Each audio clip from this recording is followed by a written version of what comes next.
People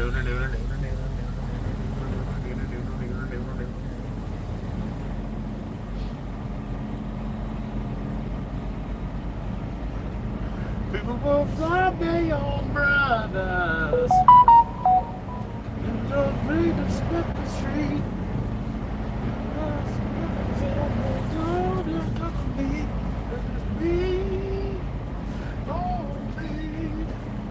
Be green, almighty dollar.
Good this morning. How you doing?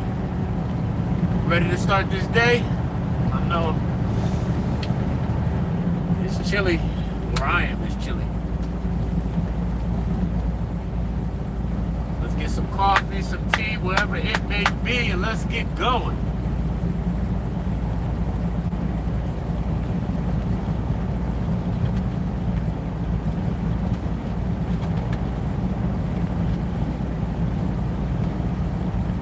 Right there, let's go. As I walk to the center of the stage. No introduction needed. Just raw truth waiting to be shared.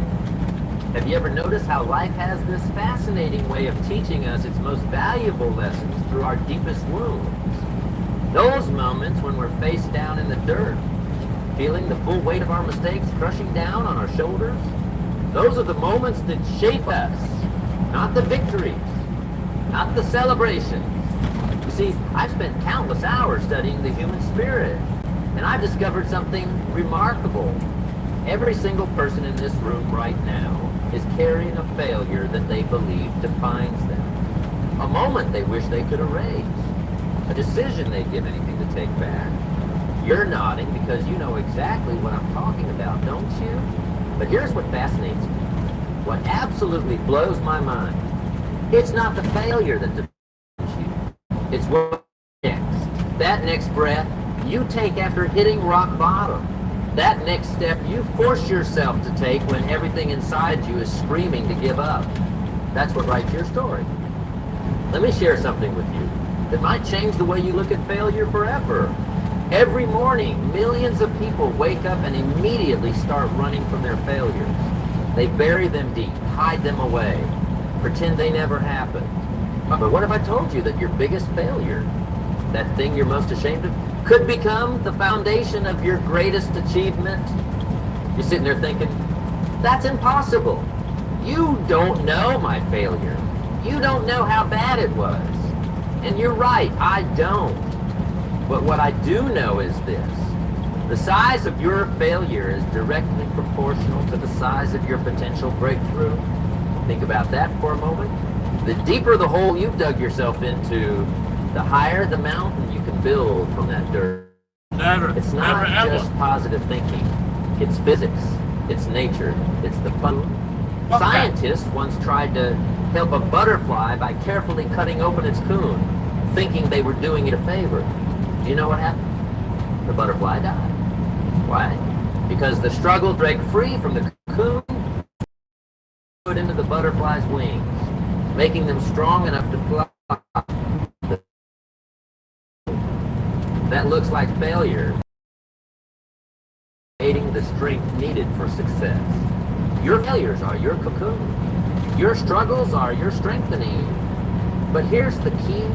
You have to stop seeing failure as your enemy and start seeing it as your trainer, your teacher, your path to transformation.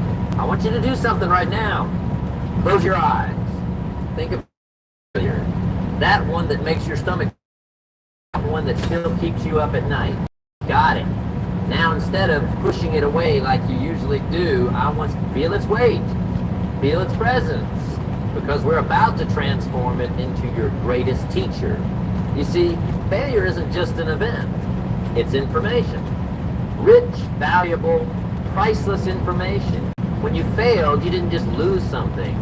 You gained access to a treasure trove of wisdom that success could never teach you. But most people never unlock this wisdom because they're too busy running from the failure itself. Let me ask you something. What if every great success story you've ever heard was actually a failure story in disguise? What if the only difference between a stepping stone and a stumbling block is how you use it? Consider this as a single day. We're surrounded by things that started as massive failures. Did you know that the pacemaker, a device that has saved millions of lives, was invented by accident when its creator was trying to record hard sounds and used the wrong resistor? What's the second? He failed at his original goal, but stumbled upon something far more valuable. But it's not just about inventions or business successes. It's about life, real life, your life. The parent who failed their child and transformed that pain into becoming the mentor they wish they'd had. The entrepreneur who lost everything and used those lessons to build something even more meaningful. The student who failed their exams but discovered their true calling in the process. These aren't just nice stories. They're blueprints. They're proof that failure isn't final unless you decide it is. But here's what makes the difference. These people didn't just move on from their failures. They moved through them. They didn't just survive their failures. They studied them. And that's what we're going to do today. We're going to dive deep into the anatomy of failure and success. We're going to uncover the hidden patterns that turn devastation into dominance, setbacks into comebacks, and wounds into wisdom. But I need to warn you, this journey isn't for everyone. Some people prefer the comfort of their familiar pain over the discomfort of transformation. Some would rather carry their failures like badges of victimhood instead of using them as badges of honor. If that's you, If you're not ready to turn your greatest shame into your greatest strength, then maybe this message isn't for you. But if you're still here, if something inside you is resonating with these words, then you're ready. Ready to learn the art of alchemical transformation, turning the lead of your failures into the gold of your greatest achievements. You see, most people think success is about avoiding failure. They've got it backwards. Success isn't about avoiding failure, it's about transforming it. It's about taking that energy of defeat and redirecting it into determination.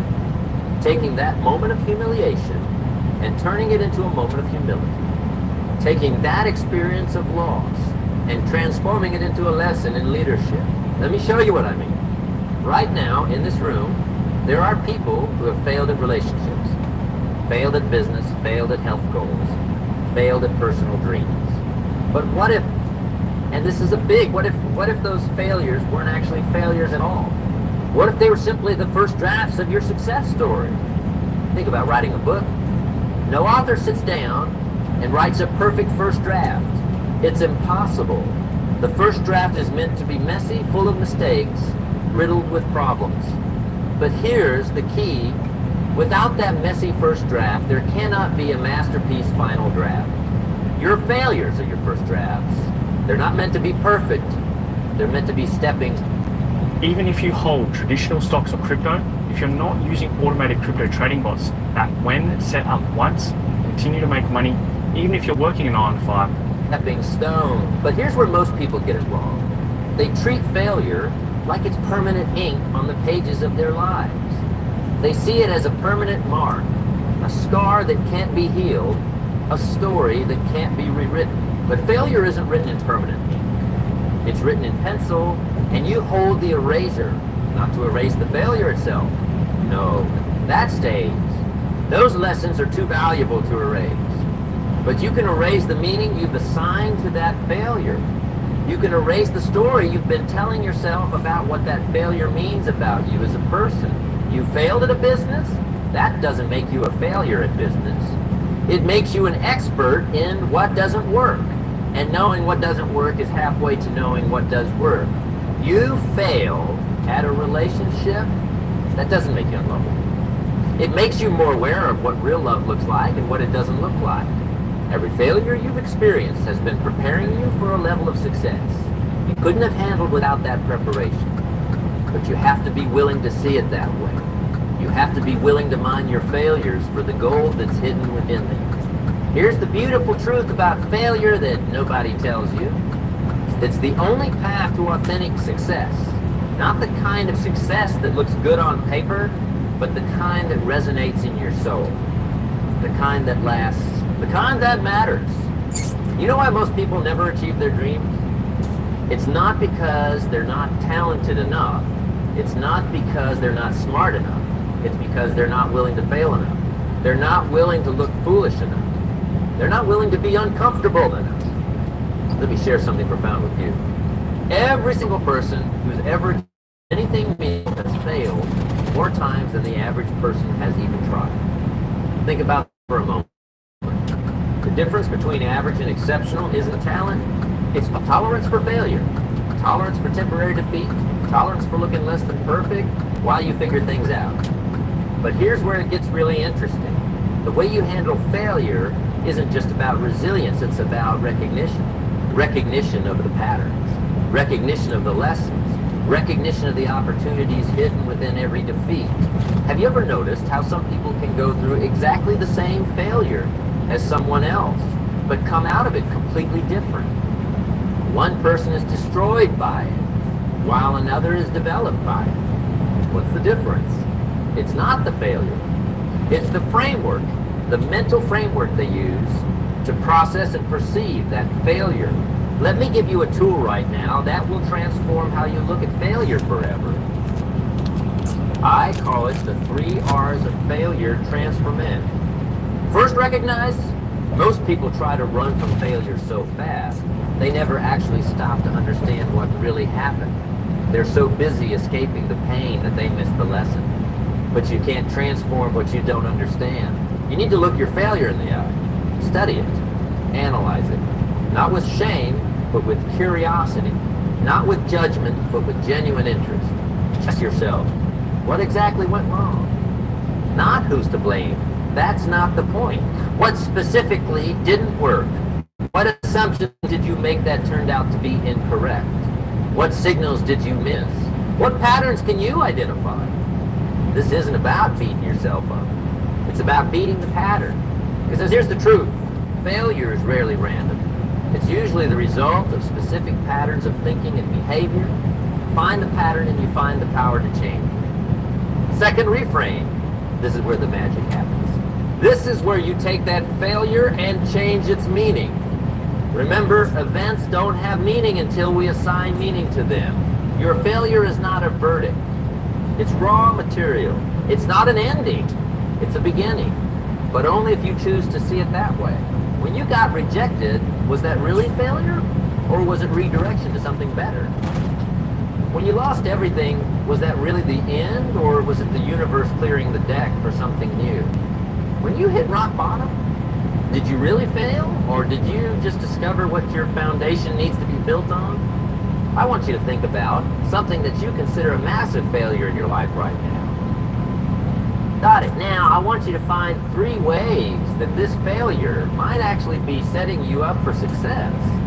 3 ways this apparent defeat might be preparing you for victory. They're there, Art? I promise you. But you have to be willing to look for them. Maybe that business failure taught you invaluable lessons about what customers really want. Maybe that relationship failure showed you what you really need in a partner. Maybe that personal failure revealed strengths you never knew you had. Third, redirect. This is where you take the energy of failure and point it in a new direction. Failure creates energy, lots of it. Pain creates power. Defeat creates drive, but only if you redirect it properly. Think about martial arts. The fundamental principle of many martial arts isn't about meeting force with force. It's about redirecting the opponent's energy. That's what we're doing with failure. We're not fighting it. We're redirecting its energy toward our new goals. When you fail, you generate massive emotional energy.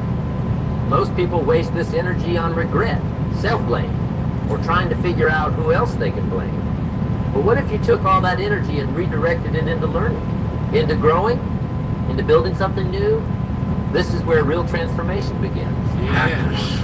We can make you believe we know what we're doing, when in fact, we do not.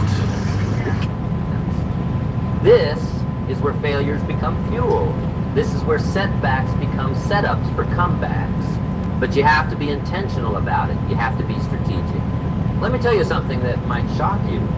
Success doesn't come from avoiding failure. Success comes from failing better, failing smarter, failing forward. Every time you fail, you have a choice.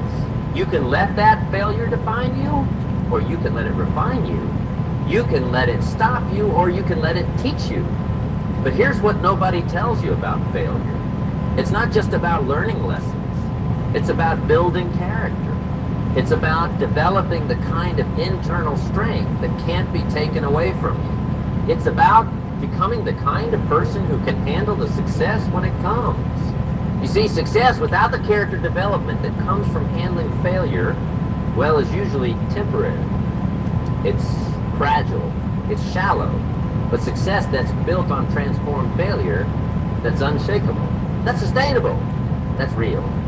Think about diamonds for a moment. You know what creates a diamond? Pressure. Intense pressure. Without that pressure, it would just remain cold. Your failures are that pressure. They're not destroying you. They're transforming you. They're turning you into something more valuable, more beautiful, more unbreakable. But here's the catch. Just like a diamond doesn't form overnight, this transformation takes time. It takes patience. It takes persistence. Most importantly, it takes presence. You have to be present in your failure, present in your learning, present in your transformation. That's why running from failure never works. That's why numbing the pain of failure never helps. That's why blaming others for your failures keeps you stuck. You have to be present. You have to be engaged. You have to be willing to feel the full weight of the failure while simultaneously holding on to the vision of what it's creating in you. Let's talk about something that most people never consider, the anatomy of transformation. Because turning failure into success isn't just about positive thinking, it's about positive action. It's about systematic transformation. You see, every failure contains within it the seeds of an equivalent or greater success. But you have to know how to plant those seeds.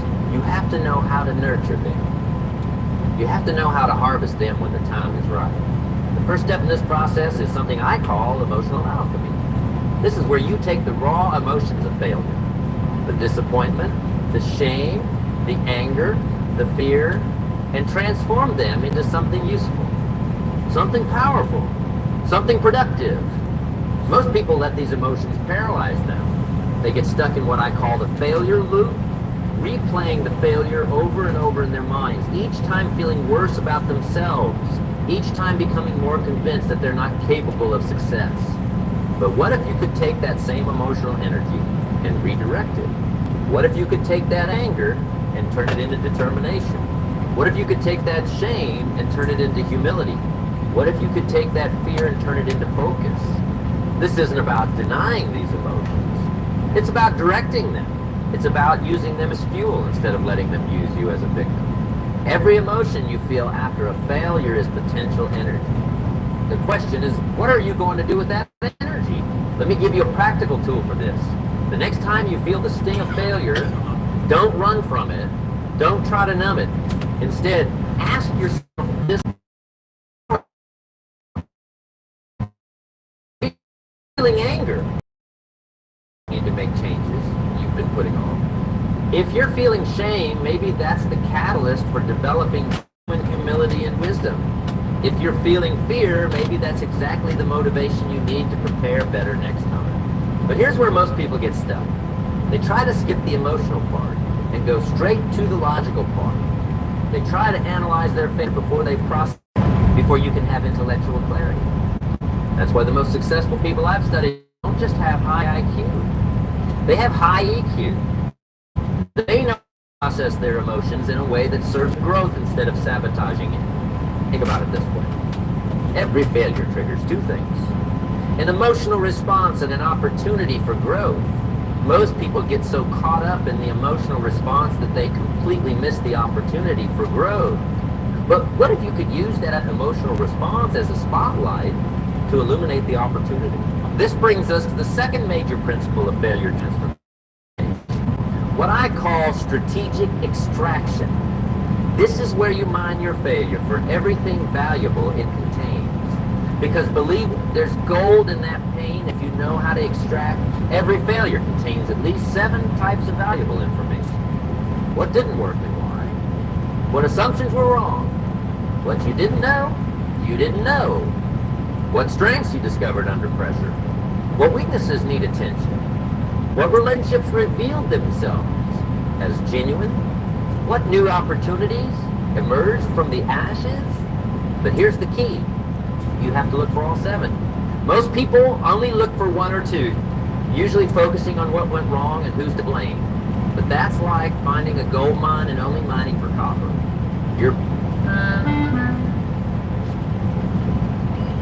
The thing about traveling with your kid. You're missing the most valuable elements. Let me show you how this works in practice. Think about your most recent failure.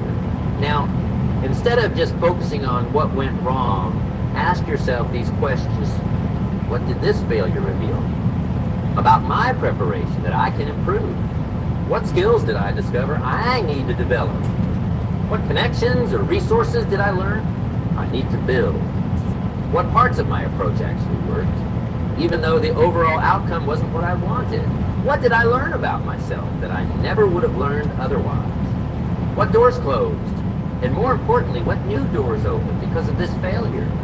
What beliefs about myself or the world did this failure challenge or confirm? You see, when you start asking these questions, something magical happens. The failure stops being just a painful event and starts becoming a valuable teacher. It stops being something that happened to you and starts being something that happened for you. But there's a third principle that's equally important, what I call immediate integration. This is where you take what you've learned and immediately begin applying it. Not tomorrow, not next week, not when you feel ready. Now, most people make the mistake of waiting until they feel confident again before taking action. But here's the truth. Confidence doesn't come before action. Confidence comes from action. Small actions consistently taken rebuild confidence faster than any amount of positive thinking. That's why I want you to do something right now. I want you to take out your phone or a piece of paper and write down one specific action you're going to take in the next 24 hours based on what you've learned from your biggest failure. Not a vague intention, not a general goal, a specific concrete action that you can complete in 24 hours or less. Because here's what I've learned. The gap between failure and success is bridged by small actions, not grand gestures. Think about it. Every major transformation in history, whether personal or global, started with one small action, one decision, one moment where someone decided to turn their pain into power, their failure into fuel, their setback into a setup for something greater. You're sitting here right now, and you might be thinking, but you don't understand how big my failure was. You don't understand how much I've lost. You don't understand how many times I've tried and failed. You're right. I don't understand the specifics of your situation. But what I do understand is this. The size of your failure is directly proportional to the size of your opportunity for transformation. The deeper the wound, the greater the wisdom it can yield. The bigger the setback, the bigger the comeback it can fuel. This brings us to perhaps the most crucial understanding about failure and success, what I call the transformation triangle. You see, every failure gives you three distinct opportunities. Most people only see one, some see two. But the real magic happens when you harness all three. The first opportunity is personal growth. This is the obvious one. The lessons learned, the skills developed, the wisdom gained. But even here, most people barely scratch the surface. They learn the surface lessons, but miss the deeper transformations available to them. When you fail, you don't just learn what doesn't work. You learn who you are under pressure. You learn what you're doing. You learn what matters to you when everything else is stripped away. This kind of self-knowledge is priceless, but only if you're willing to look for it. The second opportunity is connection depth. Every failure has the potential to deepen your connections with others if you let it. Think about it. When do you really know who your true friends are? When you're succeeding or when you're failing? When you develop the deepest bonds with others? When everything's perfect or when you're going through challenges together? Your failures give you the opportunity to develop authentic relationships. They give you the chance to show others that it's okay to be imperfect, that it's okay to struggle, that it's okay to fail. You create space for real connection, not just surface level interaction. But the third opportunity is the one most people miss completely: legacy creation. Your failures, when transformed properly, don't just serve you, they serve others. They become part of your story, part of your message, part of what you give to the world. Think about the most inspiring stories, you know. Aren't they all at their core stories of overcoming failure? Stories of transformation, stories of turning pain into power. Your failures, when transformed, become the story that someone else needs to hear to keep going. They become the hope that someone else needs to hold on to when they're facing their own failures. But here's what's crucial to understand. These opportunities don't present themselves automatically. You have to actively look for them. You have to intentionally create them. You have to purposefully transform them. Let me share something powerful with you. Something that changed my entire perspective on failure. Every failure you experience is actually testing your readiness for success. It's not testing your ability. It's testing your character. It's not testing your talent. It's testing your tenacity. It's not testing your knowledge. It's testing your resilience. When you start seeing failure this way, everything changes. Instead of asking, why is this happening to me? You start asking, what is this preparing me for? Instead of saying, I can't handle this, you start...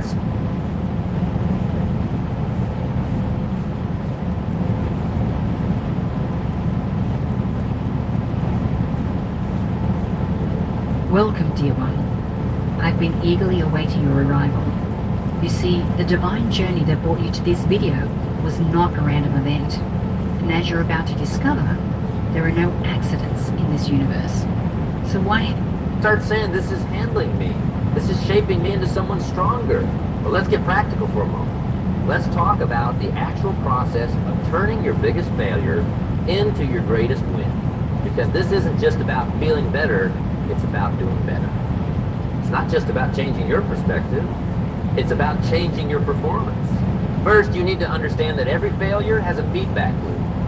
Most people get stuck in the negative feedback loop, where failure leads to fear, which leads to hesitation, which leads to more failure. But you can create a positive feedback loop, where failure leads to learning, leads to growth, which leads to better attempts, which leads to eventual success.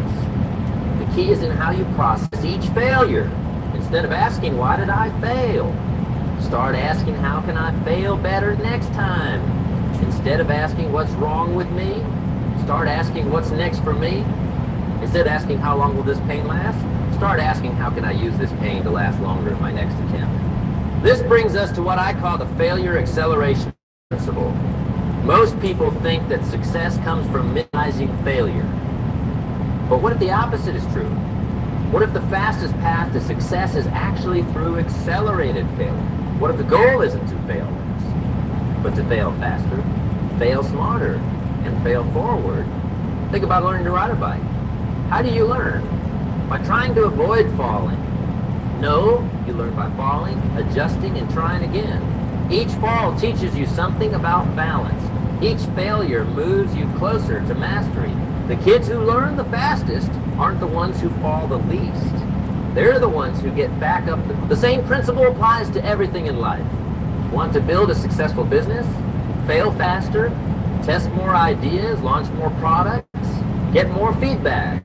Want to build better relationships? Be willing to be vulnerable faster, share more authentically, risk rejection more often. Want to achieve your dreams? Be willing to fail more frequently in pursuit of them. But here's the key. It's not just about failing. It's about failing better. Each failure should be more sophisticated than the last. Each setback should teach you something new. Each defeat should move you closer to victory. This is where most people get stuck. They keep failing at the same level, making the same mistakes, repeating the same patterns. But true transformation comes from elevating your failures, from failing at higher and higher levels, from making new mistakes instead of repeating old ones. Remember this, the quality of your failure determines the quality of your success. If you're going to fail, and you are, because everyone does, fail magnificently. Fail pushing your boundaries. Fail growing, stretching, reaching for something meaningful. As we come to the close of our time together, I want to leave you with this final thought. Right now, in this room, there are two types of people. There are those who will leave here and continue to run from failure, continue to hide from it, continue to let it diminish them. And there are those who will leave here and start seeing failure differently, start using failure differently, start transforming failure differently. The choice is yours. But remember this, every great success story started with a failure story. Every breakthrough began with a breakdown. Every victory was preceded by defeat. The only question is, what story are you going to write with your failures? You have everything you need right now to start transforming your biggest failure into your greatest win. You have the tools, you have the understanding, you have the power. The only question is, do you have the courage? The courage to face your failures honestly. The courage to learn from them deeply. The courage to transform them completely. Because here's the truth. Your next level of success is not waiting for you to become perfect. It's waiting for you to become powerful. And that power comes from transformed failure. It comes from knowing that you can fail and rise, fall and recover, lose and learn. That's not just resilience, that's transformation. So take your failures, all of them. Take your setbacks, your defeats, your disappointments, and instead of seeing them as weights that hold you down, start seeing them as weights that build you up. Start seeing them as the raw material for your greatest achievements. Start seeing them as the foundation for your future success. Because in the end, it's not about avoiding failure. It's about transforming it. It's not about escaping pain. It's about using it. It's not about being perfect. It's about being powerful. And that power comes from knowing that every failure you face can become fuel for your greatest victories. The choice is yours. The time is now. The transformation awaits. What will you do with it? Dr. Levitt, can liver cleanses help with weight loss? No, and there's something that you need to understand first. Welcome to the Daily Show. My name is Jon Stewart, and man, we worked almost all day on tonight's show. We've got a great one for you tonight. David Remnick will be joining me later. He's the editor of the New Yorker magazine. They're celebrating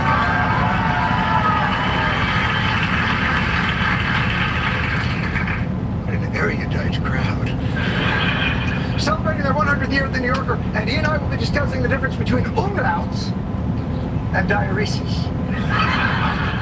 Emphasis on the, I'll just go now. Let's just. But first, the Super Bowl was last night, and man,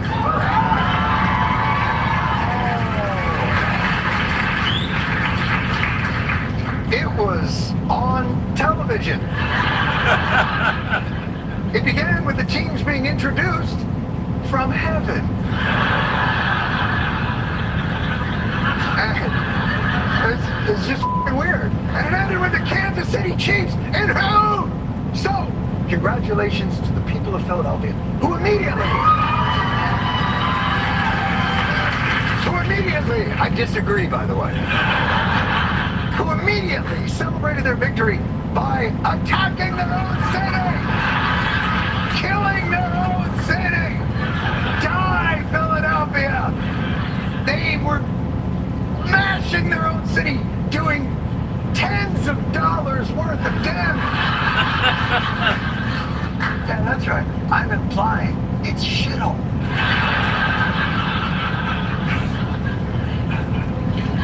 Give Saquon back! But of course, my favorite moment was the inexplicable post-victory horse race, where the winner stands triumphant atop the steps of the Philadelphia Art Museum.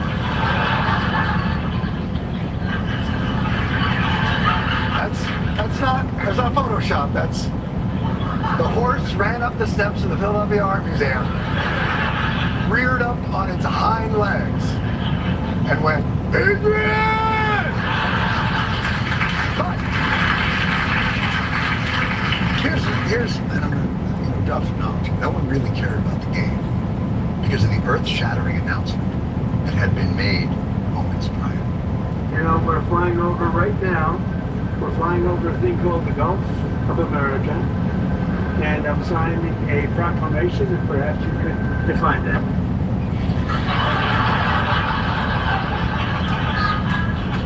First of all, why do you fly around in a Hyatt hotel room? Second of all, define proclamation? You don't know what a proclamation... Or did you just want her to say what the actual proclamation... I'm sorry, I interrupted. Go ahead. This is a proclamation declared today, February 9th, 2025, as the first ever Gulf of America Day. And we're flying right over it right now. So we thought this would be appropriate. Even bigger than the Super Bowl. It's true! Bigger than the Super Bowl. In fact, my favorite thing about Gulf of America Day are the commercials. It's very historic. I'm sure we'll look back on this day fondly when America is swallowed up by the rising waters of the Gulf of America. You know, it turns out, it's kind of a weird thing. Airplanes might not be the best place to make bigger than the Super Bowl announcements. Even bigger than the Super Bowl. This is a big thing. And almost everybody now has assented to that. Attention on board. Ladies and gentlemen, if you could please direct your attention now to the right side of the aircraft. Air Force One is currently in international waters for the first time in history, flying over the recently renamed Gulf of America.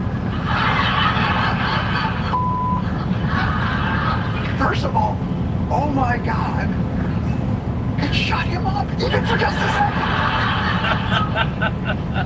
I think airplane pilots must be the most powerful force in the universe.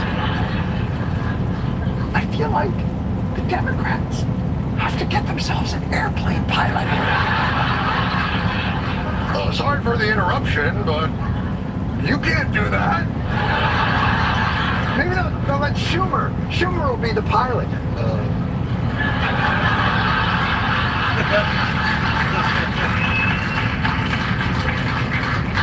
But forgive me, I've seen you forgotten. What does calling it Gulf of America do? Do we get all its fish now? Make America great again, right? That's what we care about. Making America great again! Yeah! Everything Trump does is all part of making America great again. Order one! Roll back everything from the previous not great administration. Regulations on the environment, regulations on the Second Amendment, the Title IX guidance, and not just the big shit. You want to make America great again, you can't skimp on the details. President Trump says he's going to reverse Joe Biden's mandate to phase out plastic straws, saying, enjoy your next drink without a straw that disgustingly dissolves in your mouth. You... Okay, he's right on this one. He is right on this one. Those straws are f***ing terrible. Objectively terrible. I'm supposed to have some weird tissue paper dissolved in my mouth just because turtles can't figure out straws aren't food? No. Don't eat the tube, stupid turtles. This is the quickest way to pee out fat. Good God, man, stop eating those. You're gonna blow up. No, I'm not. The number's not. So Trump is making America great again by taking us back to 2016. Can't stop in 2016. We gotta keep pushing to that place when America was truly great. How much further back do we need to go?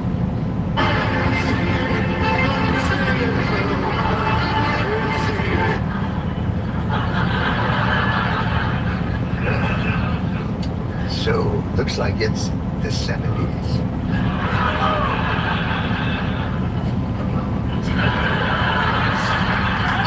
Like you don't know who Burt Reynolds is.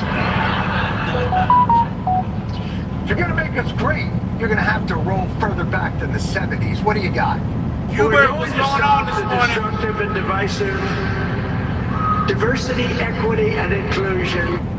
Yeah, the 70s won't fly. 70s was all about women's lib and Stonewall. Now, my friends, we gotta go back further to make America great. And ladies, when we do go back, don't worry. It's all going to work out for you. You will no longer be thinking about abortion. Women will be happy, healthy, confident, and free. Like everything else, it's a little bit different today. You're not allowed to say that because if you call a woman or a girl beautiful, that's the end of your career. Oh, you can't even say, hey, sugar tits.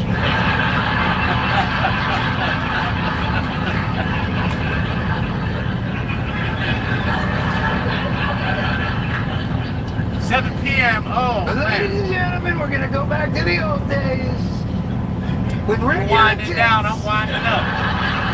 Not the ones that disgustingly dissolve in your mouth.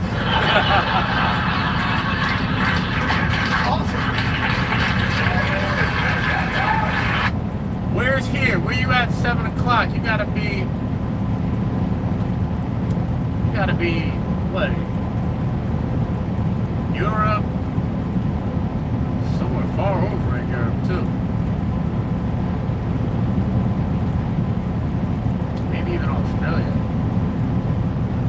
Where you at?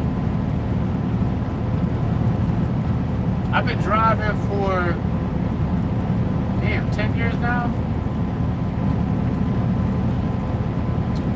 And about 45 minutes this morning.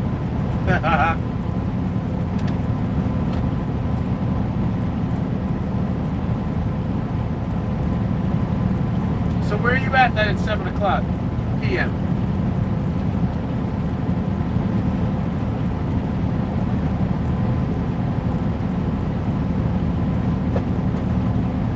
Where are you checking in from?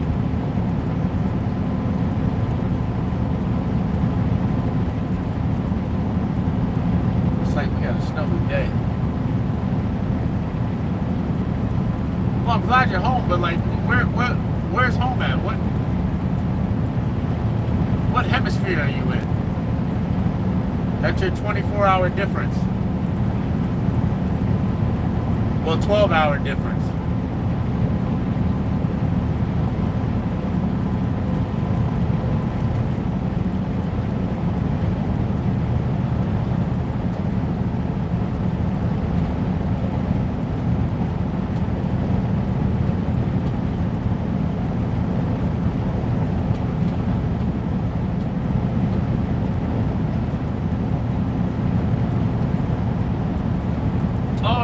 Okay.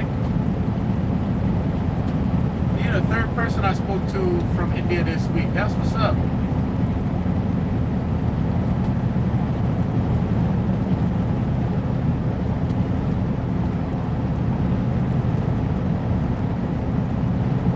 So you're near the equator, so it's nice and warm over there. You don't got this snow right now.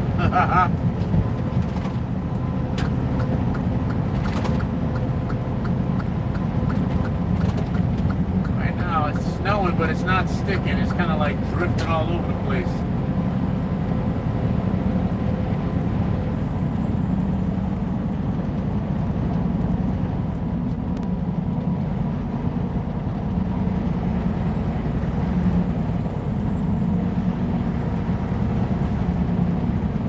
All right, this guy's definitely not on the road.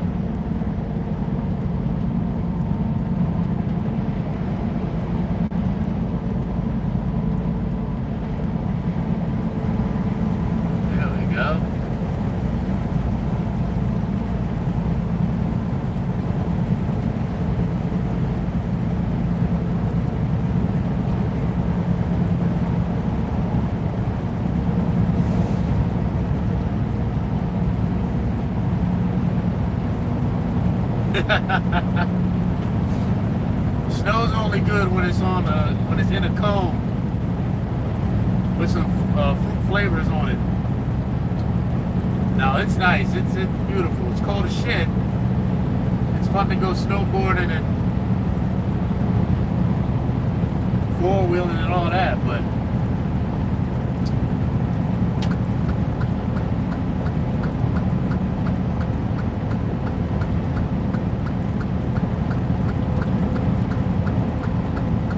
like this is actually not bad to drive through, but this shit gets slippery, it's treacherous. Trucks and cars all over the highway, flipped up, turned upside down, products on the road. And they ain't messy out here sometimes, man. Because some people think they can go 100 miles an hour in the snow, which is, it doesn't work good for big weights and rubber tires.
I had a buddy from Jamaica who seen snow for the first time when he came over here.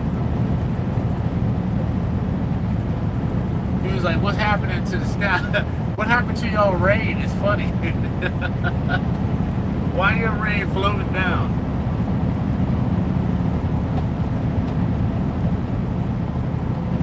Yeah, you got to get hit with a snowball at least once. Something special about it.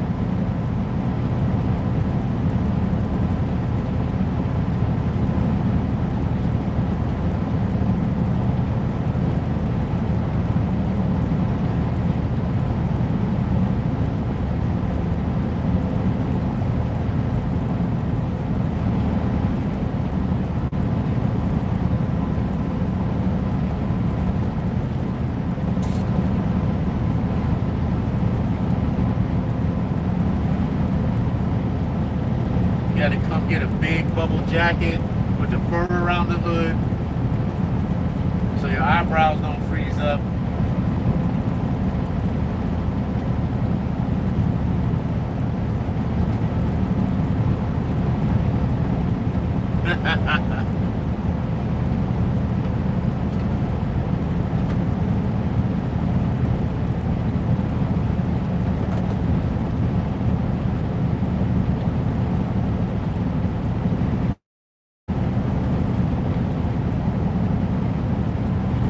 We used to have some epic snowball fights, and then we play football in the snow. Tackle football in the snow is the best.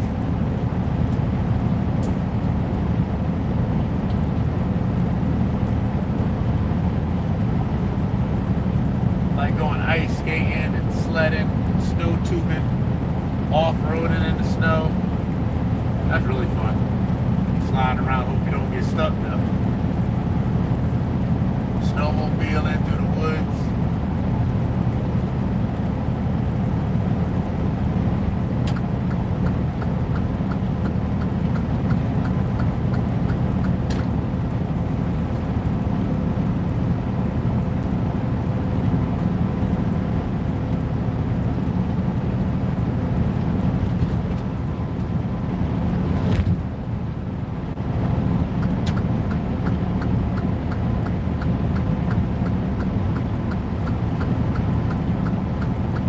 Yeah. There's cars be sliding around, smashing into everything here.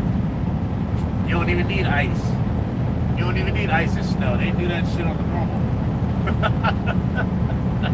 People don't be paying attention, man. But this is actually it's really powder. It's not, which is a good.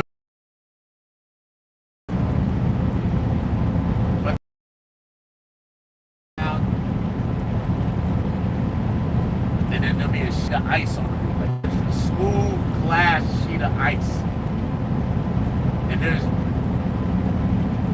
your momentum goes, there's no way you're stopping. Like you just keep on going. Wheels stop, no matter what's going on.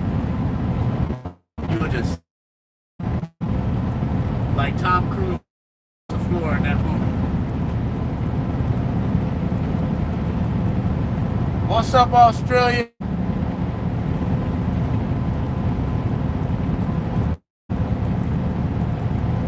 Mahalo?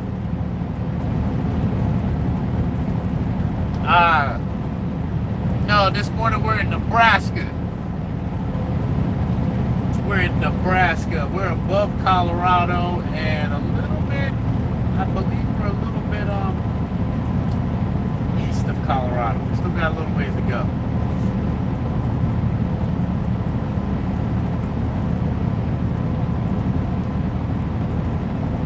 That's right, Flatland Midwest. Flatland Midwest. He was close. He was very close. About 500 miles, which is pretty close.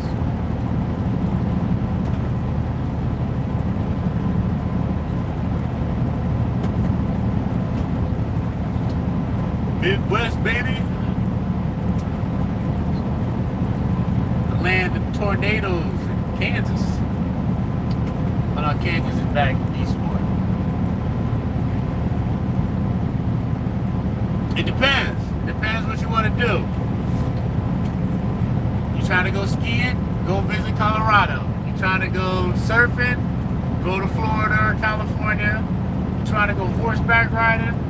Go anywhere in the Midwest. Kentucky, Montana. You can even go to the East Coast, Tennessee. Shit, you can go horseback riding in Philadelphia. You want to hit the city, like the city life and the parties, go to LA or New York or Chicago. You want to just chill out and relax with some nice scenery. You go to Tahoe or you go to the Poconos in Pennsylvania. There's all kind of, you can get a little bit of everything, man. You can get tropical, desert, you can get tundra, you can get whatever you like. It's whatever you're in the mood for when it's time to go. And how deep the pockets get. Smoky Mountains, yeah, that's Smoky Mountains. They got a mean hooch over there, boy. They got the good liquor over there, the Smoky Mountains. Remember to drink responsibly.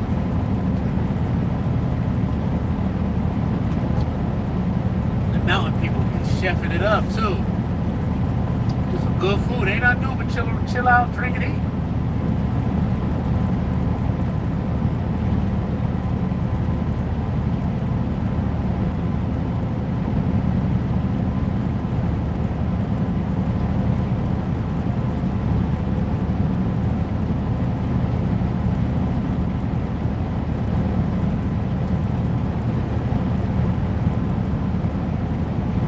Texas, get yourself a 72-ounce steak.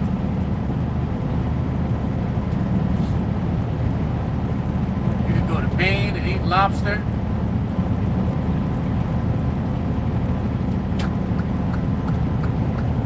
Lobster and oysters.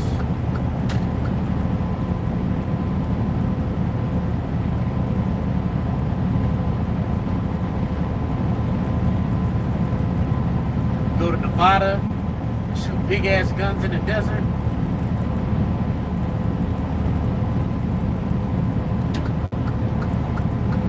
Go to the Grand Canyon's nice. Take a helicopter ride. There's all kind of stuff to do here in America, man. It's a pretty dope place, man.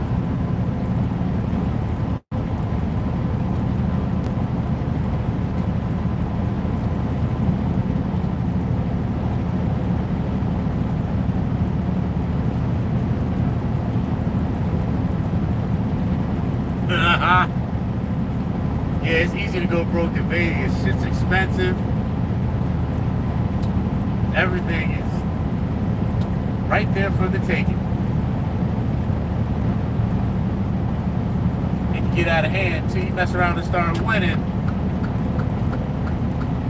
And get that itch to keep on going and give the house all the money back. Yeah, you gotta really budget yourself if you go to Vegas. Like, if you go into a casino, you gotta tell yourself, I'm gonna spend $100 or whatever your budget is, and then get the fuck out after that. Go see a show or something. Because you will get caught up. In the room, there ain't no windows. The doors are tinted. You can't see out. Even after you walk in, ain't no clocks nowhere.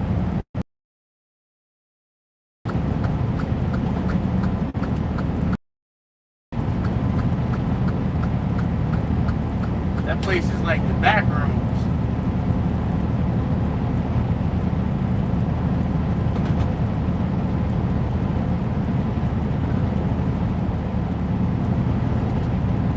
Slots and sluts.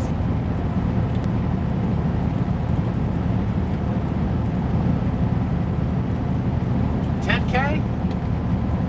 I mean, if you're frugal, you can come here with $10K.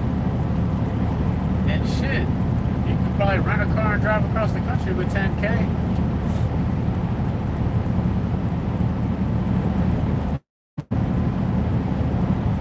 I mean, if you're just trying to chill, like, you can get a hotel room for a month and still.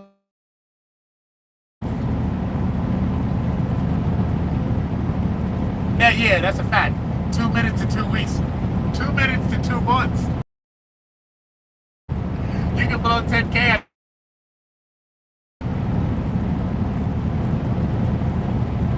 I know, right? Kansas City's in Missouri. I don't know. That should be bothering me. And it's right there on the border, too.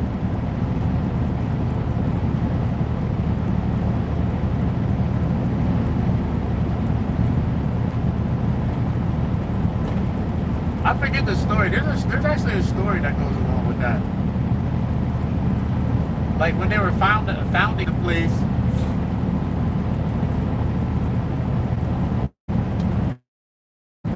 I guess the folks folks thought Kansas City was gonna be part within the border, but it turned out to be outside the border, so they just kept it Kansas City.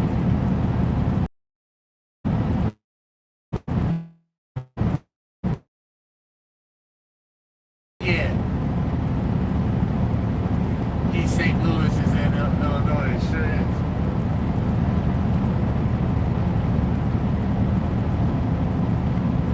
You got Memphis, Tennessee, and Memphis, Arkansas also. Right there on 40. Memphis, Tennessee, and then West Memphis is in Arkansas.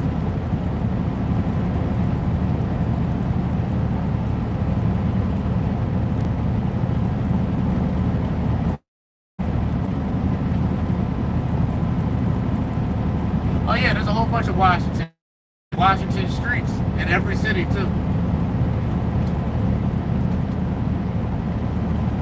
Got Washington State, Washington D.C., but Washington D.C. is its own thing. Washington D.C. is a small area that's the District of Columbia.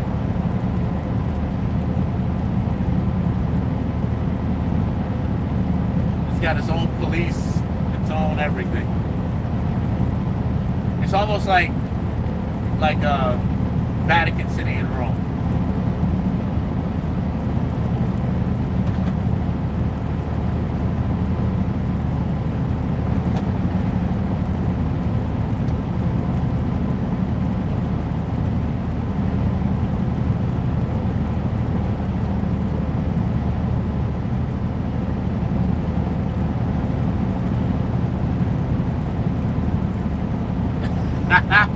You ain't lying. It's a big ass boys club. It's an in the end club. We ain't in the club. Everybody outside the club is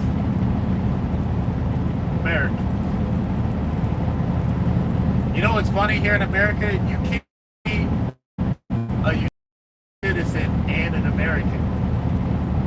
They're two completely different things, and a lot of folks don't know that.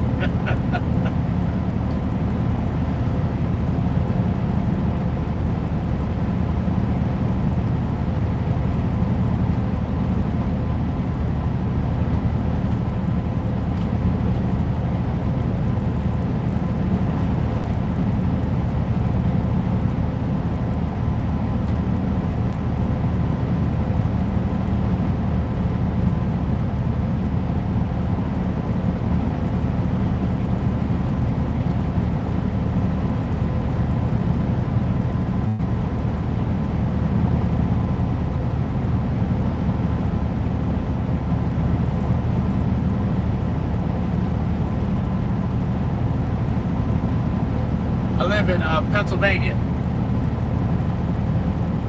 I live on the east side, East Coast. No hot ladies out there, it's too cold. You're right. Ain't nobody out here, it's too cold. Ain't nothing but fields and cattle out here.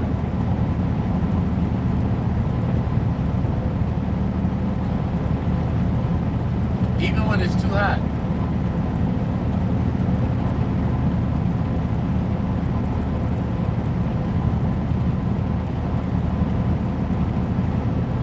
Oh yeah, Scranton, PA, that's like, Scranton is about 40 minutes from my house. That's where the last president was from, Scranton. Joe Biden was from Scranton.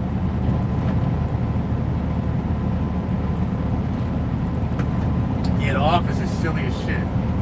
That's a good show though.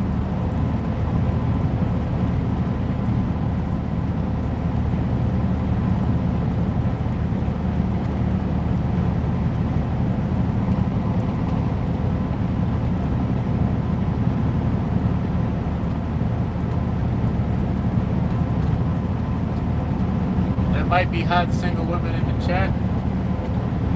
Who knows? They'd have to announce themselves. Do you like Trump?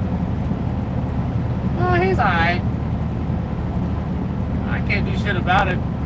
There's some things I like and some things I don't. Just like the last president. Some things I like, some things I don't. There's no one size fits all. I don't know why everybody gets so worked up. Still gotta go to work. he ain't coming here paying your bills for you, so. As long as I can still work and stay out the way, I'm happy, man. As long as you don't make no rules where my black ass is back in chains, I'm good.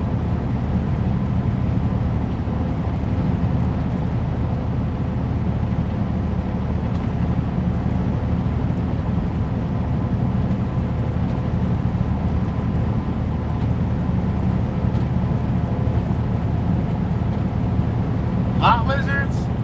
I've been driving for 10 years. I think I've seen 2. Back in the day, they used to like knock on your door and shit, but that's far and few between. I mean, they be out there, but I don't go to places. I don't go to places where that shit be happening. Like,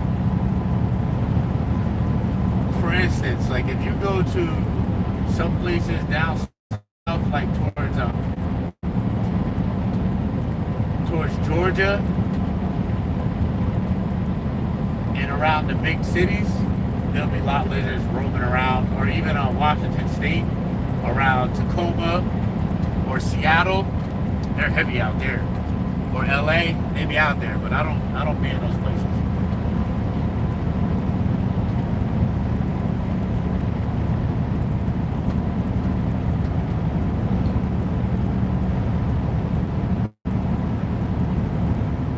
Besides, Coochie's free. I'm not paying for that.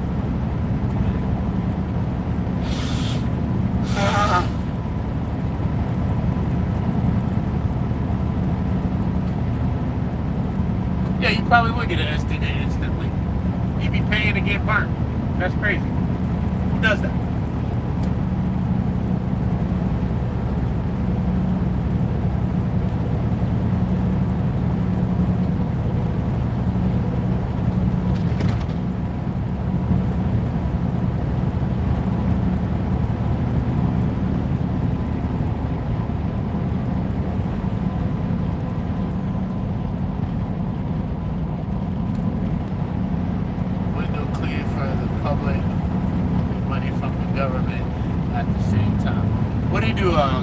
Government contracting?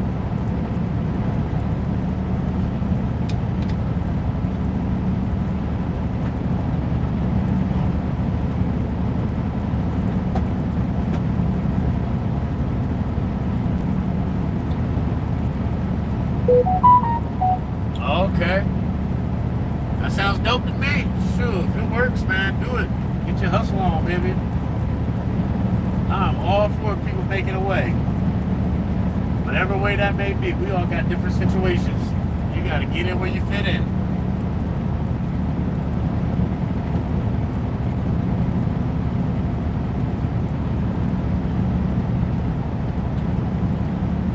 But it costs more to live than you get paid? No cash in hand. Okay, cool.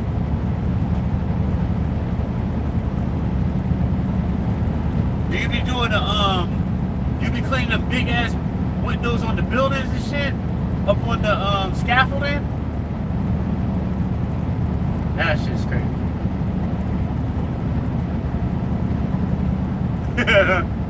Don't be knocking nobody's hustle on this channel. And Stumpy, don't be telling on yourself.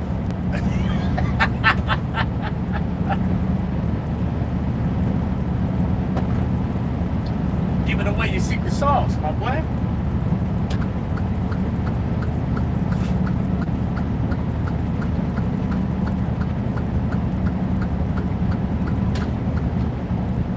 Ain't no snitching over here. Ain't no snitching.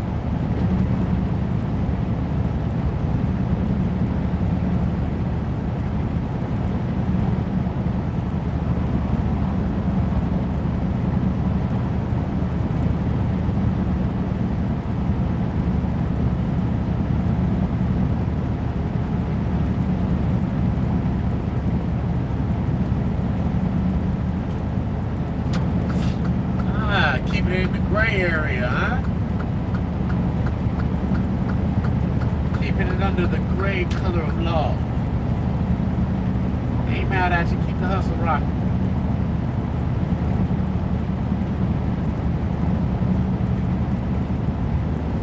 Clean record, get to slide through the cracks.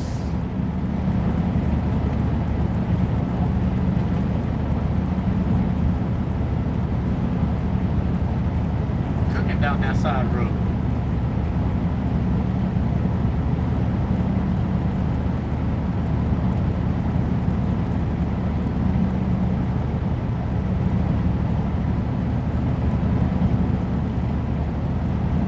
Ooh. 7 o'clock over there. What time is it here now? 7:44. Getting dark over there and light over here.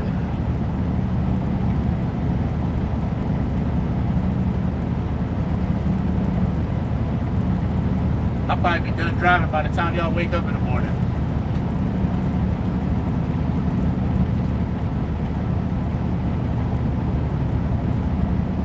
1 a.m. in Melbourne. You watch this road long enough, you'll fall asleep. This shit gets hypnotic. When I first started driving, I couldn't drive more than 2 hours at a clip. It was rough.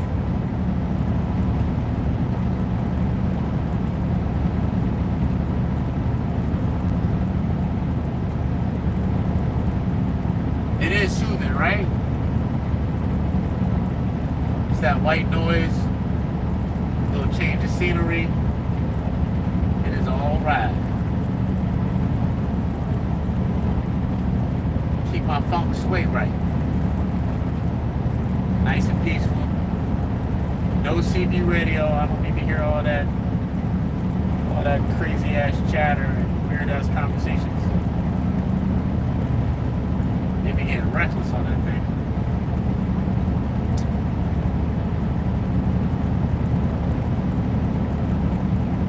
Just listen to a little news or some stories, podcast, or just keep it easy. Well, I'm sorry to hear that. That's awful.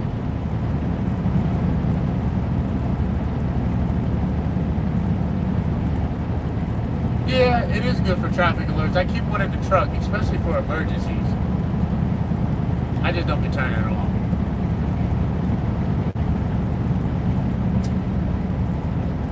Like if I'm sitting in traffic for more than 30 minutes, I might crack it on to see what's going on up ahead. But that's it. Or sometimes when I get to deliveries, you either got to call a number or you got to go on to CB and alert your presence at the gate. But other than that, it's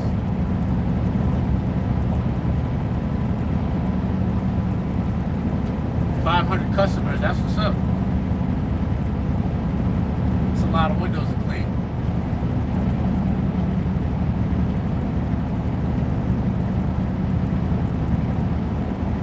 If I could teleport to any place at any time in history, where would I go? That's a cool question. Let me think about that.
Teleport to India when they was building that big ass temple that was made out of solid granite. How the fuck they carve that shit? I gotta know. I mean, it's pretty cool about the pyramids. I really do believe those are energy structures. That'd be cool to see too. But I ain't trying to get whipped and put to work. I'm just trying to teleport, keep it, be out. Bring my phone, take some pictures, come back home.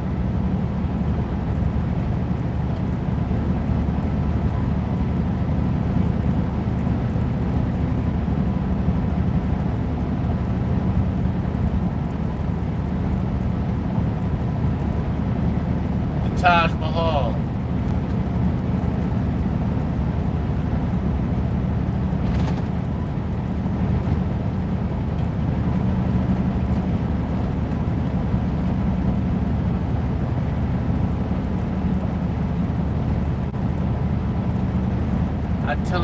I teleport back before the Younger Dryas when the Great Floods happened.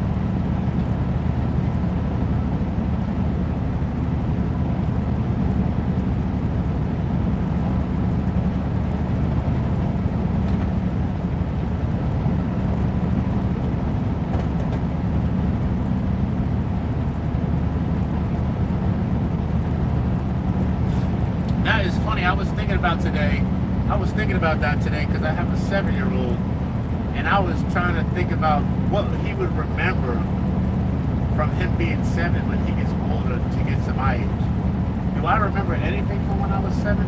I think my oldest memory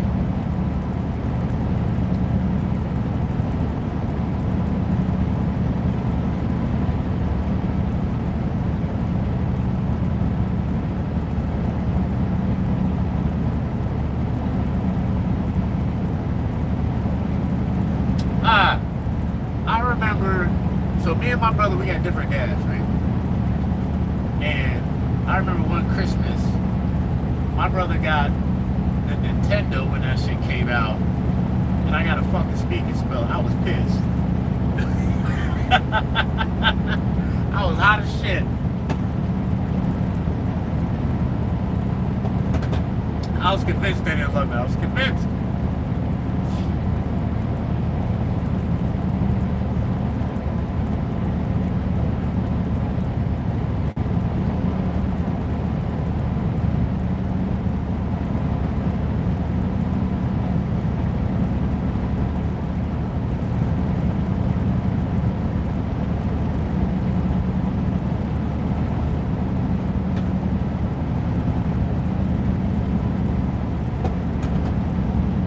How about you? What's your earliest memory?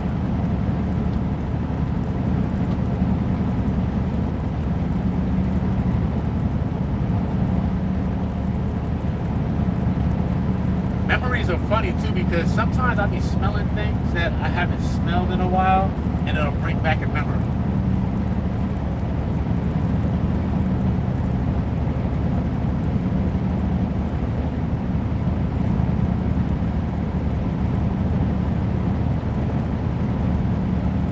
Like a couple weeks ago, I had Pop Rocks. You remember them candies that they just sizzle in your mouth?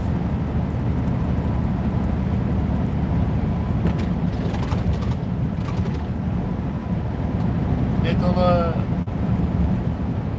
joking is the GOAT of basketball? That sounds like a biased statement. I'm making under the threshold with money, so I can't get in trouble with substance. Yeah, Stumpy's still on that. He's not gonna let that go. Yeah, you gotta say sorry, buddy. You gotta say sorry. He was just playing. It's okay. No one's gonna rat you out. It was just teasing. It's just a little teasing. They were just joshing with you.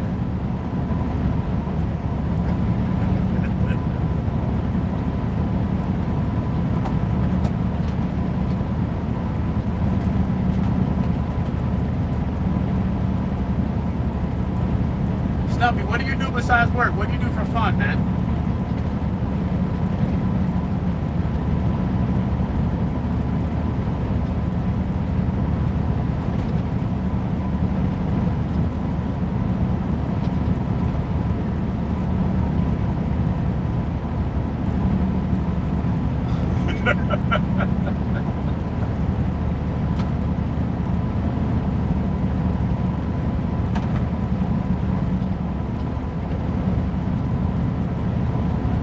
that's why you asked what you can do with 10K here in the States, huh?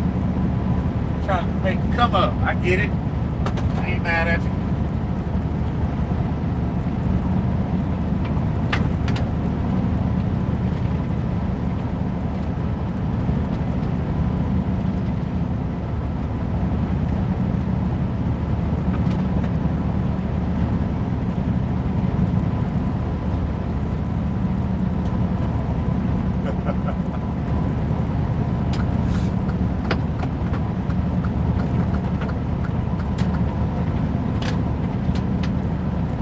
You ain't in trouble till you get caught, right? And if it ain't on video, it didn't happen.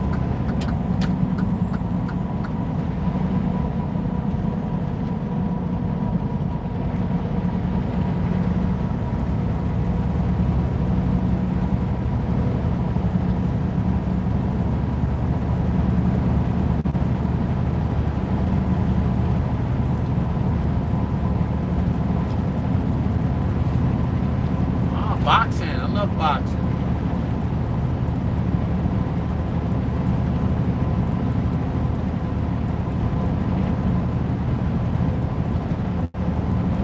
I haven't really done any much outside travel. I've really only been to 2 other countries. I've been to Jamaica and Canada.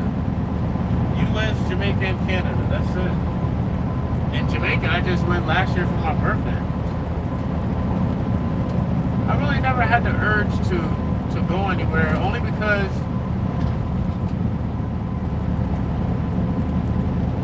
I don't want to go anywhere where I don't know anybody. I don't think it's not comfortable for me. Like, I like to go places, like if I meet someone here in the States and they're like, yo, let's go, my family's in Jamaica, let's go check them out. Oh, we can go do that. I like seeing how people live, like how they really live, like on the island, you know what I mean? I don't want to go and just be a tourist. I'd rather the locals show me around and chill with the locals. That's just way more fun, man. I mean, I'd still be a tourist, but I'm trying to eat some real food. I ain't trying to go to restaurants every day. I like authentic, like whole body type shit.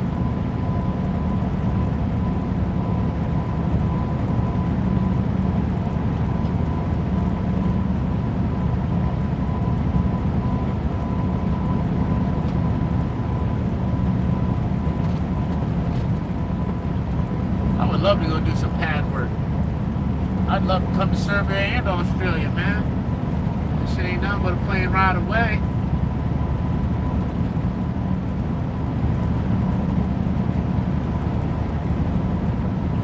I want to know where the local spots be at. Where's the good taco spot? You know what I mean?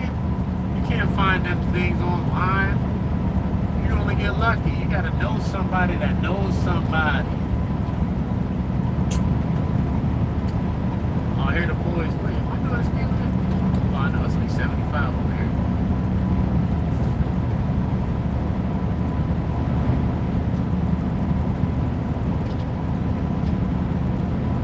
I had 21 fights, 14 wins, 2 exhibitions, my fights on DVD.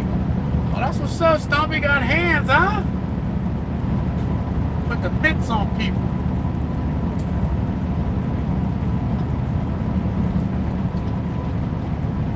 Got some houses in Serbia.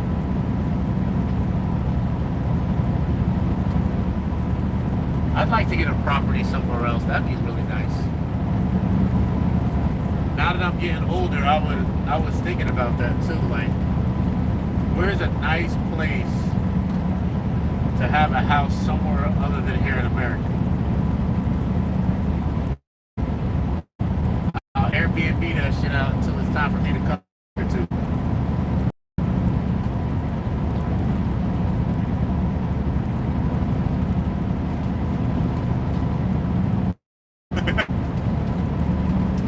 My boy's a professional troll, boy. What is it? I boxed.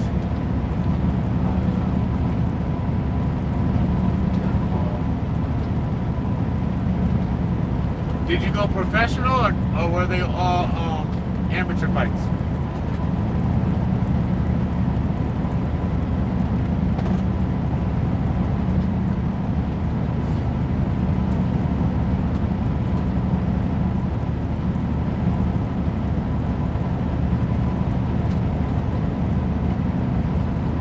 Eminem got 300 confirmed kills. What was you, a fighter pilot? Dropping bombs on people?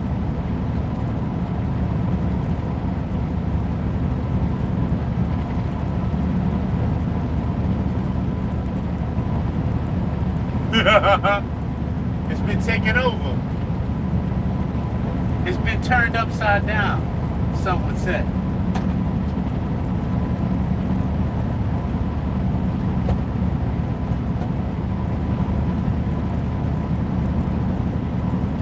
Oh man, lucky you must have grew up in a good neighborhood. Either that or you can talk. Judging by how you type, you probably talked your way out a lot of shit, huh?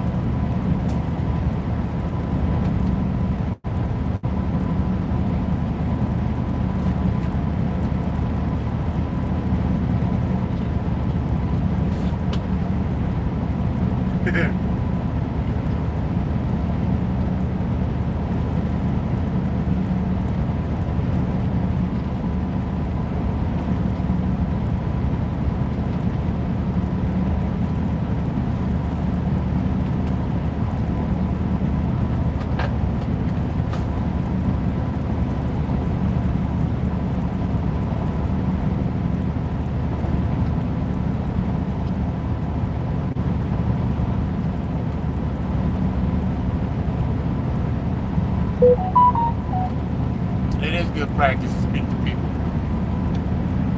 Disability fighting?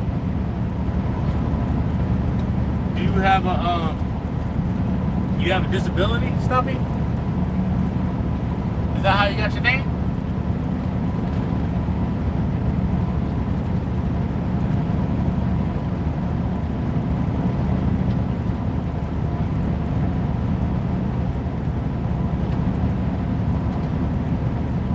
My man, Big M. I appreciate that.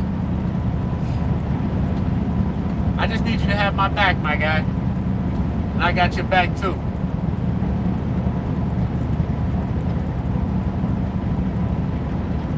Come visit me from time to time. Talk some shit online.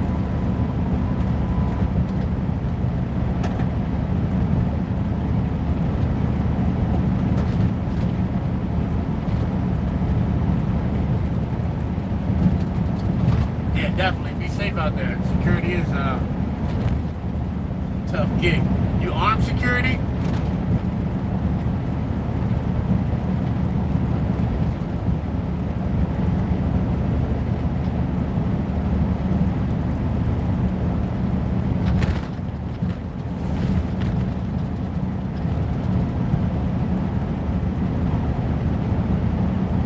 My brother's a bouncer. My younger brother's a bouncer, 330 pounds.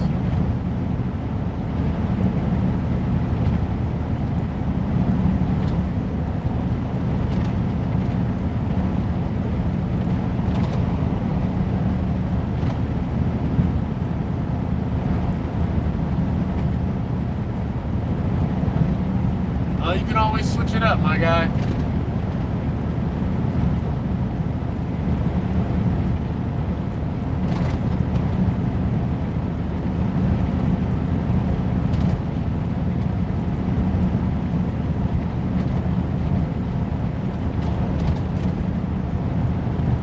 How'd you lose your hand?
damn it.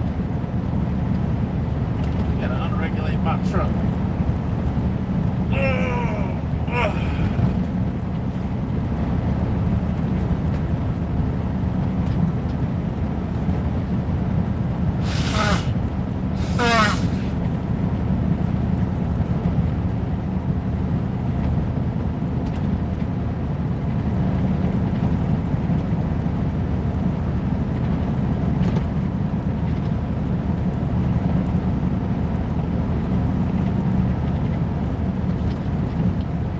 All them fights, man, ain't none of that holding you back. That's what's up, Stump.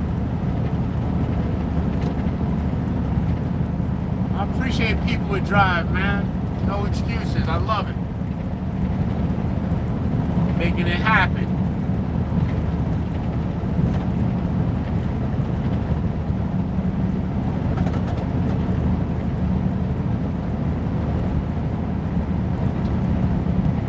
This is your captain speaking. We're an hour and 33 minutes in, still in Nebraska on our way to Idaho. We got another 9 hours and 26 minutes of flight time, drive time today. Hopefully this snow clears up. I'm slowing down, getting snow blindness out here. We're gonna bust through this wind and this snow and see where we go. South Africa in the house, baby. Canva, what's up?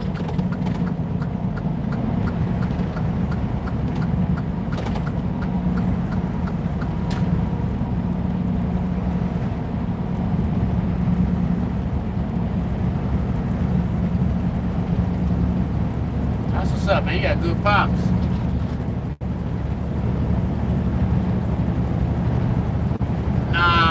Not in Canada, but I'm close though. I'm in America, Nebraska.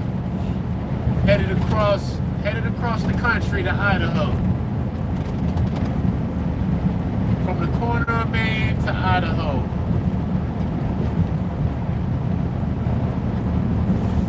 Hey, you out here on these roads too, huh? On these dirty streets? I love it. Let's get this money.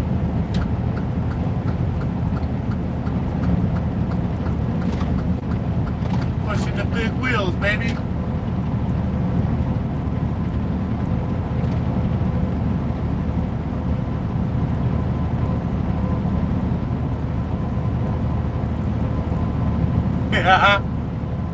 That's where they be putting people from Woodset.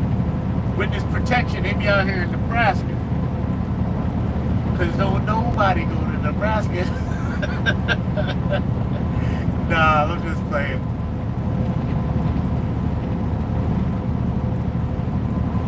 Philly on the road, hey!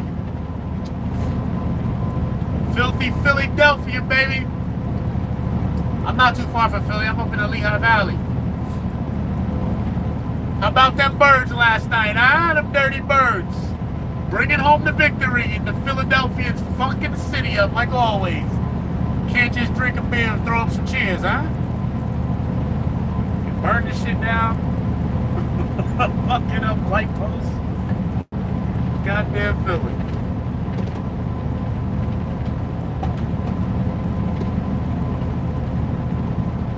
Big trucks only, baby. Big trucks only.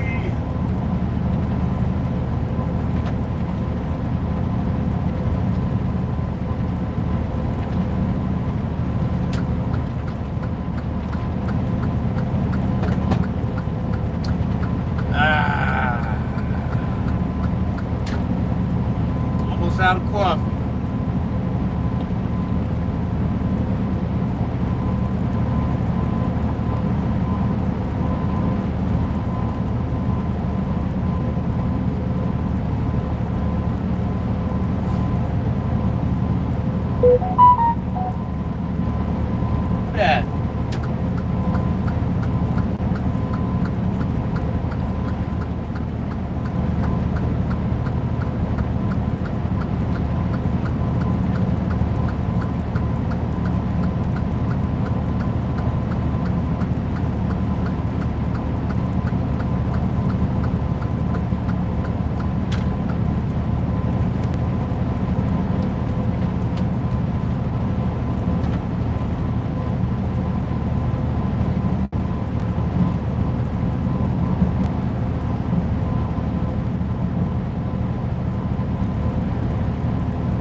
baby.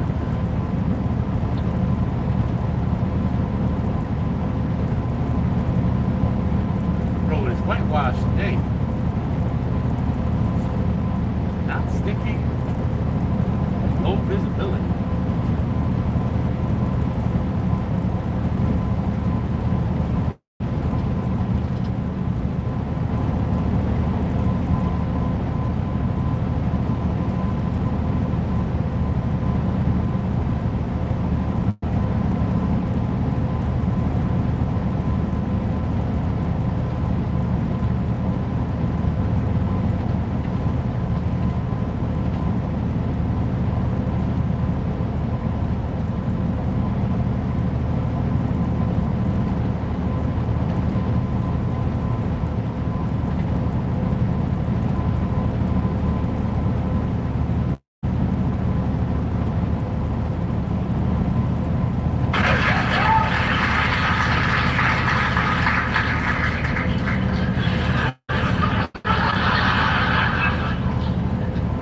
Jesus.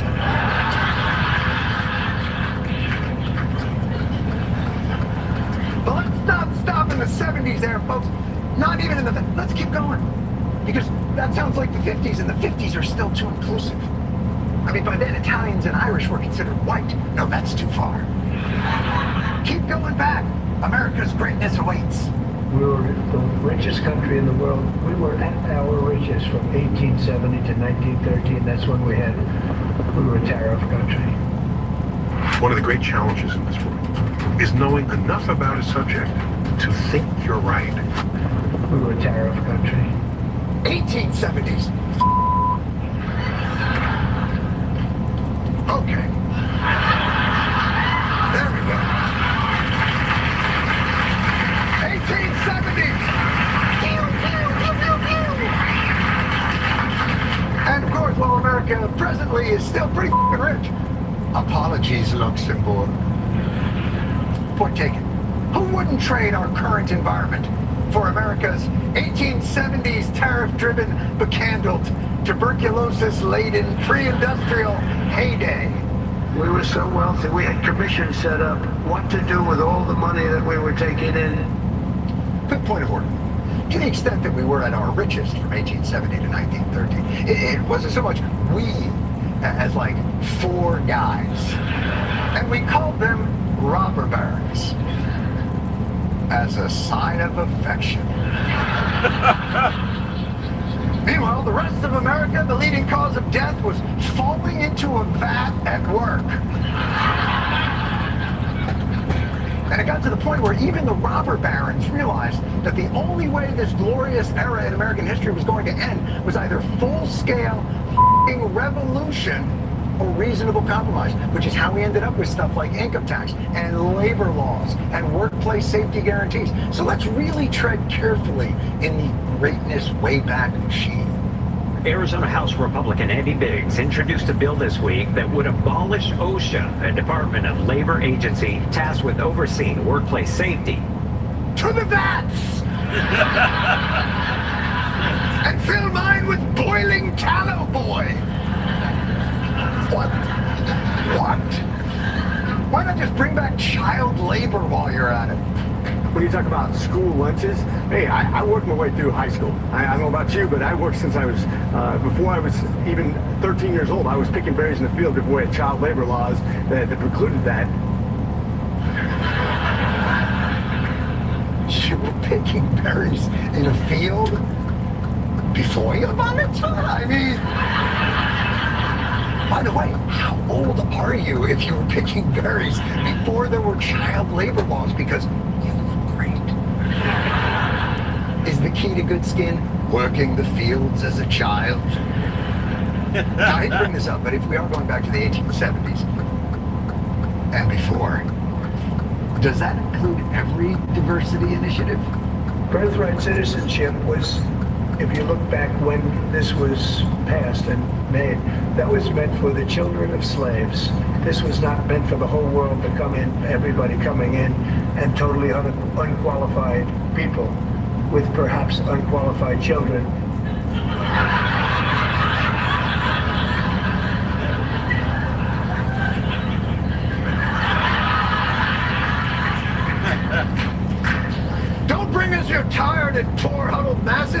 have any mathletes?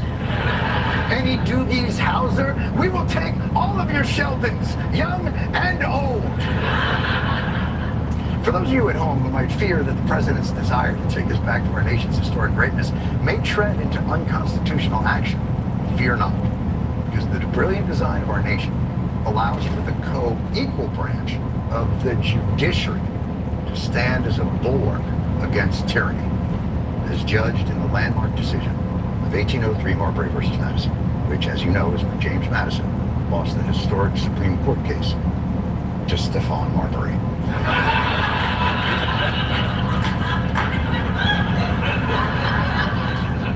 Marbury ran him out of the building and established our foundational separation of powers. Vice President J.D. Vance, he had some interesting words about the separation of power in government. He's for it? If a judge tried to tell a general how to conduct a military operation, that would be illegal. If a judge tried to command the attorney general on how to use her discretion as a prosecutor, that's also illegal. Judges aren't allowed to control the executive's legitimate power. Of course they're allowed to adjudicate the boundaries of that power. That's the whole f***ing point of the judiciary, to interpret whether those powers are legitimate. You went to law school, motherfucker. The alternative is that acting. The only alternative is that the executive determines for himself what is constitutional. At which point there would be no guardrails against it.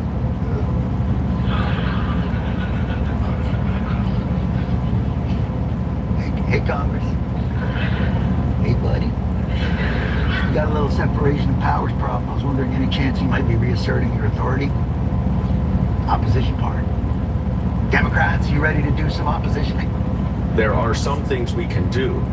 But the Republicans are in the majority in the Senate and the House. We're going to need some Republicans, frankly, who are willing to lose, who are willing to be a Liz Cheney and say, I will lose my seat to do the right thing by this country, not the right thing by Donald Trump. I haven't seen it yet. Let's hope. Democratic Congressman Dan Goldman of New York.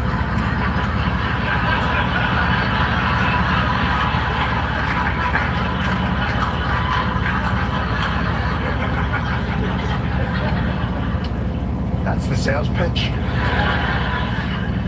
We just need someone on their side willing to lose everything for progress, like a Russian dog being shot into space. You can see the Democrats' backbone on our new show, America Backslide, starring Dan Goldman as hopeful loser.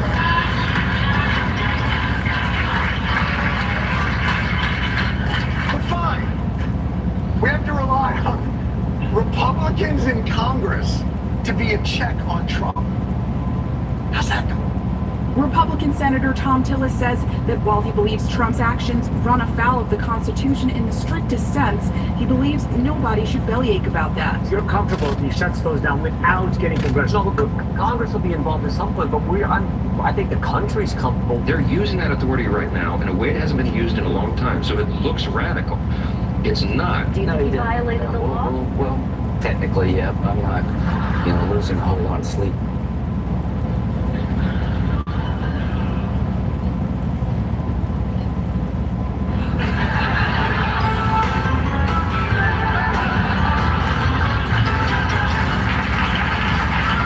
IRS e-file is open. File your taxes 100% free in the app if you didn't use us last year. Just file with TurboTax Do-It-Yourself by February 18th. All tax forms and tax situations. Make the switch to TurboTax Do-It-Yourself and file free by February 18th. Download now.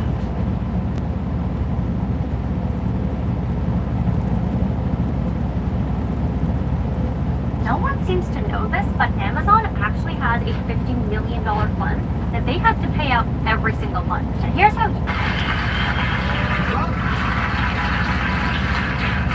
It's been a good run, America. It's looked like we're becoming less like the constitutional republic it's been for 250 years, and more like the monarchy that we all fought to escape from. But I think the important thing to...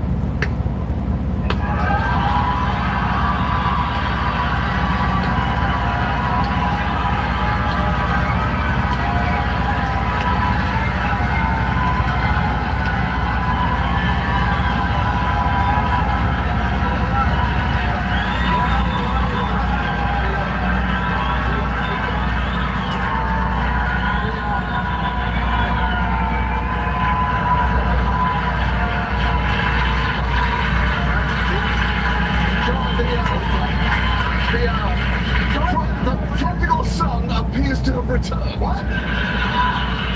Is that, hold on, do my eyes deceive me? Is that young John Oliver? Yes. Are you here to offer America your wisdom and counsel? Oh, no, John. I'm here to gloat. America had its little fun, didn't you? Experimenting with democracy. You fought so hard to get away from us, acting up, throwing all that tea into the harbour. You still owe us for that, by the way. How much? It was just tea, John. It was just tea. You take that back. You take that back right now. I know. It's a very sensitive beverage. The point is, you told everybody that you were going to be different. You weren't going to turn out like your mean old dad who was so horrible to you when you were growing up, so we sat back. We let you spend your wild teen years experimenting with your ridiculous ideas of checks and balances because deep down we knew that once you got that nonsense out of your system, you'd be backed. In fact, if I may sing from Hamilton. I'd appreciate that. No, that's fair. What I'm saying is, let me be the first to welcome America to its monarchy era. Congratulations, everyone. You can now take your place in the pantheon of great empires alongside the British, the Roman, the Klingon, Wakanda, whatever one Babar the elephant was the ruler of, I forget. Hold on a second, Mr. Oliver. Yes. If I may. Yes. Ambassador Oliver. Go ahead. For a moment. Please. America, yes. We are having a bit of trouble with democratic governance, but I don't think we want to abandon our republic and go full empire. Yeah, but why not, John? You really prefer the system that you have right now? Oh, I need 51 votes for a bill to pass. Is the vice president in town to break a tie? Or, wait, is this one of the bills that needs 60 votes for no clear reason? Well, I'm sorry, little Timmy, no health care for you. All right. It does not sound great when you put it like that. Oh, you mean when I put it entirely accurately, John? It doesn't sound great. What I'm saying is don't fight being a monarchy, John. Embrace it. Kings get shit done. Now, is it stuff that you want done? Not necessarily, but they do move quick. They taste cumin at lunch, and they've taken over an entire continent by dinner time. That is how the British rolls, John. F*** everyone else. They're not like us. In fact, if I may sing a line from Mr. Kendrick Lamar. No. I really don't think you should do that. I appreciate you for stopping me on that one in particular. Yeah. Not to be short-sighted, but spoiler alert. Yeah. John. Yeah. Things didn't end up so great for the British Empire. First of all, how dare you? We are technically between empires at the moment, but we're keeping our castles warm and our crowns bejeweled for the day that we get back onto our feet. Look, no offense, but I'm not sure the imperial model is for us. Oh, really? The imperial model isn't for you, John. Have you seen anything America's done over the last 50 years? Because for a country that doesn't want to be an empire, you're doing a pretty f***ing good impression of one right now. Invasions, economic exploitations, and now suggesting turning Gaza into a beachfront casino? Even King George would have been like, I don't know, guys. Feels like the situation's a bit more complicated than that, and I'm literally dying of medieval brain disease. You know what? He was doing that. He was dying. He was dying of a medieval brain disease. It drove him crazy, but he could see that it was an unreasonable request. We really have become our father. Yeah. And you know what, John? Don't be sad about it. We couldn't be more proud. This shouldn't be a sad time. The arc of history is so long, it eventually becomes a circle. And you end up right where you started. You might even call it the circle of life. In fact, if I may sing the great imperial subject, Sir Elton John's opening Zulu chant from The Lion King. Please stop me, John. Please stop me from doing that. I do not want to do it. John, please stop me. Please stop me. I don't want to go out like this. Stop me, John. Stop All right! me. John Oliver, everybody!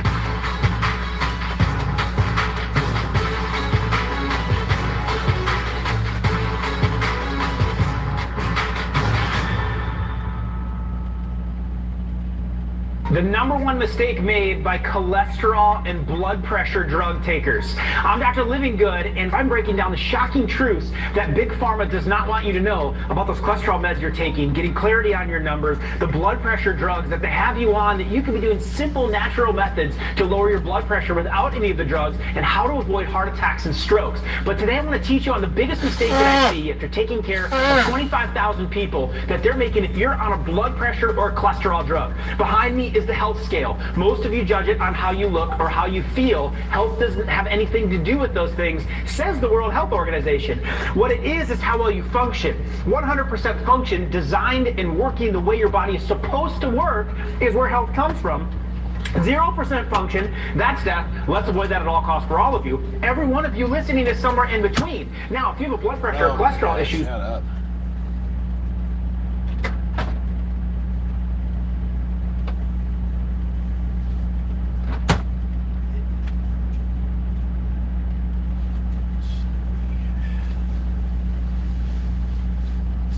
Fuel up.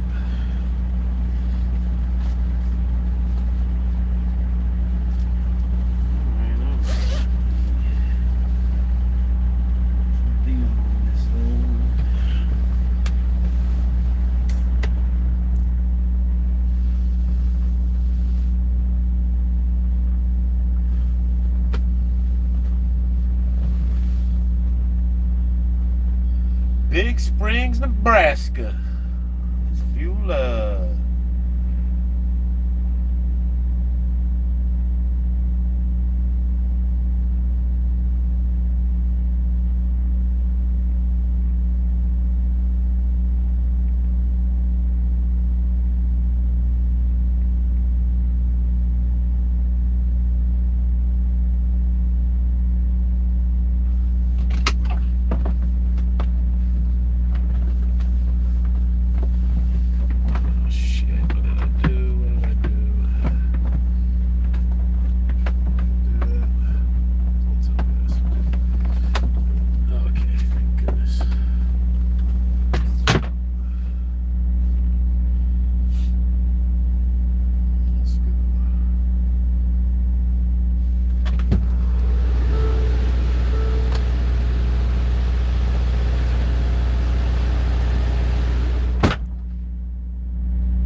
First, 50 Cent is undoubtedly a comedian. You weren't even supposed to perform at this event. Someone dropped out at the last second. You said, I'll go on, I'll help out. And what happened?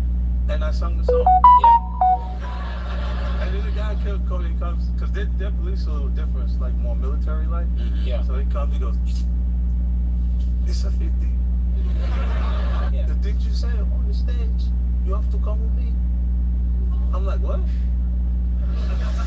I'm like, I have to arrest you? I said, what the fuck is you talking about? Today, I want to show you some of 50 Cent's craziest interviews. And you know it's 50, so you might want to keep the spicy food away for this one. First, we start with 50 Cent's Den of Thieves interview with The Breakfast Club.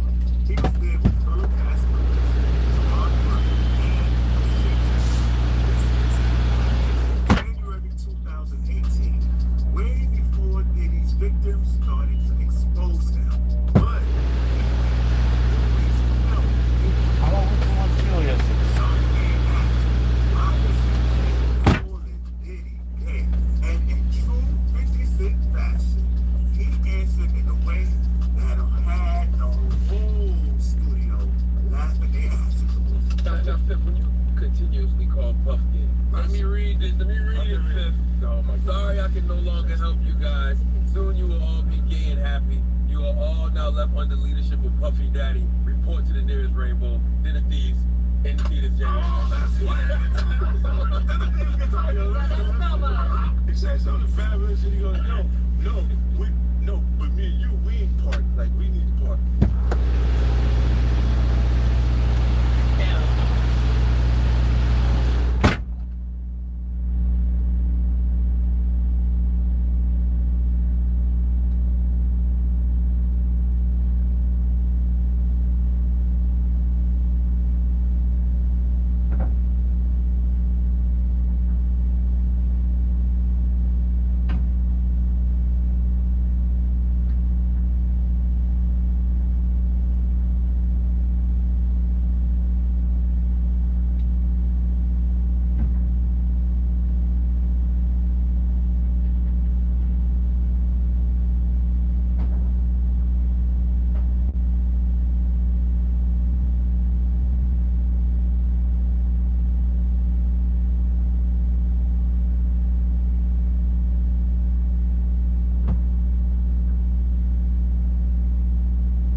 Let's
Somebody ran over the car to keep people off the highway when it's not there.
first started assembling this little device to make water out of thin air, my friends laughed at me. But when they saw the gallons of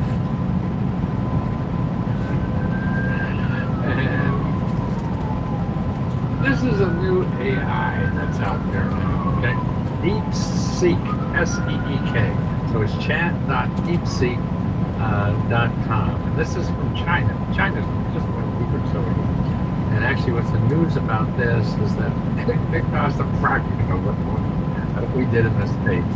But I use ChatGPT and I tested this and it's pretty good. I don't think it's as good as ChatGPT, but it's still good. And particularly it's very good, like ChatGPT, for finding information that is relevant to you. In other words, Google, I think, is the worst place to go to find information unless you're looking to buy something. Because Google is all about selling you something, right? And many people don't have money, so you can't use Google. So if you want to solve a problem, if you have to get money, you can't go to Google. If you want to buy a house, you don't have money, you can't go to Google. If you have emergency bills to pay, you can't go to Google. Because they're going to charge you money. Everybody in Google wants to make money from you. So that means they're going to lend you money. You certainly don't need debt. Or they're going to scam you. Or something in between. So you have to stay out of Google. At least that's my opinion. I'm sure there are other opinions in the world that look at this. And see, because everything in America is not for sale. Okay? So you can't buy everything in America. You could buy 60%. Look at this chart here. This shows you a chart how what America is made up of. Look at on the right-hand side, the yellow part. That's about 60%. Now that's Google. That's capitalism. The capitalism represents 60% of everything in our economy. Look at the other side. Okay, that's green and blue. That's government, nonprofit organization. Now, what government and nonprofit organizations do, they give you money. They give you service. They give you cars. They give you houses. They just give. And they can't ask for money for anything because they already got money to do it, to give it. That's community. That's where people are helping. Our world is not just capitalism.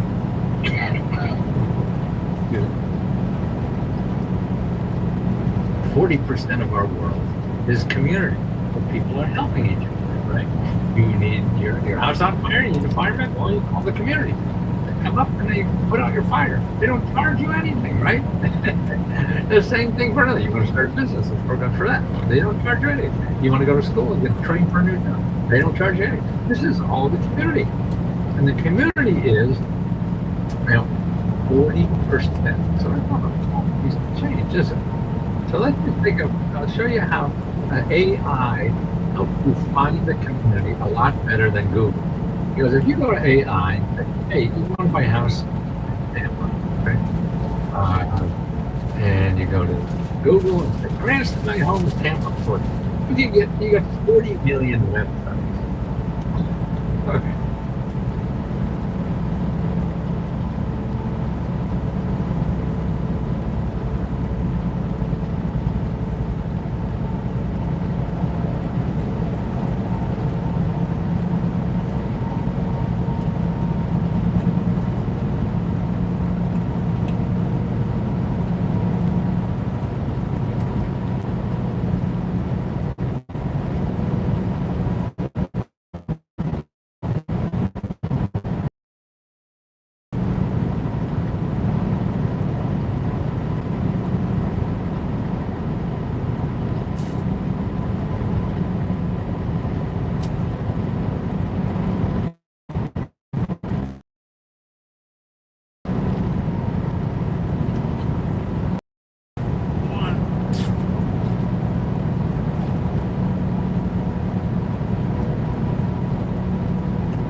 think I go out of my way to piss them off, but it's really not out of my way at all.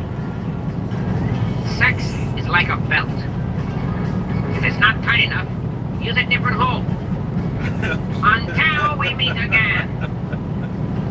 When I breastfed my son, I used to masturbate at the same time. The way he sucked on my nipples gave me the best orgasms. Oh, God. What the fuck? Kiss my ass. Joke's on you. I'm into that shit. A condom and a coffin both hold stiffs. But one is coming and one is going. Until we meet again. Guy fuming after someone sneaks up and locks padlock to his earlobe. Master locks of the universe. You come way too fast. Tough talk for someone who didn't come at all. Sit down to watch porn. It connects to an Apple TV. You don't own an Apple TV. You hear your neighbor's kids scream. So I'm writing you a ticket for driving alone in the carpool lane. You're going to feel real fucking stupid when you look in the trunk. There will always be a light at the end of the tunnel. The light at the end of the tunnel. My humor getting darker the longer I live on planet Earth.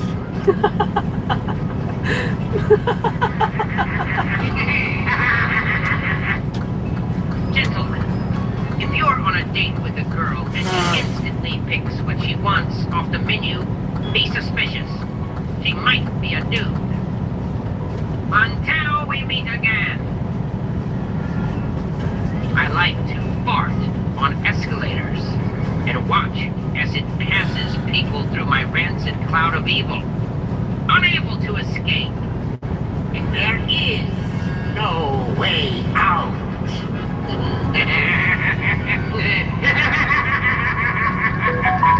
I found drugs in our son's bed. Talk to him. Okay, so your mom's a narc.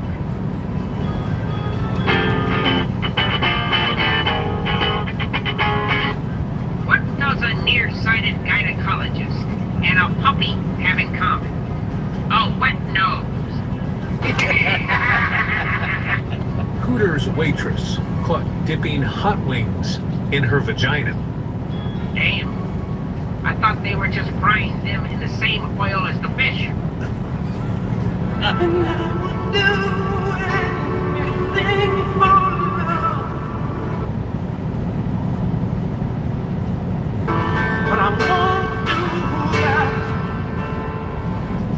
The female version of teabagging is called a flappuccino. Until we meet again. No one has ever ate my ass like you. Calm down. I was trying to cover up the taste of your vagina. Not a single virgin sacrificed. Eclipses just aren't what they used to be. Grown men, why are you still playing video games? Grown woman, why does your grandma have custody of your kids?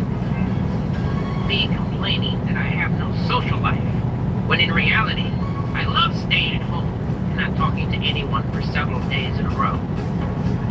My lips are so dry. Does it hurt when you walk? What? What? Your eyelids are made of the same material days in a row. My lips are so dry. Does it hurt when you walk? What? What?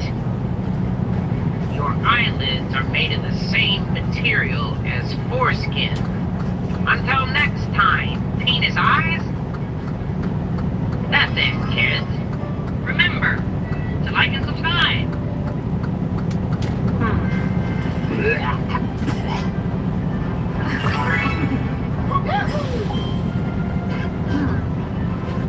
How am I supposed to spread positivity when the only thing I know how to spread are my legs and cream cheese on a bagel? Well, if we can't beat positivity, I guess that'll have to do.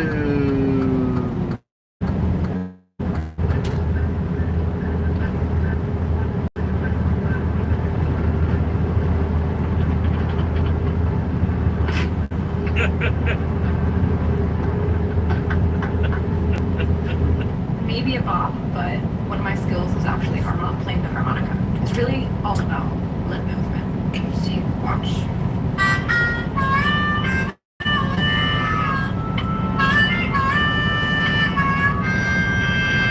They couldn't recognize real talent if it slapped them in the face with a dead fish.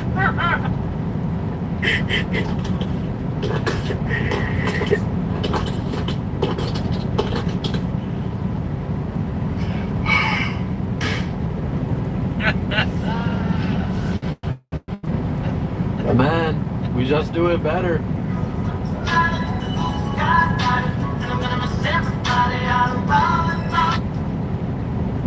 What does he say? I don't know. What, when that was playing, Stu, what were you saying? Hippopotamus. Group of guys got us. You gotta have a hustle in jail, right? So my hustle was I would charge people $20 commissary for them to touch my chin while they were in the shower. What? That's also how I got the nickname Titty. What motherfucker in their right mind paid this dude so he could touch their chin like that's gonna enhance the experience? What the fuck? That's gonna fuck everything up for me. One leg on the headboard, leave the other leg on the mattress. Look down at him while he's smacking, hit them headshots like an actress. Women. Just like expected now. Fuck! Just learned how to give head. Fuck! Ugh! Some men wake up at 18. Some men wake up at 30. Some men never wake up at all. Just understand something, thank God.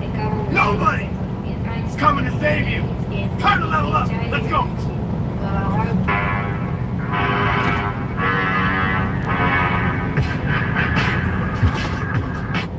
Shit. Yeah. Guess who's off their medication?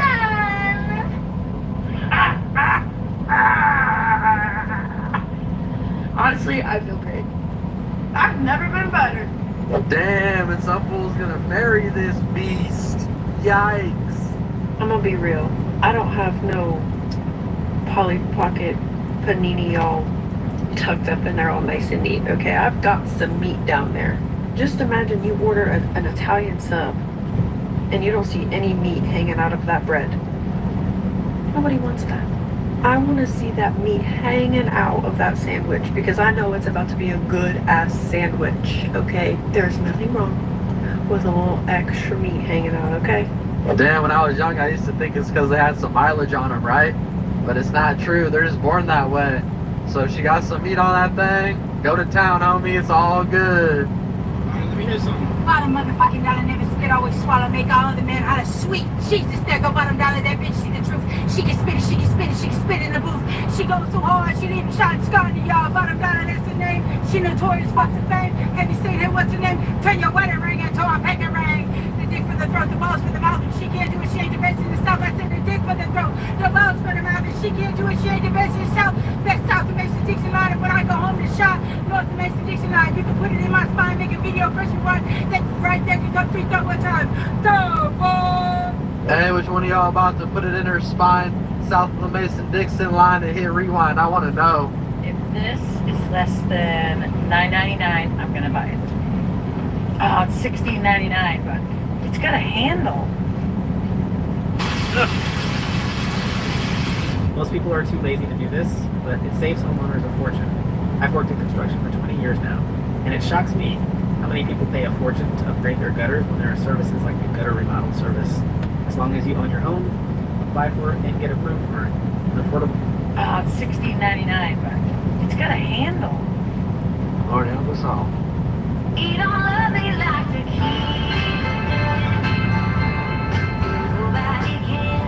If your wife tells you she's tired of doing all the housework while you lay there and don't move, tell her, now you know how I feel when we're messing around. Tell her doggy style doesn't mean you're supposed to roll over and play dead. Flashlight. Open it up.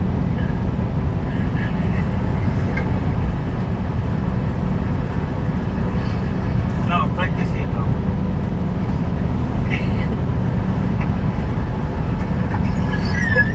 Hell yeah. Yeah. that's the weirdest gift to give to your father-in-law, but fuck, it's gonna go great with his new meth pipe. I just got 3 things to say. God bless our troops. God bless America. And gentlemen, stop. Going through a party in the county jail. The prison man was there, they were getting away. Man was jumping. Come here, man. You don't have no snakes or nothing, do you? Man, I got snakes. No. Went into this house to the up. No, I'm serious. I don't like snakes. I will protect you. No, you tell me where the snakes are, because I don't The like snakes are in here. I want you to get a look at them. Hey, yeah, you're right. I'll stand right here. Now, wait a minute. You don't understand how many there are. Dude. You see all them snakes right there? Yeah. You see them snakes right there? Yeah. They're my babies. Okay. I care more about them snakes than I do a human life. Just like that, man. Okay. Them snakes mean more to me than any human being ever born. Man, the cops from back in the day was hella funny. That's what I'm saying when the cops show up and start looking at my snakes. Y'all better watch out. Brain is always looking for evidence to confirm what you have told it. So if the story in your mind is things are always shit and never working out for me, your brain is going to cherry pick everything in your life that reinforces that. This is why when people start to say things like, show me how it gets better, I know it can get better than this. It starts to, because your brain is going to start looking for evidence for that to be true. It's a confirmation bias, and it doesn't have to be rooted in negativity. Your brain will start to cherry pick the things that are good and that show that life has the capacity to be better. Your mind is just doing its job. It's looking for proof to reinforce the reality that you have created for yourself out there. So be intentional about the reality you're creating. It's all within you guys. You can make it happen. Don't think nothing else. What the hell makes us think that someone doesn't know that what they're doing is wrong? Do we think they were just born yesterday? We feel this need to walk people through their behavior and attempt to explain their impact on us. Because on some level, being honest here, we're blaming ourselves. We also think they don't know. It's like we think that they just need to have it broken down for them.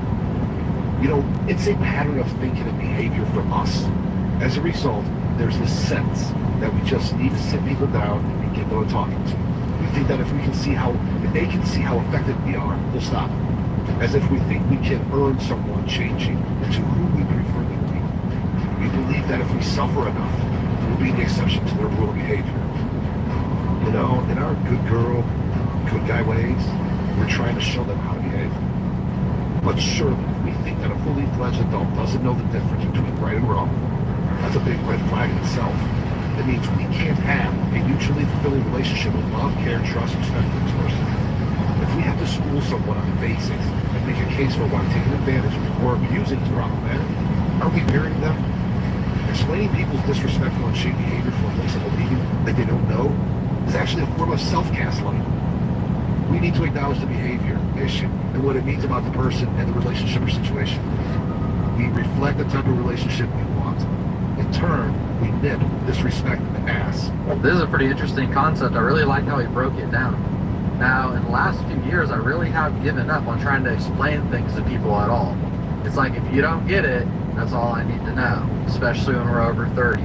So this shit really hit home. This is very smart. Don't argue with them. They know exactly what's going on, and when you really think about it, it's true. The key to great skin is exfoliating and moisturizing. Old Spice gives me both.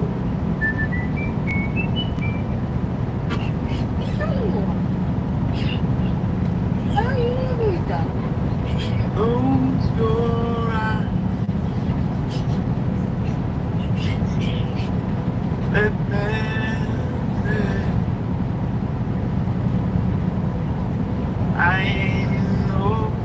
This life in this world is so amazing, guys.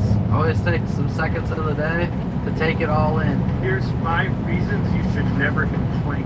1, complaining is like watering weeds. It only helps grow what you don't want. 2, because when you complain, you're telling your brain to focus on problems instead of possibilities. 3, because your energy is too valuable to waste on something that isn't moving you forward.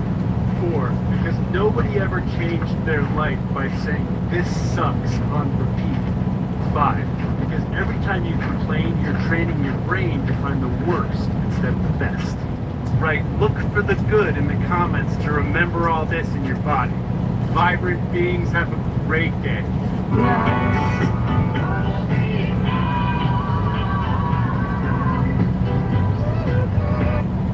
All right, y'all, come join me for another Bring Your Audience to Work Day.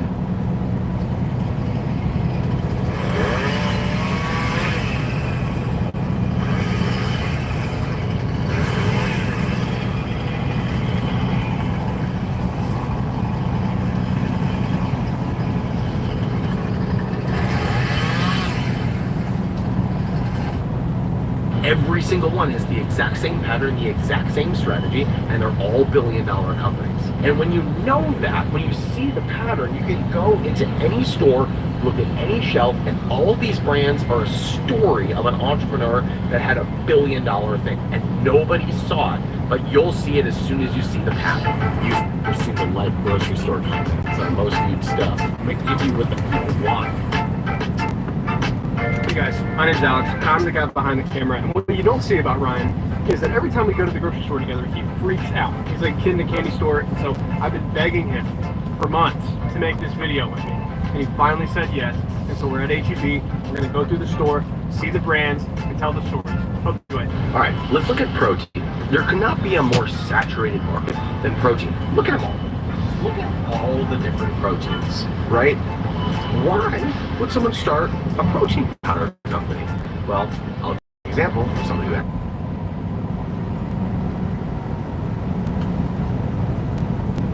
actually got into a saturated market and built a billion-dollar company. I don't know the exact numbers, but this guy right here, notice that it's almost out over here. Nice work, Drivetrain. I love this brand as an example. First of all, started by Derek Halpern. There could not be a kinder, more lovable entrepreneur. I love the guy because he was like me. He had a podcast, he was talking about business, and he hated it. So we shut the thing down. He said, I'm gonna start a protein powder company. Now it's the fastest growing plant-based protein company ever.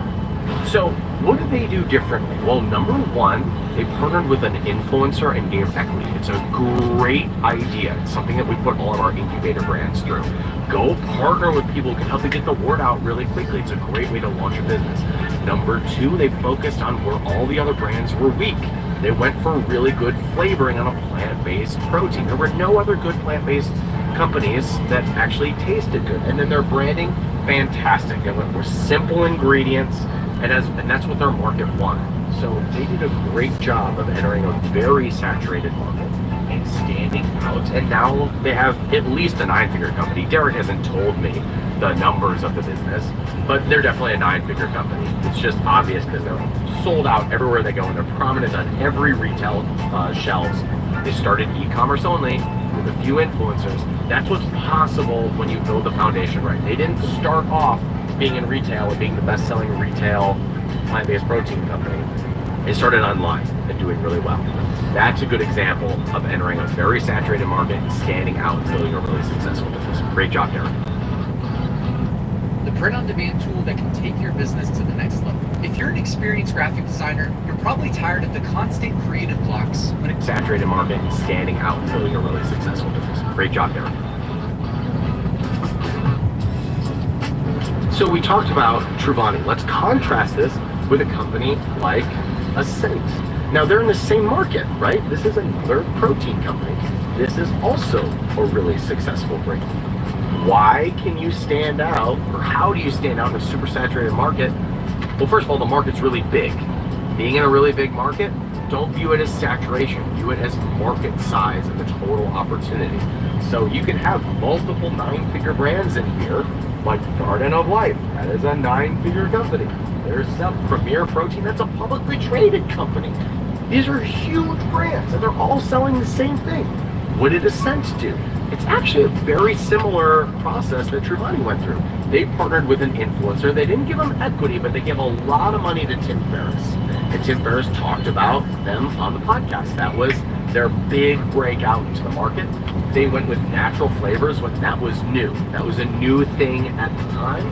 And they went super clean when nobody else is going super clean. Now everybody goes super clean, but at the time, that was new, and that's how they got some market penetration. So there are always ways to go into a saturated market and stand out. You just gotta be a little bit different from everybody else and lean on that difference and get other people to talk about it. That's how you can break into a really saturated space. And it might start totally online and then break into big time. It just matters that you get the difference right, and then you stand out for really saturated. That's how you do it. Example number 3 here. I know we're talking about protein a lot, but again, this is a saturated space with all these big brands. It's a great example of what to do well. C4, Ghost, Rise is another good one. They all lean into flavor as their differentiating factor. What Ghost did really well is these partnerships. They were the first to break in with these partnerships to make a very unique flavor. So this one is the Chips Ahoy. Check this out. This is Oreo. These are crossover promotions. Both brands get to benefit from having this collaboration of brands. It's a really smart idea to go into a market with a very specific branding, meaning the flavor, when nobody else is doing that. So Rise did the same thing, but I don't see it on this one. They did a collab with Skippy for peanut butter because nobody does. What, you found it? Oh, here. Okay, so here's the one that they did with Jet Puff. So this is the marshmallow flavor. They also did one with Skippy because nobody does the peanut butter flavor well in protein. So they went out and partnered with Skippy. And then you got this one here, C4 partners with Reese's. This one's obvious. They have Hershey's here. Now, this is kind of commonplace now, these brand partnerships, but Ghost was the first one to do it. And as a result, they carved out their space in a very saturated market. So that's what you'll see in a lot of these big spaces, is someone will do something different and then everybody else will copy it. But that's how they carve out market share when everybody else seems to already have dominated the space. All right, we just talked about protein and how to stand out with protein. Another really saturated market is coffee. It's a big market, but still there are dominant players and opportunities to get a foothold in this space. It'd be the same playbook like Bulletproof did, where they did a little bit of a spin and they had some exposure and some influence, and now they're a billion-dollar company. But let me show you a brand that tried to do the same thing and they did it horribly wrong. This one right here, Laird Superfood. I have no idea what this brand stands for, but they have an influencer, they have a famous face of this company. Here's what they did wrong. They tried to sell everything. If you look up their website, they have a product for everything. They've got like 40 different SKUs. So I don't know what they stand for. I don't know what their difference in the marketplace is. And how is this different from the other functional coffees or healthier coffees? I know they have a celebrity behind them, Laird Hamilton. I know that, but what are their values? What do they stand for? They tried to go too wide, too quickly, rather than doing a few products extremely well and standing on their values and getting a raving customer base. Dave at Bulletproof did that really well. They had a few products and they talked about them over and over and over until people knew what to trust about this brand. This brand did not do the same thing. And let me show you this stock graph of this company. So over the last couple of years, Laird looks like this. Can you see that? Hey, coaches and consultants, come here, check this out. I want to show you that you do not have to work with a ton of clients to make an incredible income. So, as you can see on the screen here, I generated 150. This. Can you see that? That's not good. That's not good. Now, over the last year, they've started to figure it out because the stock has come way up in the last year. But this is an $80 million market cap company. This is a small fish in this big pond. So what they need to do is go back to a few core products until they have brand recognition and values again and a core customer base, and then they can go wide. A big trap for entrepreneurs is launching too many products at once rather than doing a few extremely well and then widening from there. This is a case study of it going well. Muffins. Let's talk about them. Let's eat them. Let's throw a muffin party. No one knows muffins like me, folks, okay? I'm gonna stop doing that eventually by the end of this video. Let's look at this as a case study. Okay, first of all, what do you notice? You notice that you have a bunch of different brands all doing pretty much the same thing. These are all pre-made muffin mixes, right? But you also notice that they're all going in different directions. Like this one is gluten-free. Yeah, King Arthur is free. Bootylicious, that's a terrible name. That's going in the high protein direction. And then you've got Duncan Hines Keto. And now you've got Halo Top Low Calorie. All right, so first of all, there must be money in pre-made brownie mixes or muffin mixes. But when I look at this, I say, I predict Duncan Hines crashes. That will not do well. And then these high protein ones or the low calorie ones, they're going to do well. Here's why. The high protein space is a growing market. The keto space is a dying market. So this brand will need to rebrand the approach of this formula if they want to stay relevant. Because keto is now kind of a small market, whereas high protein or lower calorie or just overall better for you is a growing market, and it will grow for years to come. So when I look at this, I say, all right, these are the brands that you're going to see more prominent, meaning the high protein with a clear audience, they're going in a specific direction. Those are the brands that are going to win, whereas this was targeting a trend. The keto brand was targeting a trend. Never, never, never build a product line or a brand that is just there to capture a trend. It's risky, it works for a short amount of time, and some brands think, oh, all the money is in this growing market. No, a trend is different than a growing market. So I look for the brands that are going after a market that is growing rather than chasing a trend. And I can usually predict who's gonna win based on that. Great case study, Kodiak has done this extremely well. Kodiak does the high protein approach to baked goods, and now look, they have most of the shelf space here inside of the better for you pre-made muffins. So go after markets, not trends. That's how you win. All right, we're going into the cereal aisle, and Ryan loves to tell this one story about Kellogg's, and I guarantee he's going to talk about it. Oh, here he goes. 3, 2. Kellogg's is such a cool story. This company doesn't even exist as it used to anymore. Do you know Kellogg's split into 2 companies last year? And now they're operating like a startup? The question about Kellogg's is going to be, can Kellogg's actually create a footprint in new distribution vehicles? Because all the new cereal companies, like Magic Spoon and 3 Wishes, they start on e-commerce. Kellogg's can't do e-commerce. They don't know anything about e-commerce, but they're only valued at $1 billion. Like their IPO is at $1 billion for Kellogg's. Tony the Tiger is worth more than $1 billion. That branding, like that brand authority is worth more than $1 billion. But can they grow their distribution is going to be the big question. Because like, they're not a growing market. They could be. They have all the backing in the world. They have all the branding in the world. But the e-commerce cereal brands, like we just talked about, they're the ones that are actually controlling the attention in the marketplace and can create more distribution. So it's going to, either Kellogg's is going to buy those brands, or those brands are going to expand and Kellogg is going to shrink. And it's going to be really interesting to see how it plays out.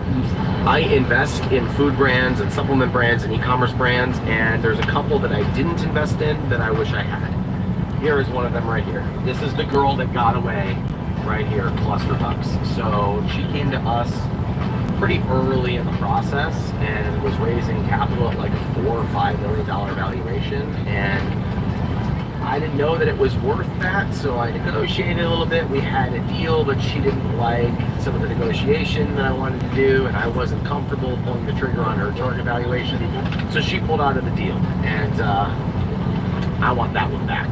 That's an investment that I wish I could get back, because now this brand is, I see it everywhere, and it's a really good product. So I try to be a little bit too protective of my investors' capital on that one, and this is the deal that got away. I wish I could go back and just, back the entrepreneur who was on a good growth trajectory rather than you know, be a little bit overly conservative. That was a mistake on my part. I missed the upside on Cluster Bikes. They're doing great, by the way. She deserves all the credit. I got the upside though on Own. I was a silent investor in this one. Like, if you go call the founders, they have no idea who I am. I was a silent small partner in this one. But this is a brand that we invested in and had an exit, and it was a great return. And they were acquired. This is a cool story.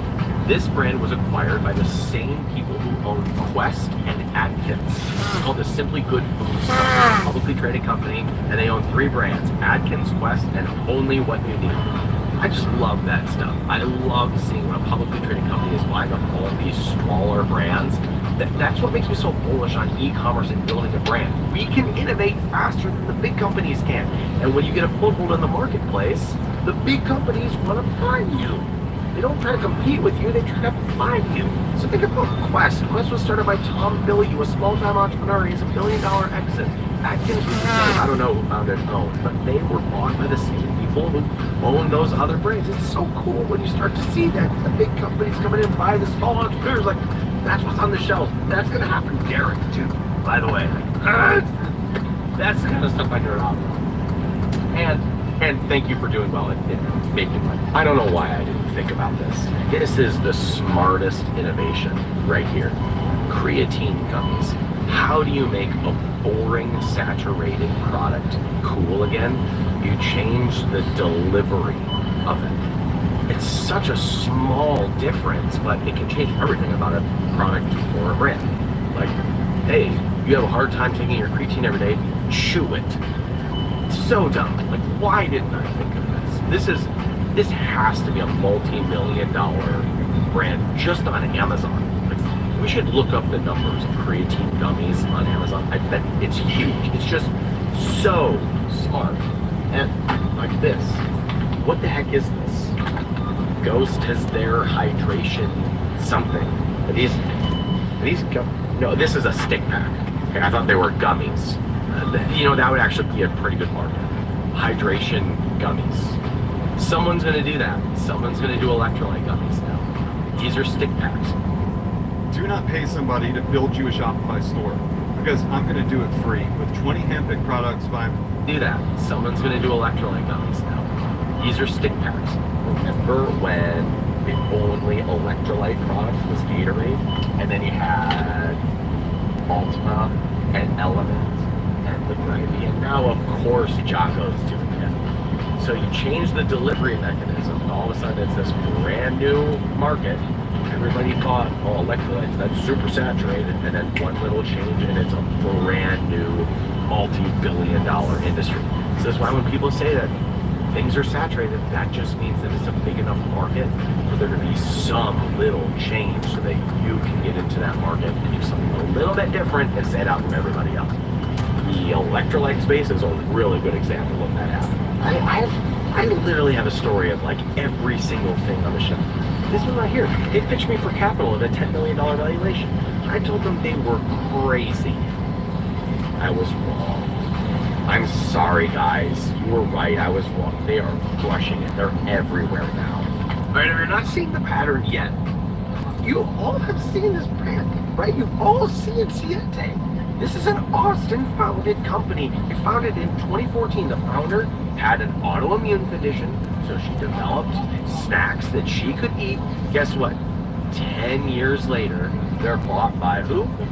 PepsiCo, the big brand that couldn't compete. And they bought them for $1.2 billion. So this tiny little founder with an idea for solving a problem that she had starts some snacks. 10 years later, there's $1 billion exit to PepsiCo. PepsiCo bought the snack company. Another example of a big brand coming in, buying the small one that is getting new market share. This is how it works, folks. You start a product that solves a problem for a specific group of people. You get some exposure. It doesn't happen quickly, but it happens over time and it compounds, and then the big brands come in and buy you. You see in the theme, this is how it works. God, that's fun.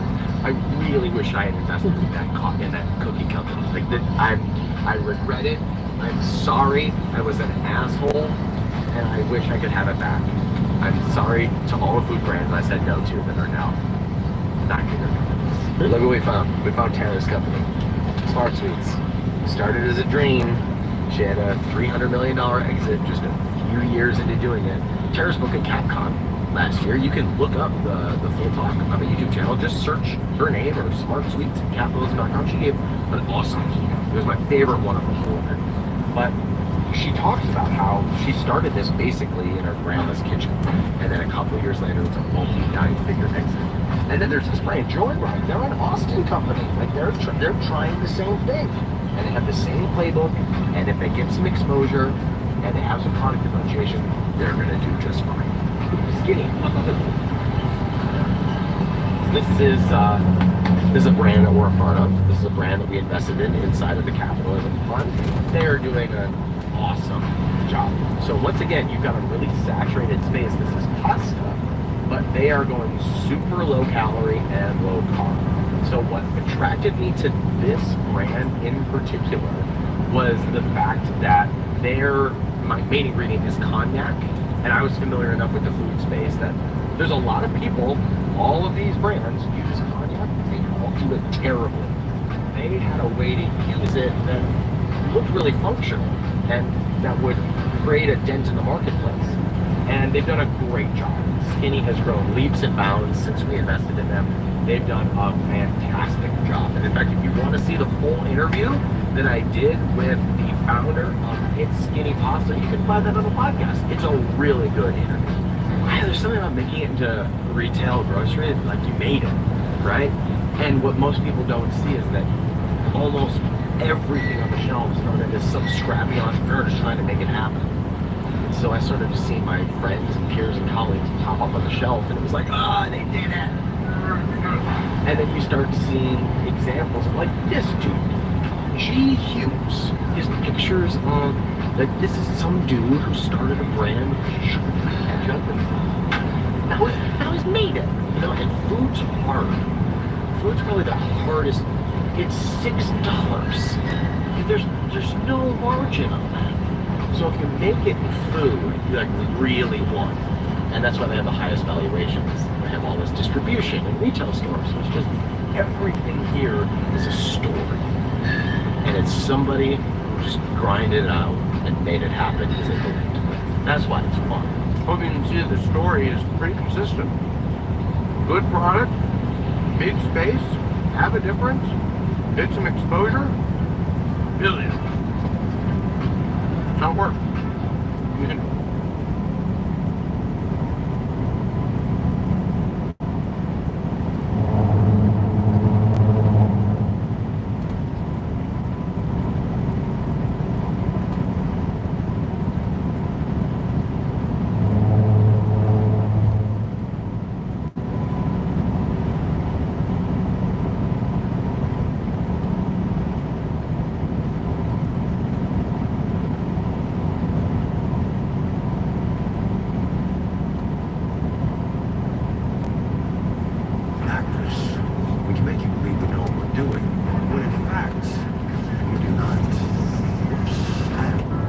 Let me ask you something right now. Are you ready to change your life?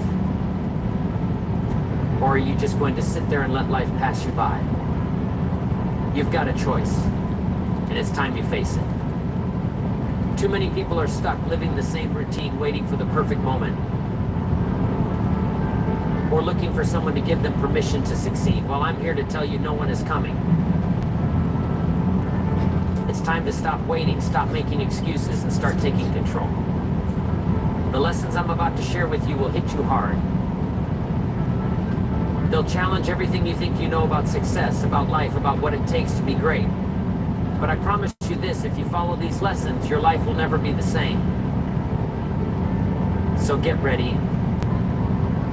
It's time to step up and take responsibility for your future. The clock is ticking. Let's get started. Invest in self-improvement. If you're not working on yourself, you're losing. It's as simple as that. Life doesn't wait. Time doesn't care if you're tired or distracted. Every day you're either getting better or getting left behind. So let me ask you, are you okay with being stuck? Are you fine with feeling like nothing ever changes? Because if you don't invest in yourself, that's exactly what you're choosing. Here's what I learned that changed my life: work harder on yourself than you do on your job. If you work hard at your job, you'll make a living. But if you work hard on yourself, you'll make a fortune, and I'm not just talking about money. I'm talking about having freedom, confidence, and purpose. I'm talking about building a life that excites you every day.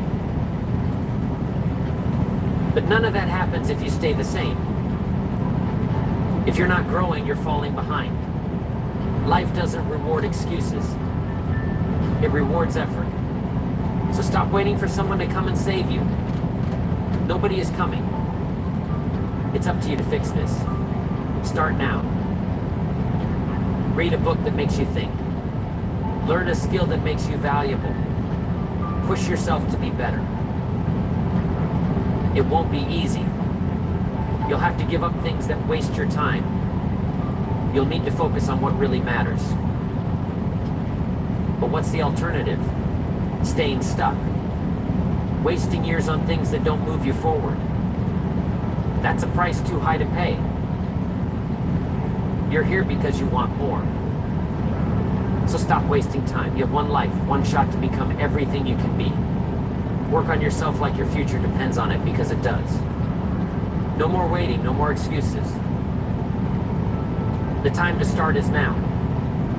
Success through personal growth. If you're not growing, you're dying. That's the hard truth. Success isn't something that just happens to you. It doesn't come because you hope for it or wish for it. Success is something you attract through who you become. If you're not investing in becoming better, more valuable, you're falling further away from it. Don't fool yourself into thinking things will just fall into place. They won't. Success is something you attract, not something you pursue. You need to understand this. Success doesn't come from chasing money or fame. It comes from becoming a person who is capable of handling success. You have to be a person of value, someone who offers something of worth to the world. But here's the catch: you don't get there by staying the same. You don't get there by sitting back and waiting. Personal growth isn't comfortable, it's painful, it's hard, and it takes sacrifice. But if you want more out of life, you'll do what it takes. You'll take the extra step, read the books, work on your mindset, and master your skills. I know it's tempting to stay in your comfort zone. But staying there won't bring you success, it'll only bring you regret. Time keeps moving forward, whether you're ready or not. So get ready. Start working on yourself. Start changing your mindset.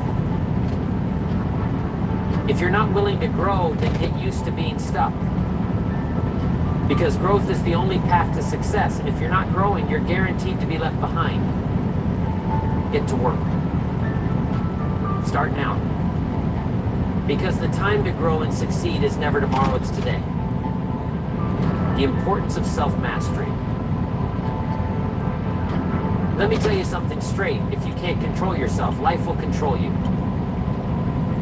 That's the brutal reality. How many times have you let your emotions, your habits, or your impulses dictate your life? How many times have you failed because you couldn't control your actions or your reactions?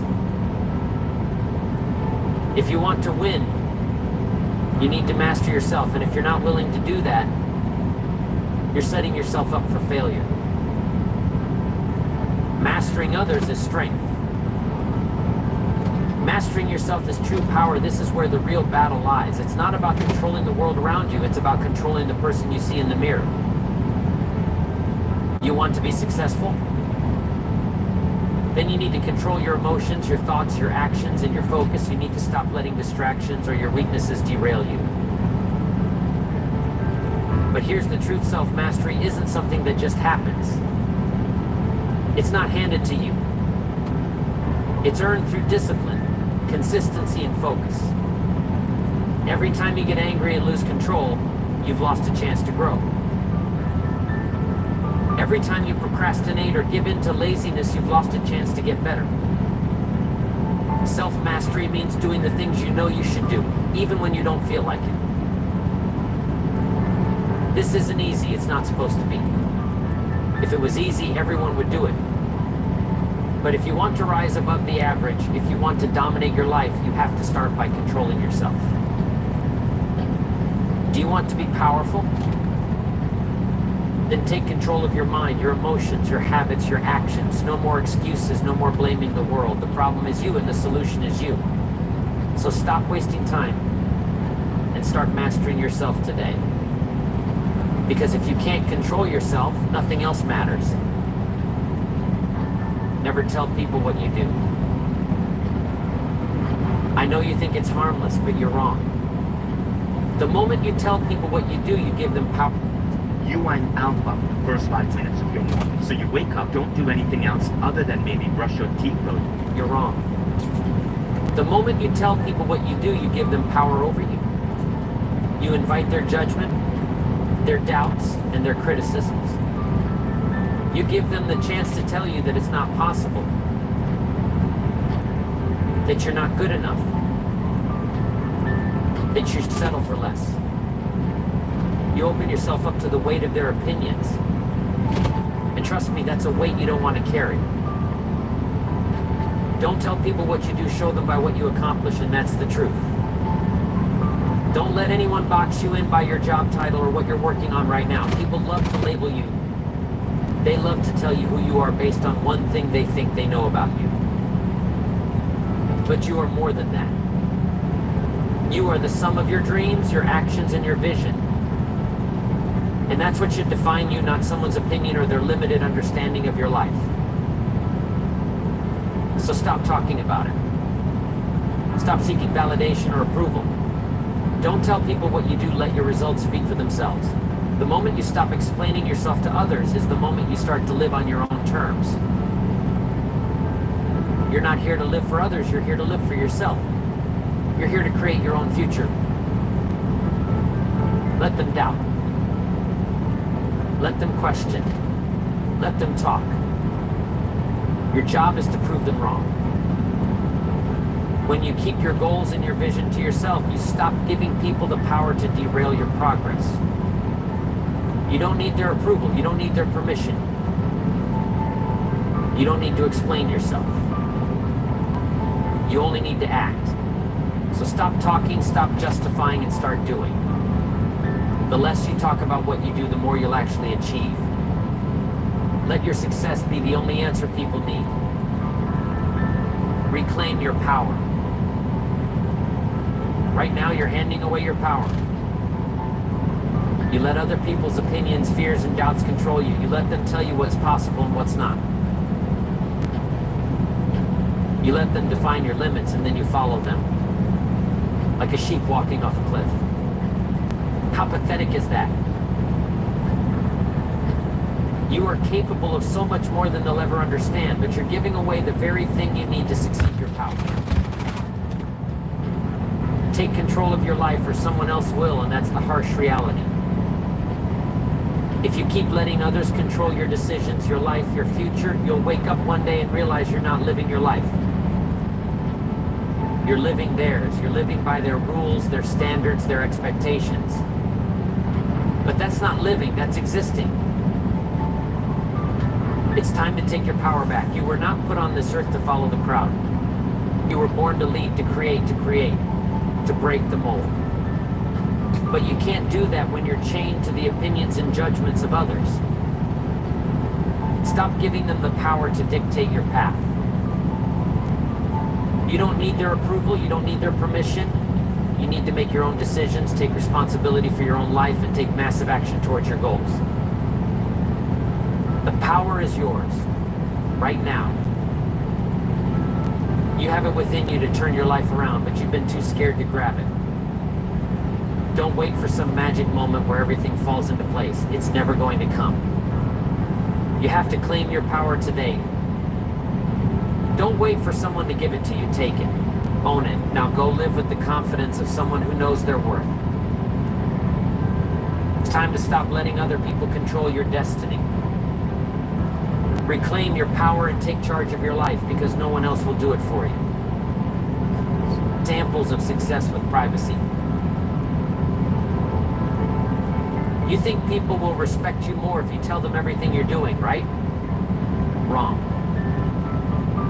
The more you talk about what you're doing, the more you invite judgment, criticism, and distraction into your life.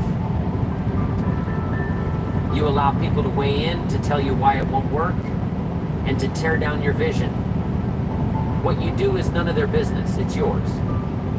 If you're constantly talking about your plans, you're giving away your power.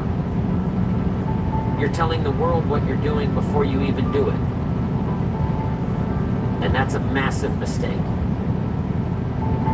Don't tell people what you're doing. Show them the results, and he's right. People respect results. People respect action. But when you tell them your plans, they get distracted by your words, and they begin to judge, question, and doubt. And that doubt will only creep into your own mind. If you want to achieve real success, keep your mouth shut and work. Work hard. Let your results speak for you. Stop asking for permission. Stop begging for approval. Stop trying to justify your actions to people who don't matter. Focus on building, creating, and achieving. When the results come, if you're insured by any of these companies, you are being taken advantage of. My sister works at the DMV, and she sent me this confidential website. Matter. Focus on building, creating, and achieving. When the results come, they'll be the loudest thing in the room. Let them ask you how you did it. Let them wonder. By then, you'll be miles ahead, living life on your terms, not theirs.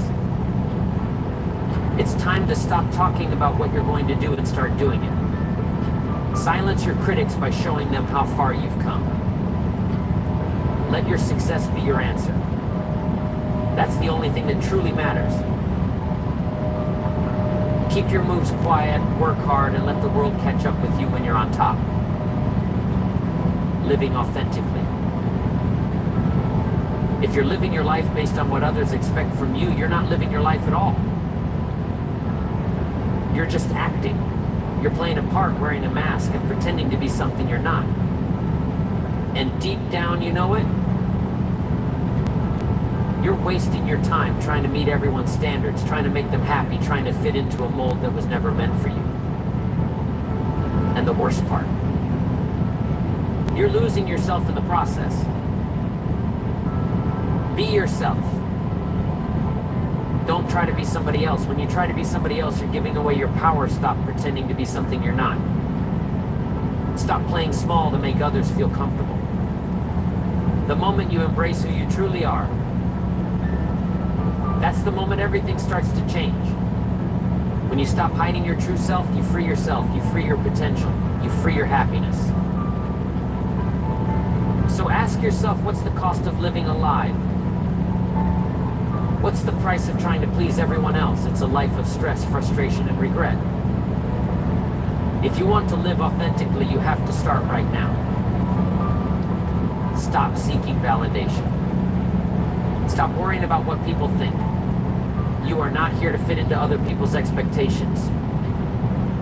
You are here to build your own life, your own legacy, your own future. The world needs the real you. Your gifts, your voice, your perspective. Don't hold back. Don't play small. It's time to step into your power and live as your true self. The moment you stop pretending to be someone else is the moment you start becoming who you were always meant to be. So stop wasting time. Be real, be bold, be you. Inspiring others by example. Listen to me talk is cheap. Anybody can talk a big game. But actions are everything. If you want to inspire people, you don't do it by telling them what they should be doing. You do it by showing them. Your life, your actions, your decisions, they speak louder than any words you'll ever say. If you're not living by the standards you preach, then you're nothing more than a hypocrite. And no one is inspired by that. You don't have to be great to start. But you have to start to be great, and that's the truth.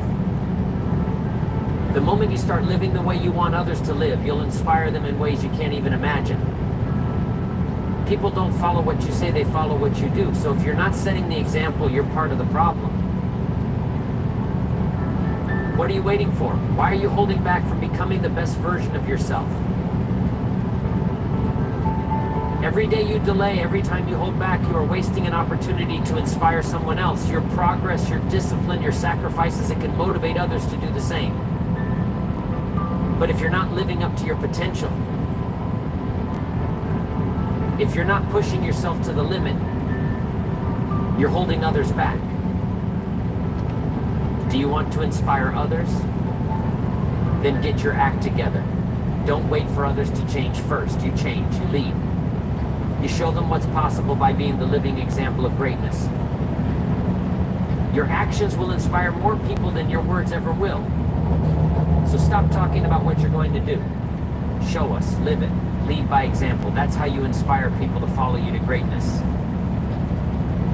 Challenges and determination. Listen, life is not going to hand you anything. It's not going to be easy. If you think success comes without struggle, you're living in a fantasy. The world will throw challenges at you, and it's not about whether or not they come, it's about how you handle them. If you let challenges defeat you, you're done. Period. You can either be a victim of your circumstances or a victor over them. It's your choice. The challenge of leadership is to lead in the face of adversity, and let me tell you something, if you're not facing adversity, you're not pushing hard enough. If your life is easy, you're not growing. Challenges are what forge character, they build strength. They test your determination. Without them, you're just coasting. And coasting doesn't get you anywhere meaningful. Stop making excuses for why it's too hard or why you can't do it. Everyone has problems, but successful people don't let problems stop them. They use them. They learn from them. They grow stronger. The road to success isn't smooth, but it's those who keep going despite the obstacles. How often do you think about your poop? Some people think about their poop a lot. Others, not so much. Did you know that every time that you pay a visit to the porcelain throne, your poop is trying to tell you something about your health? What exactly is your poop trying to tell you? Life isn't smooth, but it's those who keep going despite the obstacles who get to the top. You think your struggles are going to stop you. Think again, you're tougher than you know. You've got more in you than you realize. So the next time you hit a wall, don't back down, don't shrink from the challenge. Face it head on, push through. Use the pain. Use the struggle. That's how you grow. You don't back down, you fight. You keep going. You keep pushing. And when you come out the other side, you'll be stronger, sharper, and unstoppable. Challenges are not the end, they are the beginning of your greatness. Take control of your life. Let me ask you this, who's in charge of your life? Is it you or is it everyone else around you? Because if it's anyone but you, you're living a lie. You're letting other people, circumstances, and excuses control your destiny. And that's unacceptable. You've got one life and you're letting it slip away because you're waiting for someone else to hand you the keys to your future. Newsflash, no one is coming to save you. It's all on you. You are the average of the 5 people you spend the most time with. And I'll take it even further. You are the average of the actions you take. If you're not taking control, you're just drifting. And drift leads nowhere. No one ever became great by waiting for life to happen to them. They took control, they made decisions, and they acted even when it was uncomfortable. Now, stop waiting for someone to give you permission. Stop looking for the perfect moment, the perfect conditions, the perfect time to start. There's no such thing. Every day that you waste waiting for the right time is a day you'll never get back. You're in control right now. If you don't take charge of your life, no one else will. And trust me, the world will leave you behind. You're not going to get any sympathy. You either make decisions and take action, or you get left in the dust. Take control today. Stop letting fear down over decide what you can or can't do. If you want a different life, you have to choose it. You have to fight for it. Stop. Whoa, it's a beautiful day to these reactions. 50K for a date will never be enough. I am so sorry, sir. I'm for sure gonna say, but you know what? I'm not even gonna give you the opportunity because I don't even want to date nobody else. I don't want to date nobody. Okay? Ever. If she oils her buckshots, it's a little easier on the neck. That's all. Yeah.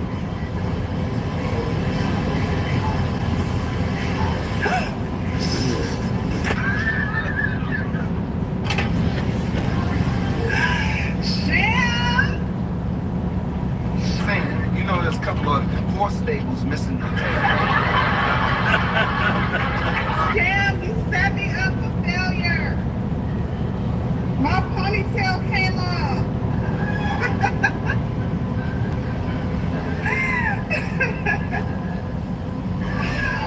Come fix the pony.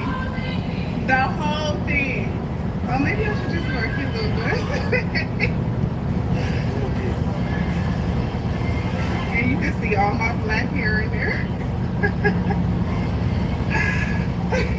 This how it was in London, y'all. That's exactly what happened. Y'all seen that little ponytail I had when I was on the truck? Hey, Cassie. Did y'all see that? Amen. Never ask again. Log in now. Enter MU777, 888, and 999. Claim all the exclusive gifts. Open it. A lot of gear inside. Plus 13 Archangel Sword, Enchanted Red Dragon set, and Hey man, that's some funny shit. That is some funny shit right there, bro. That might be God's way of telling you to pipe down and chill, because $50,000 not being enough for a date. Are you crazy? And then they just showed us that, come on, you ain't worth no 50 bands, baby. Yeah, man, and I'm gonna go ahead on and tell her just like this. Matter of fact, I'm gonna let Martin Lawrence tell her. I need you to do what you do. What? Run men away. Am I the asshole for not giving my husband my escape money when I saw that we were financially struggling? I'm a 34-year-old female, have recently ran into a situation with my husband, who's a 37-year-old male. I'm curious about if I am the asshole here or not. Me personally, this is a general rule of thumb. Whenever I ask myself if I'm an asshole for something, I was. So me and my husband have been together for 8 years, married for 7. Setting aside money as a rainy day escape fund if worse came to worse. My husband has never shown any signs of being dangerous and rarely even gets upset, but the way my mother talked about it, it seemed like a no-brainer to have. When me and my husband and I got together, we agreed I would be a stay-at-home wife. We are both child-free, so that was never a concern. My husband made a comfortable mid-six-figure salary. All was good until about 2 years ago. He was injured at work in a near-fatal accident. Between hospital bills and a lawsuit that we lost that ate up nearly all of our savings, I took a part-time job while my husband was recovering. But when he fully recovered, we transitioned back into me being unemployed, as my husband insisted that it was his role to provide. He currently is working 2 full-time jobs, Ubers on his off days to keep us afloat. And here is where I might be the asshole. Yeah, the way this story going, it definitely ain't no might be nothing. You an asshole. I do all the expense management and have continued to put money into my escape account, although I significantly decreased from $750 a month to just $200 a month. My husband came home exhausted one night and asked about downsizing because of stress of work. I told him downsizing was not an option, as I had spent many years making our house a home. And he offered to go back to work. He tried to be nice, but basically told me that me going back to work wouldn't make enough. After an argument, my husband went to our finances to see where back was confused when he saw that I had regular recurring withdrawals leading back years and asked me about it. I broke down and revealed my money to him. not sit, which now sits at about 47,000. After I told him all this joke, he just broke out sobbing. His point of view is that I treated him like a predator. Take your ass out for that shit, for years, even when he was at his lowest. I told him that money was a precaution I would have taken any partner and not specifically him. He left the house to stay with his brother and said, I heard him on every possible level, but my mom says this is exactly what money is for. You should bail now. I hate it. You shouldn't be married. I think it was selfish. Very selfish. Okay. She keeps saying mine. It sounds like she's getting terrible information from her mother or something with her ex or her past. She's already said that he wasn't abusive or he wasn't dangerous. So I was never a marriage. Can I play devil's advocate No, real quick you can't. before we start getting on the same page on the couch? No. Why? There's no need to Okay, take well, my only statement in playing devil's advocate is I think that her mom gave her that advice because her husband insisted that she was a stay-at-home wife, which means she would have, I mean, her money would have come from him, his money, her money, or whatever, but in the case that they got divorced, I don't know what their divorce agreement or if she signed a prenup or anything like that, I don't know, but I think that was his advice so that she'd have something for herself. Because you can't just like be at home twiddling your fingers, just being like, okay, well, I can only get money if he gets money. And if he's not getting money, then I don't have shit to do. Well, 6 out of the 8 years that they were together, he was making mid-six figures. Right. No, at the same time, I can't even feel sorry for this nigga, though. Some men put themselves in situations like that, bro. Real talk, man. You got a lease for a wife, bro, and you proud of that. It's like, I'm gonna go bust my ass for this woman who serves you at no point or time. She's valueless, if that's even a word. God damn. Bro, that happy wife, happy life shit is, man. Y'all better chill with that, bro.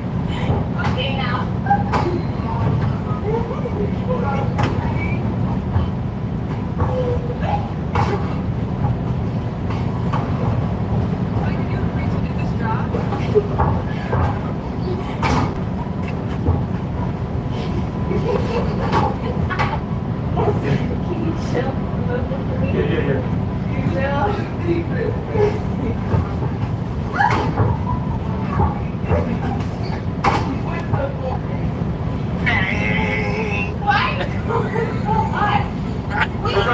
Check off.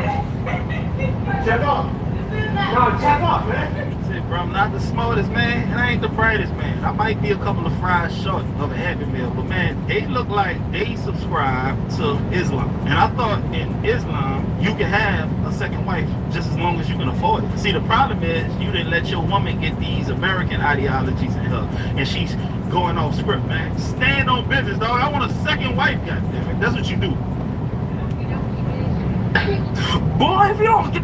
Oh my God. Man, although I don't, want my daughter or mine putting this type of content on the internet, man, women like this do have a special place in society, bro. Some niggas do got it better than others, bro. Yeah. Yeah. Emotional, Dan.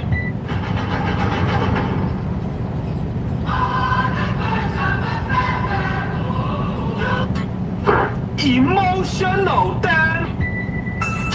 Bro. Yo, I hate to get explicit on this channel. On Pookie Will, I'm gonna cut up over there. Real talk. Well, Pookie Will gonna cut up. That is not me. I don't claim that nigga. But a lot of women be about to do that, but they be thinking they finna pee. I gotta pee. I never go out with that intent. Like I see dudes go out like, I gotta get some pussy. I'm like, yo, how y'all niggas outside this morning right now? Like, what if she throws you immediately? You still be chilling? Even now I'm just like, yo, ma, like I'm not her to slow down? Yeah, 100%. Oh, I pop my shit. I'm like, yo, ma, I'm not that. Who you think? I'm not no pop. Oh, shit. Slut? Oh, twin. Yeah, I'm not, no real talk. I get that off. That's gangster. I get that off. Yeah. I'm like, yo, who you think you talking to? That's fucking hilarious. You think you can just meet me right now and just go on with right. you put the what am I, mic home? Yeah, like I'm like, yeah, you have to. Hands off of me. You had to. But you know what's crazy? That turns them on even more. You know what I'm on. They kind of do though, yeah. Little When they bit be like, resist. oh, you think that, like, no nigga ever turn. I ain't just no nigga. Yeah, and now the ass coming at you 90 miles per hour the next day.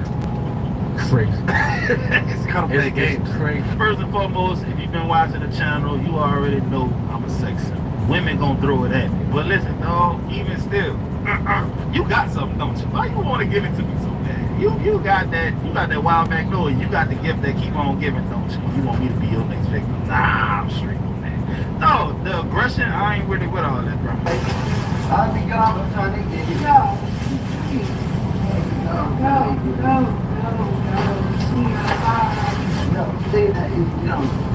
What's your name, my friend? It's an evil world we live in. Who you supposed to be? Dad? Hey. I'll be back. Say, bro, y'all know how all black people are criminals, thugs, fatherless, and all that kind of good stuff. It's crazy, right? If I come across, let's say, a white person, immediately they think of that person we just saw. They don't think of the hard-working person that goes to job, come home, take care of his kids, none of that shit. Nah, they immediately, not all y'all, I'm just saying, a lot of people, you know, stereotypes and shit. They think of the worst, bro. Goddamn, why I can't be, you know, Robert Smith? Why I can't be him? Why I gotta be Pookie? Unpopular opinion. Our fathers, grandfathers, uncles, they were not better providers than men are today. They just lived in a time where life was a lot easier. And I'm gonna break this down because I hate to see people comparing the two without giving context. So for context, in 1990, the average mortgage payment in America was $650. Today, the average monthly mortgage payment is $2,500. That's almost a 4x. The average rent price in America in 1990, it was $370. The average rent price today is $2,000. That's a 5x. The average home price in 1990 was $120,000. The average home price today is $420,000. That's 3.5 times more. I'm a king. The average car payment with insurance in 1990 was $230. The average car payment with insurance today is $730. That's a 3x. Meanwhile, the average income in 1990 was $30,000. Today, the average income is $55,000. That's not even the 2x. It hasn't even the average income hasn't even doubled, and that's in 35 years. In 1990, on average, people were paid $2,500 a month. Today, the average person gets around $4,200 a month. So once again, that number hasn't even doubled. The average minimum wage in 1990 was $4. The average minimum wage today is $7.25. Once again, it hasn't doubled. So comparing somebody today to somebody in the past is like comparing to someone playing a video game on Hall of Fame to somebody that's playing a game on easy mode with the sliders up. So there's really no comparison, but people, they really lack understanding of this basic thing. And I know a lot of people, they gonna say, well, they just need to leave their jobs, find better jobs, and make more money. And I agree with that largely. I do think people need to up their skill sets so they could be better and bigger earners. At the same time, people say those things without understanding how the economy and how ecosystems work. Times are different from when you and I was out here. These jobs that people downtalk and consider low wages, these jobs are what makes the country go round. How you get your food, the clothes that's on your back, the building you live in, the people that's teaching your kids, the cars we drive. All these things are ran and functioned by people that don't make a lot of money. So if these people quit and left these careers and chase to make more money, the whole economy in the world would shut down immediately.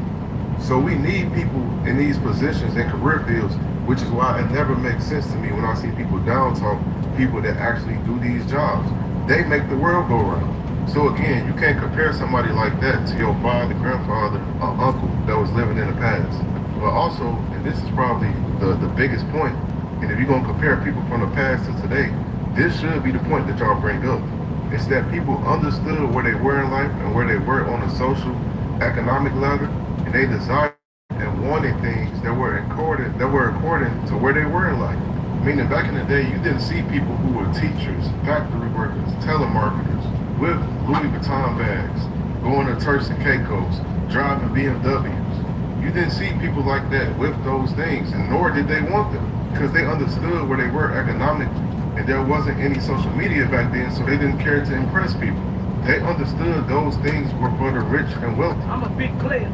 And nowadays you have people who don't even make 60, 70,000 annually that want and desire and need to have all these things. And men who aren't making enough feel like they need to get them or they aren't providing properly. So you have this weird dichotomy and everything is off balance simply because people are not putting things into context. And this isn't me making excuses for people, because I know oftentimes people will hear something like this and they'll say, oh, you're just making excuses for people. That's not what I'm doing at all. I'm just putting things in their proper context. Because I know this is social media and everybody loves sensationalism, but that's just childish. And what's the point of having a real adult conversation if you're not going to put things into their proper context? So at the end of the day, what I am saying though is give people grace. Stop expecting people to have things overnight. Stop comparing people to other people. Be willing to build with someone. Come on now, dog. Because if you're not willing to do those things, you're going to stay in a state of struggle. Because you're expecting things that just aren't reality when it comes to the majority. Hey man, I'ma keep it real with dude. I don't know dude, but I see what he tried to do. But man, life wasn't easy in those 90s, 80s, 70s for niggas. He might be talking about white men. I don't know if he's talking about white men, but for black folks, bro, life always been hard, man. I talk to old heads all the time. Niggas that got houses, nice cars. Now, man, they describe living in the 90s and the 80s. And shit was rough, bro. Real talk, man. How many of us really grew up like that? Come on now. We ain't had bread like that, dog. Niggas, nah. I think it's what? You see what I'm saying? The problem is women want way more today than they did then. I'm gonna say that much. That's for damn sure. I cannot stand when a woman is single and pregnant and she announces it online. There is no sign of the baby daddy. You're a grown-ass woman alone in your maternity pictures. You can't even show who the man is. Come on, man. Because most of the time the man is not even your goddamn man. And then here go everybody in the comments. Congratulations! Congratulations! For what? Why do we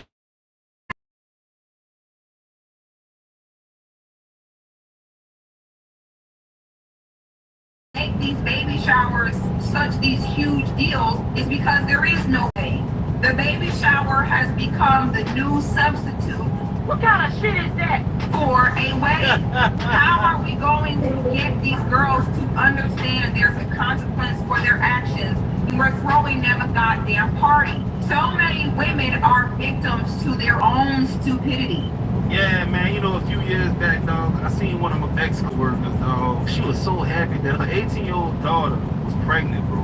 And they was talking about planning a baby shower and all that kind of stuff. So some months went by. You think you saw a parent, a daddy anywhere around? Hell no, bro. To this day, I don't think they ever posted a picture of that baby daddy. The kid damn near 7, 8 now. It's sad, bro. I want you to make me a promise. Yes, Mom. Don't you dare live a life of a poor nobody. You hear me? I promise.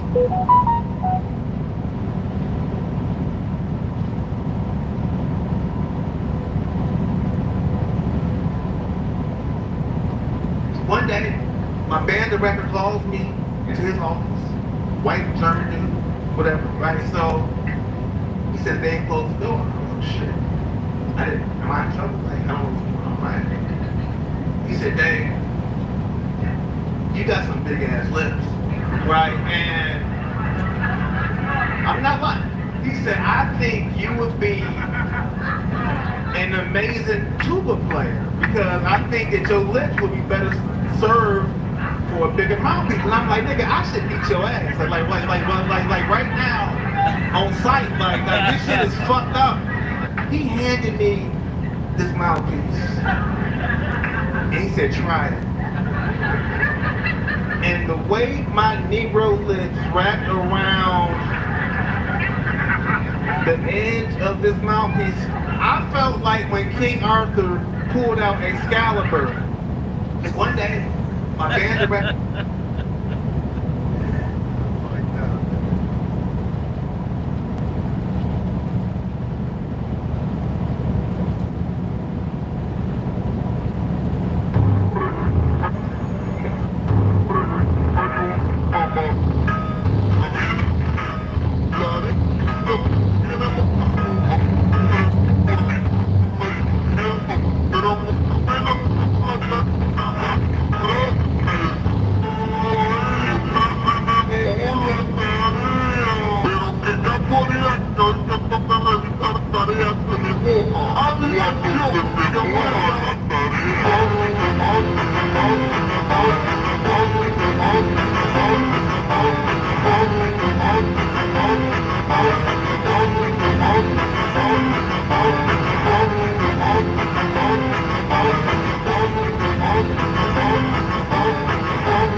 Yeah. So I'll drop this over there and hook up to another one.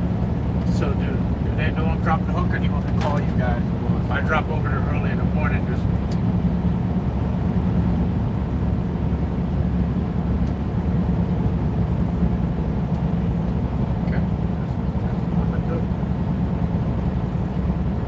I'll go to Chobani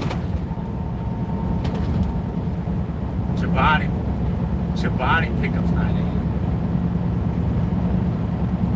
Okay, yeah, so I gotta go there nice and early so I can get over to Chobani. Alright, done deal.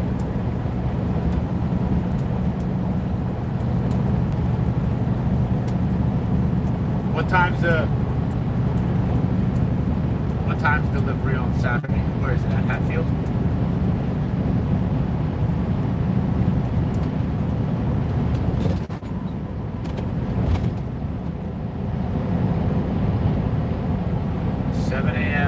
Quakertown. Let me see. I might cut this super close.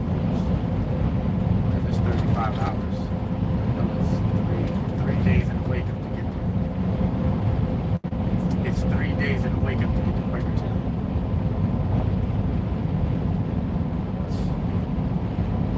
Oh, I dropped them off. Wednesday, Thursday, Friday. Yep, I'll make it. I'll be there. Yeah, need this. Alright, thanks, man. Later.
Meta, tell me about this artist. Urs Fisher is known for his unconventional work. Should we touch it? Hold it like that. Hey, Meta. Film this. Get in it. Would you still love me if I drove a Corvette? What about a jacked up truck? What about a Subaru Outback? It's okay. Really? But I'm not a lesbian. Gentlemen, I gotta get a new car. The other day I was thinking about it and I'm like, man, I need to decide. There's so many cars out there, but I'm getting like a little bit older. I'm almost 50 years old. But then I started to realize that a lot of the cars that I was actually looking at make you look even older. Today, guys, I'm going over my list of cars that make you look like a geezer. What's up, gentlemen? It's that time again. I gotta get a new car. And I always am a little bit weird about this because I'm not a car guy. All right, I like cars. Like, I'll see cars, I'll be like, oh, that's a cool car, like a Porsche 911. That's awesome, but I will never buy something that doesn't have a back seat. All right, there are nice cars out there, but I just want something that is comfortable, that's reliable, that doesn't make me look like an old man, because I'm almost an old man. And so I want to know your opinion down below. What is my next car? What should it be? All right, price point, let's call it under $65,000. All right, it needs to have 2 seats, or I should say a front seat and a back seat. It also shouldn't like suck, and it shouldn't make me look like an old man, but it also shouldn't make me look like a redneck or like a lesbian or like I'm trying too hard, because there's a razor thin line between looking cool as an older dude and looking like you're trying to prove something and you got a teeny weeny. Down below, I want to know what car I should get. But today, what I want to actually do is go over my list of cars that I've been looking at or that I've seen that I personally feel make you look like an old man. But before we get into this list, a few things you need to know. Number one, I'm not a car guy. I like nice cars, but I'm not a car guy. I'm not that guy that gets all like geeked out over like cars. I like something that's comfortable, that's reliable. I've done the whole like ego buying with cars with my M4 and then my M850i. They were just ego purchases, and I really didn't like those cars very much. They look good, but I didn't love them. The second thing you need to know is that what you can afford is what you should be driving.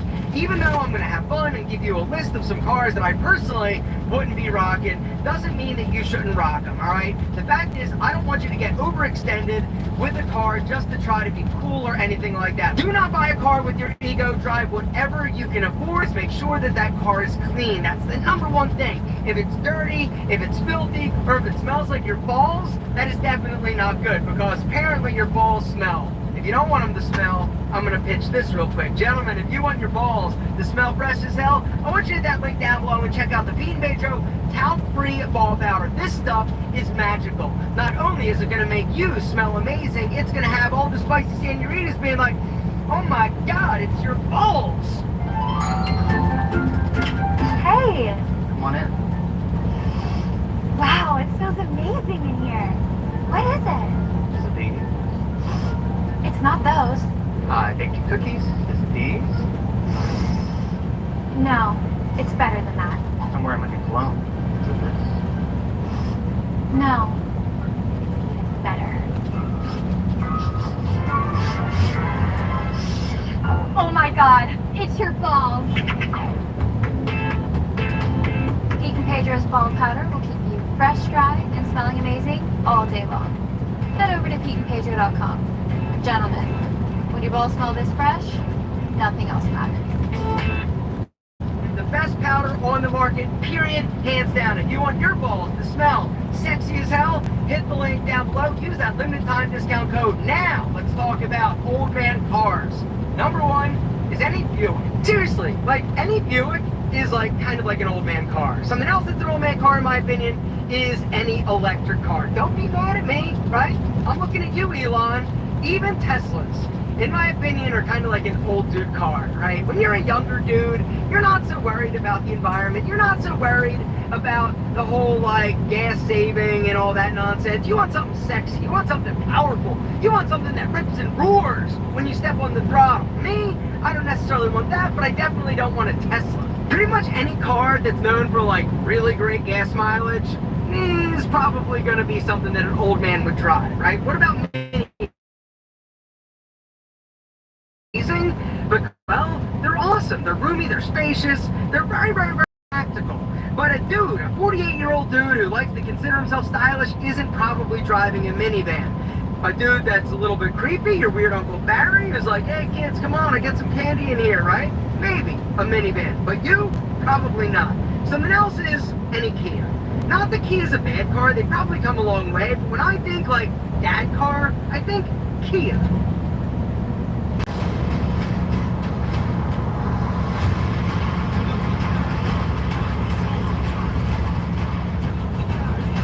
MAGA meltdown.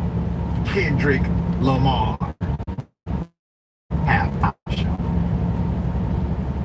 Put it up for a mass. When I tell you this was beautifully done. MAGA is melting down over Kendrick Lamar's Super Bowl halftime message, not performance. It was a message in performance. By the Grammy winners' performance, including appearances by Samuel L. Jackson playing Uncle Sam, Serena Williams crip walking to a song about an ex-boyfriend that was diabolical. Colorado, oh man, Colorado Representative Lauren Boebert was quick to complain. Put it up. Tell me I'm not the only one needing subtitles for this. No, ma'am, you're not. You see, you're not enlightened. I'll put it back up. You're not enlightened, ma'am. This message was for the enlightened. I'm going to read what other unenlightened individuals who are not open to the reality of their solution. You're looking at your...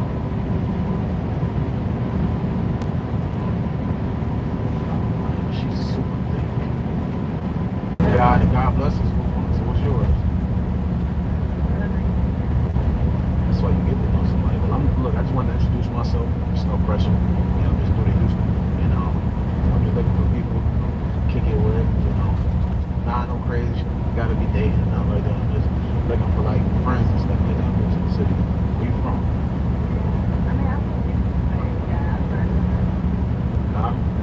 Well, nice meeting you.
What made you want to know me now or get to know me now all of a sudden? I'm just saying, I'm asking. I like the price that I like people like your dress and everything.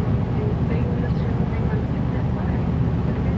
But why now? That's what I'm asking. You're not hearing me. Why now? I realized, man, I should have been right there. But you realized. Well, you should have got it right the first time. Why should I give you my time? Like, I decided to do this because You know, I said, why should I give you my time? My time is valuable, so I don't like wasting it. So if you're going to waste it, there's no point of us even having this conversation. What makes you so worth it? There's plenty of women out here. You got together, interested.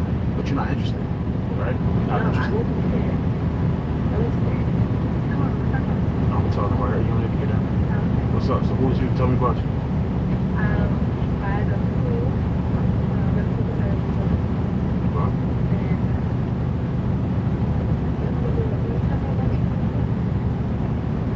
Do a lot of things. I'm an entrepreneur. That's real estate. Yeah, I flip homes. Got one in Houston. The rest is in upstate New York. So do you like you rent them out, right? I flip. Okay. So you sell it? Yes. And then cryptos and stuff like that. Well, you said options. Okay, that's what's up. I've been looking to get into that. Yeah, that's why we get into this. Like the books. I'd take that number. And I'll hit you up if it's convenient for me or when it's convenient for me. Which that may or may not be. What makes you so sure? Because what? What's your number? 816. What's your name again? So yeah, I got your number. Have a good day. Are you really gonna get in? Get in for what? Hey, look, man. I got a couple minutes of my time. I'm not here to waste it. So if you're gonna waste it, don't get in. If you're gonna make it worth my while, like interest me, you got that. If not, leave. Got one, coach.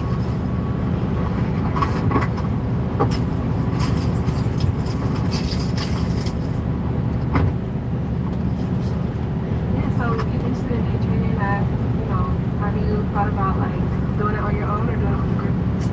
Probably on my own. You know, I gotta do my homework. Anything that I'm gonna invest my money into. I don't like chasing candles. I don't know if you know what that means, but I like really knowing what I'm doing before I do it. I'm not one of the people that just want to follow the trend.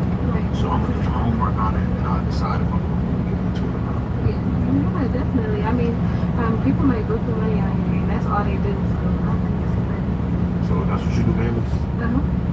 So you make good money. What's up? What's up? Yeah, I put myself to college, so that's good. Oh yeah? Congratulations on that. That's a big accomplishment. You single? Yeah, I'm single. Okay. I've been single for like maybe over a year. Yeah, why so long? Because I'm just focusing on me, and nobody really interested in me like that. So what's your type? I don't feel like I can take care of me. Because I do my part of things. As long as I can take care of me, I'm cool. What you mean? Take care of you? Like, if they can't provide for me, Like, what is your definition of provide for you?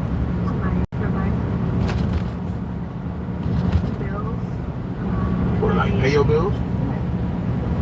Well, listen. Cater, anything, because like I said, I know what I can do. If they can't provide for anything, Why do you feel like a man is supposed to pay your bills? Like, why do you feel like that's another man's responsibility? You a grown-ass woman. I never said it was another man's responsibility. You just said that I asked you what your type is. A man that can take care of you, a man who can pay your bills. So you basically saying that's another way of taking care of somebody. So anybody that messes with you has to pay your bills? Yeah. Okay, what if they're not that? What if they're not trying to do that? They're going to have to leave. Or they're going to have to get out. But why don't you pay your own? Like, why are you so focused on what a man can do for you? Now taxes is getting the TurboTax app. And file your taxes yourself 100% free if you didn't file with us last year. Now this is taxes. File free in the app by 2/18 when you switch to TurboTax. Do it yourself.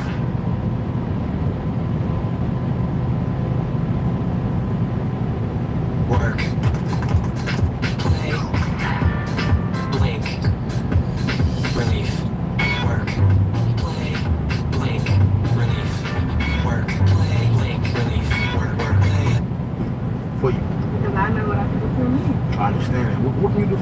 what value can you bring to a man? I can bring whatever value that the man allows me to.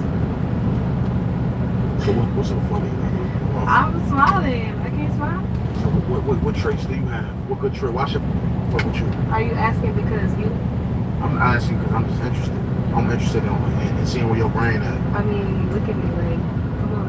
Why would you not want to provide for me? Okay. Like, look at me. I look good. I can do a lot. I cook. I clean. What's wrong with that? But you just told me that. If a dude's not And I'm big. Okay. There's plenty of big women out here. Okay, and there's plenty of men that can provide. Yeah, provide. Somebody's gonna provide for somebody. Adds value to their life.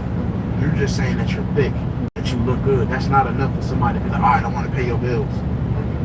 But still, you asked me a question. So that's what you expect, like, for me to do. No, I'm not on that at all. I'm not on. Respectfully, like I ain't one of these dudes out here in Houston. I'm sure you're used to it. I ain't that though. You know what I'm saying? Straight out, I'm a high value man, so I ain't about to be lowered by you. Or nobody out here. No, I'm not paying. Yeah, I'm letting you know that now. That's what you're looking for. That's what you said. If a dude not trying to do that, then there's no point in you. So I'm letting you know to your face that I'm never gonna pay your bills. That I ain't taking you shopping. I ain't doing nothing. So I kind of already know where this was about to go. I'm in the car, right? Yeah, but you about to. Oh, obviously you just go there. You said if a dude's not trying to pay your bills, you won't come, right? So all you care about is money then. You didn't say, oh, I like a dude that's loyal, that's honest, that treat me good. All you talking about is money. That comes with that too. No, That's that's not what you said though. The first thing you talking about is money. That's what I want. So it's money. Yeah. Oh no. Deeper. You mean in my for real? Yeah. I feel like you're reading me wrong. No, I'm not reading. So I said, so tell me. That's not all I want, but that's my big priority. So what else is stuff that you want? I want them to have like nice cars. I want a nice car. They have to have a house. If they don't.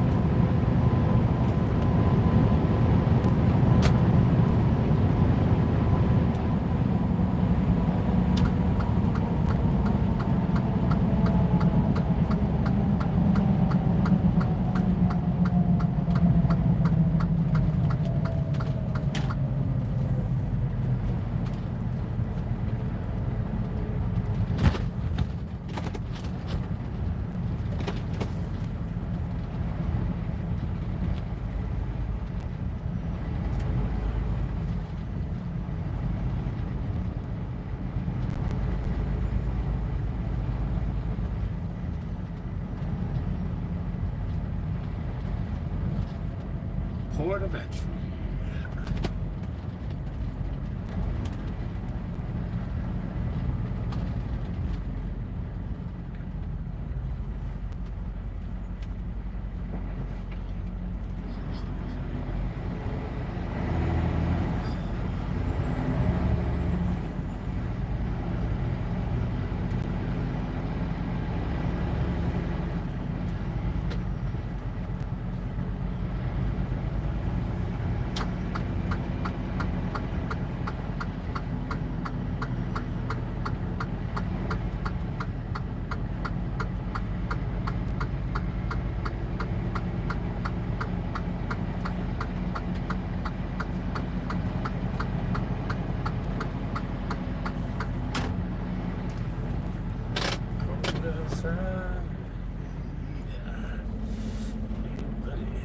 Let's go.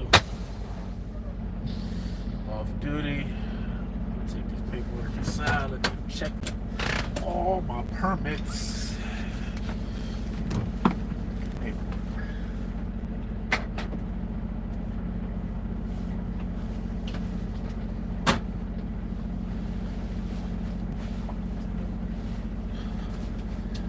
Woo.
Chilling.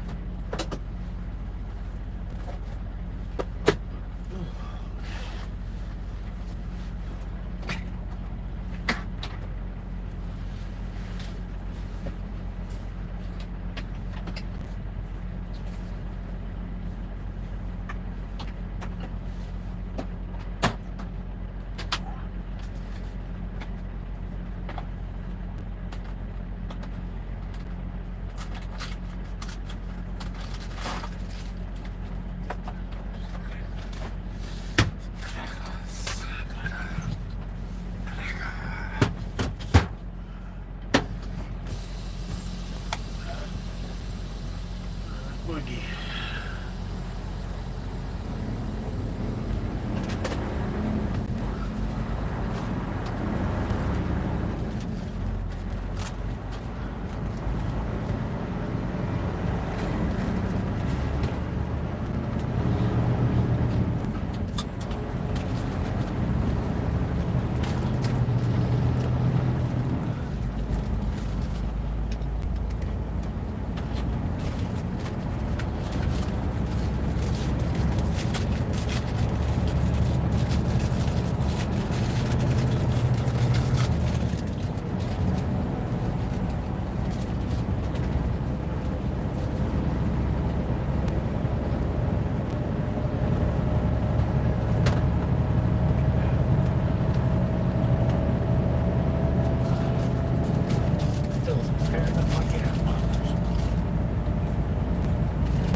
What's up guys, and welcome. You are watching Fuzzy Fitness. So let's start this video with Sergio Oliva Jr. and his recent physique update. Not that the weight matters a lot when you are up on that stage, but still, Sergio is probably gonna be among the heaviest guys on the bodybuilding stage this year, because this is him at 298 pounds. Now Sergio does have some great arms, literally no gaps in the biceps, which is considered great. So this is gonna be the last time the fans have any kind of faith in Sergio, although it's very little even at this point. So he has got a new coach this time, who is being considered the best bodybuilding coach right now, and together they are doing good work. So even if Stefan isn't able to pick Sergio 100% right and bring him in at his true potential, maybe it's not on the cards for Sergio to get his second Olympia qualification. Now Sergio did talk about his potential show, which he wanna do for this year, and that is gonna be FIBO Germany. So by that metric, Sergio right now is 9 weeks out, and the man does look to be in a great condition for 9 weeks out. Now I guess it is the angle of the picture, especially in the side chest. The picture is taken from a lower angle, because that side leg is looking crazy big here. Now if Sergio does in fact compete at this upcoming FIBO Germany, he's gonna face guys like James Hollingshead, probably Carlos Thomas Jr. as well. So he will be up against some fierce competition there. Now, for those of you guys who do not know, Sergio hasn't competed since Cali Pro 2023, and the man is now 40 years old. So if there is ever gonna be a time to make this comeback count, it's this year. Now, Sergio has said this so many times, that the reason he hasn't won any pro show since the Neo Pro 2017 is because he just could not pick right. So we shall see how this prep goes for him, and how he shows up at FIBO Germany in 2025. Guys, Mr. Olympia Signature Series is now live on hostel.com. Use the code FAZZY10 to get 10% discount, and click the arrow below to check out all the hostel products. That I have got to say is a lot of density on Blessing Avudibu's back. Now he isn't even close to being contest ready, as he is 13 weeks out of the Pittsburgh Pro. But there is all kinds of 3D and bubbly look, especially on the upper back, for Blessing Avudibu right now. Now he already had a very great back when he competed back in 2022, when he won 2 shows back to back, and him taking the whole year off last year. That might very well be that one thing. that was needed from him to make that big jump and get a pro win and get back on the Olympia stage. So the way Blessing has changed over the last few weeks, there should be no doubt that Blessing is gonna be peeled on the stage. He's gonna be absolutely whipped because he was one of those pros who really took his sport to a whole different level, and he was very much committed. But at the same time, we know it won't matter at all how much he wins at the peak of his off-season if he doesn't show up in shape on the stage. So there has been no trash talk from Blessing this time around, and that I have got to say is a great strategy, as he is gonna make his physique do all the talking. Or maybe he will change his mind as we get closer and closer to this upcoming Pittsburgh Pro. Now the man isn't afraid to go up against some big competition because the Pittsburgh Pro is gonna have one hell of a lineup. But realistically speaking, that show is kind of out of reach for Blessing to win because of guys like Nick Walker and Martin Fitzwater. So the next show that Blessing is gonna do, that is gonna be the New York Pro. So that is gonna be another challenging show for a guy like Blessing. And I believe this is gonna be a challenging year overall. But let's just give the credit where it's due, because the man looks pretty impressive right now. Guys, Gorilla Wear is offering a massive discount of up to 70% right now. Use the code FEZZY10 to get 10% extra discount. So you guys wanna know how hot these last few weeks of prep are for most of these IP pros? Look at the caption under Samson Dauda's recent post. And I have got to say massive respect to all of these pros pushing through these last few weeks of the prep. So Samson Dauda looks round and big, and I don't think there is anybody out there who can maintain that kind of muscle mass and that kind of size while being on such low calories. So the man is on really low food right now, and none of us will be even a little bit surprised if he's still weighing above 300 pounds. Now Samson Dauda is doing what he's supposed to do to get absolutely ripped and shredded. So it will be all up to his wife to develop a good after throw waistline. That is gonna be extremely hard to beat, provided he brings the condition and if he is truly on. So all the updates that we have seen from Samson, they have been really promising, and he has all the plans to beat that Olivia look in 18 days time. But I have a feeling that this is gonna be a much closer fight than what people are expecting, because Derek Lunsford is also coming in at full speed, and the man wants his redemption in 18 days time. Every dog breed has unique needs. That's why Royal Canin makes over 60 breed formulas tailored to... More pictures of the former 2 times Miss Olympia Big Ramy today. Still got the incredible weight, but not as unbelievable as it was back in the day when he was pushing 350 pounds during the peak of his off-season weight.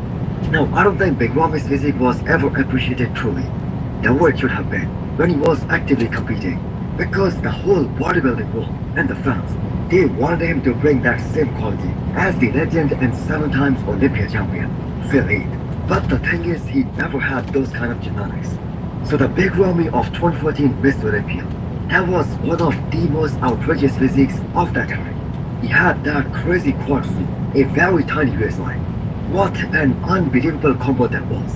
Maybe if the people who were around Big Ramy at that time, especially those people in Kuwait, they hadn't convinced him to keep on putting more mass, more muscles, maybe his waistline would have stayed the same and would tapered over the years.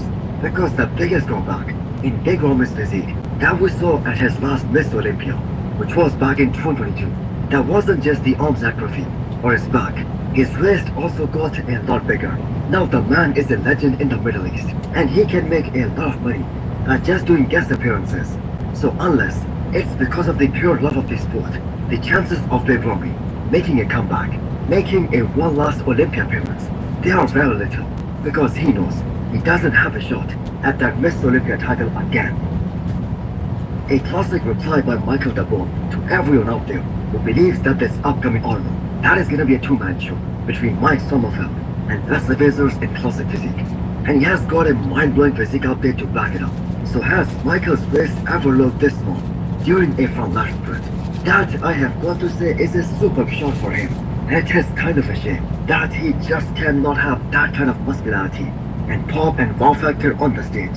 Because if I have to make a guess, he will still have another 5 to 8 pounds to lose from this point onwards to make his classic physique fit cut off.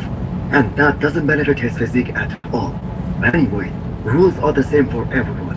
Now, as much as we're gonna miss Chris Bumstead as a returning classic physique champion this year, his absence does make things extremely interesting, as each and every one of these top guys, they believe they can be the next champion. Michael the Bull is also super motivated, and do not be surprised if you see the most tried version of him on the stage in 18 days time. Now I like the fact that he gave each and every Arnold competitor a lot of respect in his recent caption. So what are your predictions about Michael the Bull? Can he shock the bodybuilding world? Can he win this upcoming Arnold? And also hit the thumbs up button if you like the video, and smash the subscribe button if you wanna come back.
Hey guys, what's up? It's Sean on Socioeconomic, and I'm really excited to show you guys this car. This is my friend Marshall. Dave Salvaggio had a company called Salvaggio Auto Design. Stopped that to start Speed Tour. There was a split, yada yada yada. Now he's back to Salvaggio Auto Design and doing great work. I mean, Dave, in my opinion, like set himself up pretty well to be known for all the low bar stuff he does. You know? So I think he made a great choice going with him. Plus, not just one, but two kick-ass designers. I mean, you got Gary Regal, right? Gary was responsible for the exterior, and then didn't Sean do the interior? Yeah, and once Salvaggio took it, Gary and Sean kind of worked together to finish the exterior, and then Sean took over and finished the interior all by himself. That's right. You started this with somebody else first, right? Yeah, it's bounced around a little bit. Saw it out Salvaggio. I've seen all his motor parts. Yeah, does phenomenal work. So. He does. Yeah. 71 this one is? 71 Cuda. It was original, other than the motor trans, but yeah, I bought it from the original owner. From the original? So you're technically the second owner of this? Yeah, yeah. He had it for 50 years. That's crazy. Yeah. So it must have been a pretty clean car. Oh yeah. Then is all the sheet metal on the car, is there still original sheet metal? No, he replaced, I think, both the rear quarter panels. I believe one of the front quarter panels, I think it was the driver's side. And he got the roof because it started as a vinyl top and there was a little bit of rust once he pulled it off. So deleting the drip rails and all that stuff to the flush mount. So. Yeah. In the realm of customs, we've gone so far into the extremes, right? Widening, where you look at the car and go, oh yeah, I can tell everything on there's been changed. Mm-hmm. This is super understated. Yeah. Where as you start looking, I mean, little things like you go, oh shit, that's all carbon. Yeah. The grill's different. Oh. Yeah. So let's start with, because I think this is really cool stuff. Let's pop the hood. I just said we're going to do mechanical, but how can you not point out that these are custom? Those are custom, yeah. Dave had those made. It goes with the black nickel chrome. Everything you see that's chrome is black that, nickel. Josh, but it's notched here, so your pin, the way the pin slots in there, that's badass. Yeah, right? yeah. So carbon hood, obviously. Yeah. God dang, man, that is just so clean, Marshall. This one got the elephant, didn't it? Yeah, so it's got the elephant, and Dave has done so many of these at Salvaggio that he knows the cam and the demon is much better, so he swapped out and put a demon cam in it. He modified the supercharger. You know, it was originally a shake And so I wanted to keep that, but he had to deal with the supercharger. So this is actually a milled aluminum billet piece. And then we just got the carbon cover on top. Yeah. I'm guessing the venting's probably still functional. Yeah, yeah. What do you make it power-wise with this? It's you know, same as out of crate though. It is. Yeah. I know your manual. What do you go to a Tremec? Yeah, we got the 660 Tremec 6-speed. And then rear end on it, I'm guessing a 9-inch? Yes, 9-inch. It's got the independent and the 4-link. So your independent front, 4-link rear. Correct. I'm assuming this is on a Salvaggio chassis. Correct, yeah. Right? He builds them on that jig. I don't know if you've been to the shop, but with that jig, I mean, everything drops in perfectly. It's level. It's better than going to buy some chassis off the shelf somewhere. Full carbon engine bay. The actual hood is all carbon too. Yep. The more you look, the more you see, kind of thing. I love the color of the block. Yeah, so we wanted to kind of make it pop, and we actually matched that with the custom gauges and that. Oh, very cool. You'll get to see that in a little bit. Oh my God, this is just beautiful, man. Beautiful. This is all water stuff, huh? I mean, I know you guys, there's brakes under here, you just can't see them because of these wheels. So he's got the bare brakes all the way around. She definitely stops. Is it a manual brake or is it a powered brake? I believe it's a power brake. Yeah. What are the wheels? These are the HRE one-offs. It's the one they did on the Kevin Hart Roadrunner, right? Yeah, without the stripe on it. So the actual wheel itself is 3-piece and then the cap is 3-piece. So it kind of pays homage to the rest of the, you know, we wanted it to kind of look like a sleeper a little bit. But I mean, you look at it, you know it's a 71. Yeah, but the wheels really settle the car down. Yeah. You know, there's so much of this car to the untrained eye, I swear, they'd go, wow, that's a really pretty car. And they would have no idea that everything's been touched. Yeah. It's staggered, right? Yeah, so you got 18 in the front, 35 18s, and then the 345 20s in the back. Right. Obviously, killer stance on them. Oh, it's so good, man. That's one of the things about chassis builds. When you stay with stock framework, even though you can get them driving great, you know, with bolt-on suspension, and so there's so much available now, but you can't stuff the chassis up in. Never wreck again. Log in now. Enter MU777, 888, and 999 to claim all the exclusive gifts. Open it. Stuff the chassis up into the like you did with this. Exactly. God, this is just so slick. Yeah, and so Gary actually, Regal came up with these, and we were originally going to do them in carbon, but we kind of wanted to break it up with the 3D fender vents, because, you know, you remember how the old ones looked? They were just kind of like flat on the car. These look kind of bring into the modern functional, or are they? No, they're not. No, just decorative. Just decorative, yeah, like the old ones, and yeah, they look killer in the black nickel chrome. The black nickel chrome's amazing. Yeah, because the chrome's all bright, but yet it's not. You're right. Those turned out killer. So it's stock body dimensions. There's no widening to No, we didn't extend it or widen it or anything. But like I can see you did obviously take the drip rail down and still leave it. You know, the trim used to be on the exterior, so now you kind of tucked it in. So, you know, it's less subtle. And then they obviously did the flush mount glass, which I was very adamant about that. I mean, going this far, you better go flush mount. Exactly. Same on the rear, right? Yeah, exactly. Yeah. I'm guessing this isn't a color picked from something. This is probably a one-off color. Yeah, it is. So Dave and I went back and forth, and I think he sent me like 10 speed squares at one point, and I sent him 5 back, said, mix these, and finally landed on something. I mean, it's even better looking in the sun, so it kind of changes colors on me.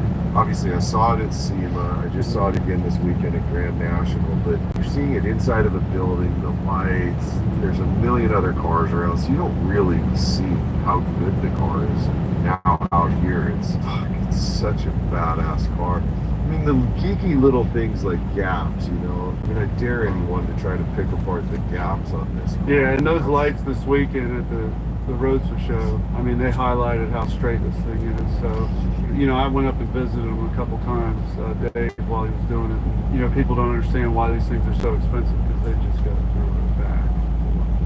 And I mean, well, just like this alone, looking at your touch flushed in bumpers, how many hours go into that? Yeah. You know, you have 50 grand in just that alone on this car. Oh, yeah. Probably more. Yeah. I'm sorry, I'm not. We're not supposed to. My wife's not listening to this, so we're good. See, that's the, when you talk prices, like you got what, 40 grand in this one? Yeah, like 12. Yeah. Like that. That's all nothing. That's another slick one, dude. The exhaust and the lower balance. Yeah, so that's where the bumperettes used to be. Bumperettes do nothing. I was very specific with Dave. I said, we're going to have those bumperettes be the exhaust tips. It took him a little time, but he had to have those molded, and then Ogden had to pour them straight out of the mold. But they turned out killer. Exactly what I wanted. Yeah, and then he's got the rear carbon balance. There's so much subtlety on this car, because that lower carbon piece, most people aren't even going to see that. Yeah, it's pretty low. I mean, you stand up here, you really don't see it. You just see the painted balance with the exhaust. Yeah. And then all carbon here as well. Yeah, tail panels, carbon. The tail panel and the whole front grill's carbon. Yeah, and we pulled all that off the original pieces. Really? Yeah. Yeah, it was the only way to do it. This was very difficult from what I understand, because it's all one piece. Oh my God! And then down here they did the same as well. With yeah, and then they've nickel chromed the Z rings. So, and then the headlight all rings. the headlight rings. Yeah, Dave kind of had to talk me into the brights being the yellow lights, but they did a badass when we got them on. And then that's how it looked before. We just pulled the mold off of that for the carbon. So it's literally the same body shape except the flush mount glass tapered in a little bit. Yeah. 3D fender bend.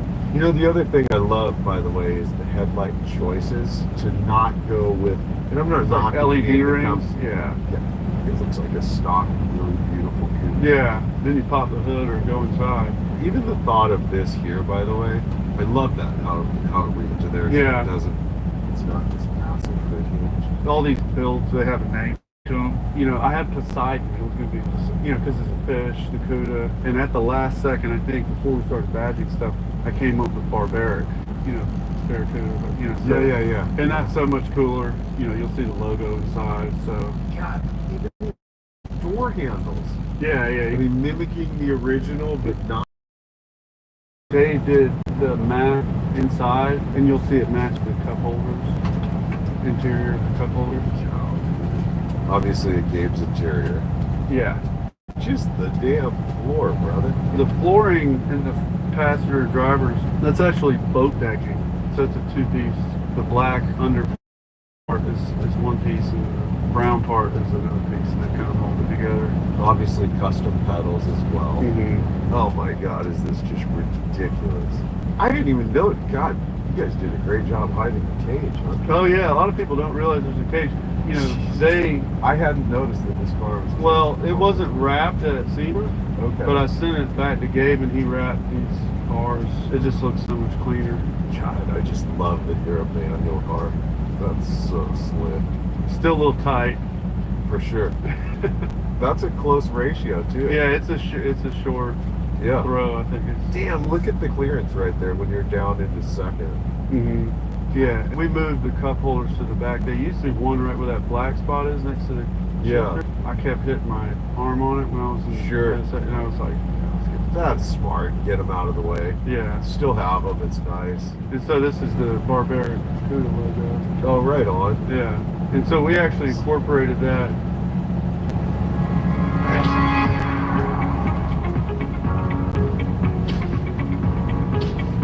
Oh, right on. Yeah. And so we actually incorporated that into the. That's slick. And so if you turn the ignition over a little bit, you can see it's in the gauges. Oh yeah. That's the only other place that color is, huh? Yeah, it's a little subtle stuff. That's such a Sean Smith kind of thinking. Yeah. And how you work the Barbaric. Yeah. Dude, did Sean come up with this? No, actually I came up with it mostly, and then Randy Russell helped finish it with you know, a few more teeth and all that stuff, but I chat GPT'd that thing. Pop it up, baby. Yeah. What a stunning interior.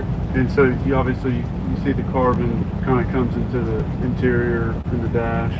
Gabe's really knocked it out of the park. The only thing, I know we talked about it the other day, you are doing seat belts, they're just not in. Yeah.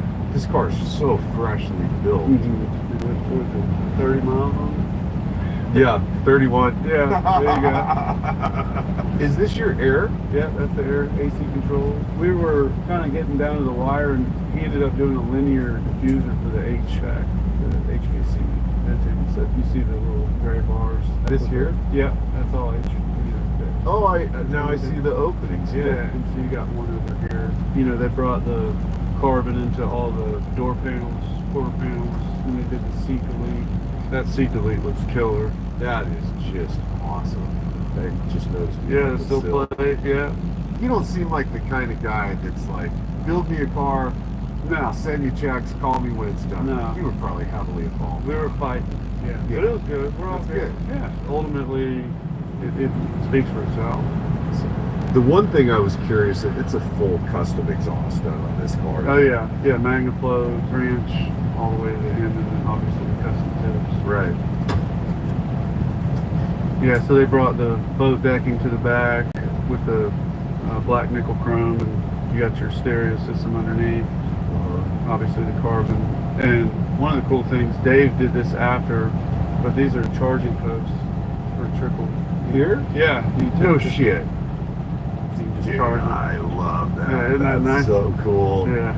Yeah, so I don't have to mess with Gabe's pretty job to get into that battery. That's smart. Yeah. Bitch, you got it just stoked. Yeah, I'm pumped, man. I can't wait to get it home. So guys, he's all the way out here from South Carolina. He's put thousands of miles on the trailer and truck. Until this morning, I didn't know that he went from South Carolina up to Wisconsin, picked up the car, trucks. Yeah.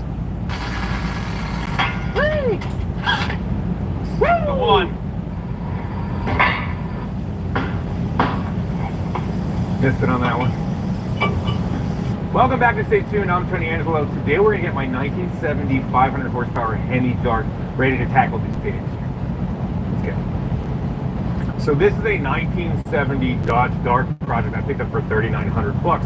And I love A-bodies. They used to be kind of like the little brother Mopar to the Charger and the Challenger because, you know, they're just not as sought after, but they're a great size. They're the most affordable Mopars, and on Stay Tuned, we try not to spend $1 million on anything. But they're a killer, they look good, they've still got that Mopar vibe, and you can plug just about any motor into them. And that's just what we did here. This is a 6.4 liter crate Hemi, or the 392. This would have come in like a 2014 to 19 Scat Pack Challenger, Charger, all those cars. They sell it as a crate, straight from Mopar Performance. This makes just about 500 horsepower, which will make this little dart into an absolute rocket ship.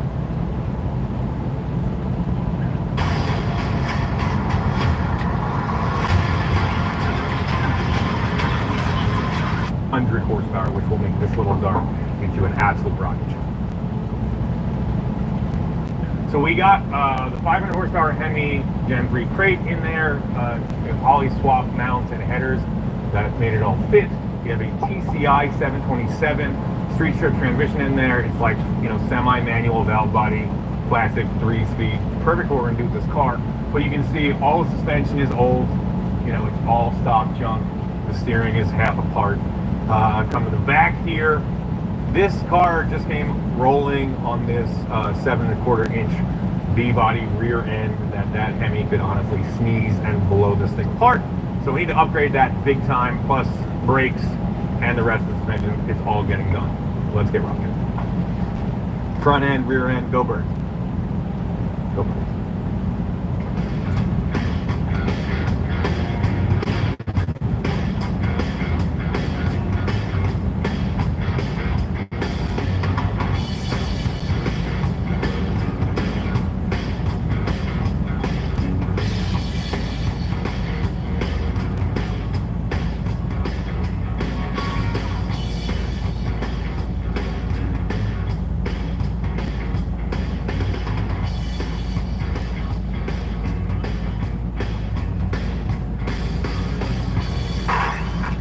We're yanking the shocks off, the old leaf springs.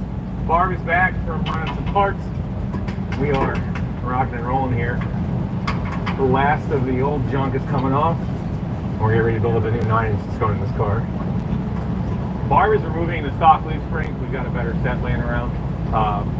And if you look on this car, Mopars are unibody cars. If you're going to put any power through them, you need to get yourself a decent set of subframe connectors and torque boxes. There's 4 torque boxes that some of the real high performance factory cars came with, like my Demon, but this car did not. So we've already welded in a set of connectors and torque boxes, so this thing is ready to handle this kind of power. Anytime I look at the bodywork that was done on this car, it's clear this car is here for a good time and not a long time. There's some kind of pieced together inner fender that's not really solid. I think I'm gonna brush it clean, try to hit it with a couple of tack welds, seam seal it, and then paint it all black so it's as good as it.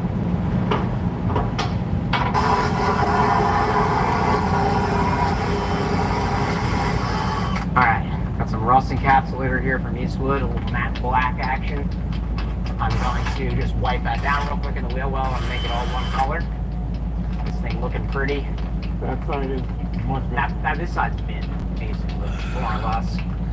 Hit this one little spot that's rough behind the where the mount is for the leaf spring. Be in business here. I'm going to turn the Miller 220, the Multimatic unit we've got here. This is a MIG and AC TIG. I'm going to turn it down to paper thin rust for memory of a piece of metal and try not to run through any holes. What thickness is that exactly? You know, like if you cook bacon super thin and then it gets real crumbly, crispy, that one. It's like that? Yeah, but not the thick cut. But don't you want it not crispy though? I know, mostly. I like crispy bacon. I do too. Where you guys land on crispy bacon? I go affirmative. I like slow, long cook.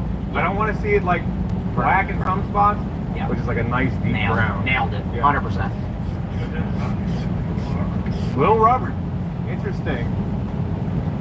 2 of my kids like super crispy and one of them likes it chewy. So I moved the pan off to the side a little bit. Try to keep that one.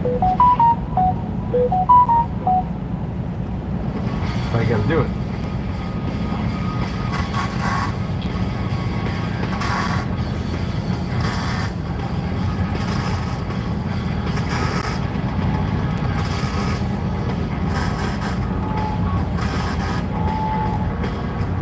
It's not pretty, but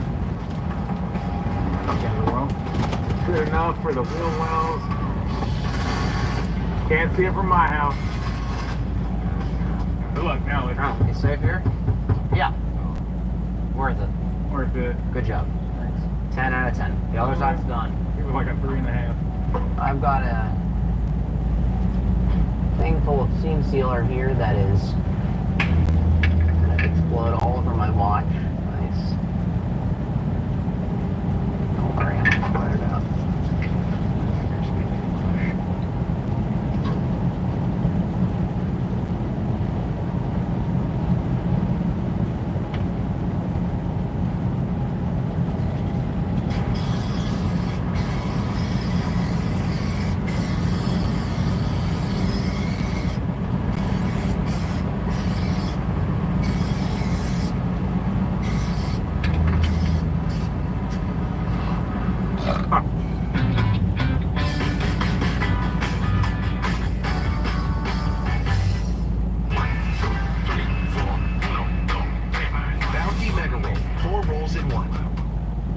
So this is the rear end upgrade we're going to rock with. This is a 9-inch setup from Speedway Motors. It's actually a killer value. You get an entire fabricated, well, it's like fab center rear end that's welded in here, plated, supported, awesome, with an iron center section. We've got a 389 posi in there. It's got 31 spline axles. The entire setup with all the bearings and seals, everything you need is like $1,875. That's the same. It's a good deal.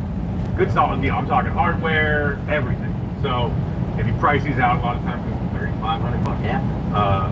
By the time you get anything on them. So it's a pretty great deal. Worst of, we have to get it in the car, get the pinion exactly right, get it centered up, and then you weld the spring perches right on this thing. So it's going to take us a minute to get it going, but it'll be fun. First things first, we are going to pull up the studs for the center section. Get that done.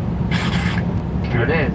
The 9-inch is used by a ton. Look, it's technically a 4-inch rear end, but they are just brutally strong. They have 2 pinion bearings on them. It's a really good unit. So they've been in any street strip cars. They can, go, take a lot of power. 1,500, 2,000 horsepower out of 9 inches. Not getting wrong. Right. Ready? So they give you these hardened studs with knurling on them that you have to pull through the bottom. So I've got a stack of washers and a hardened nut here, and we're just going to suck them through.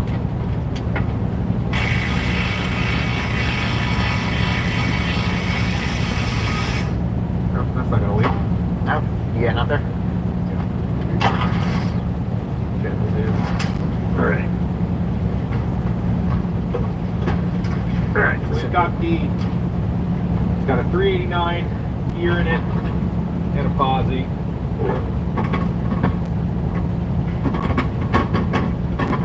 Puppy's all iron.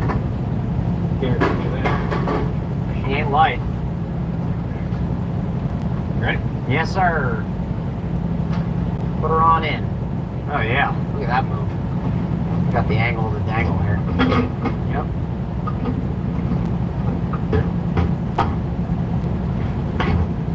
There it is. A couple of nuts and we're in business. Yeah, you want to zip down through these nylocks, I can get off the table.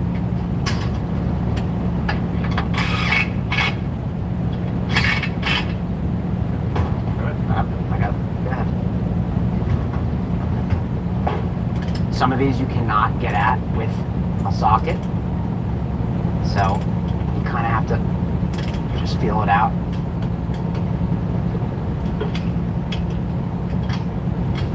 I'd like to go up top there.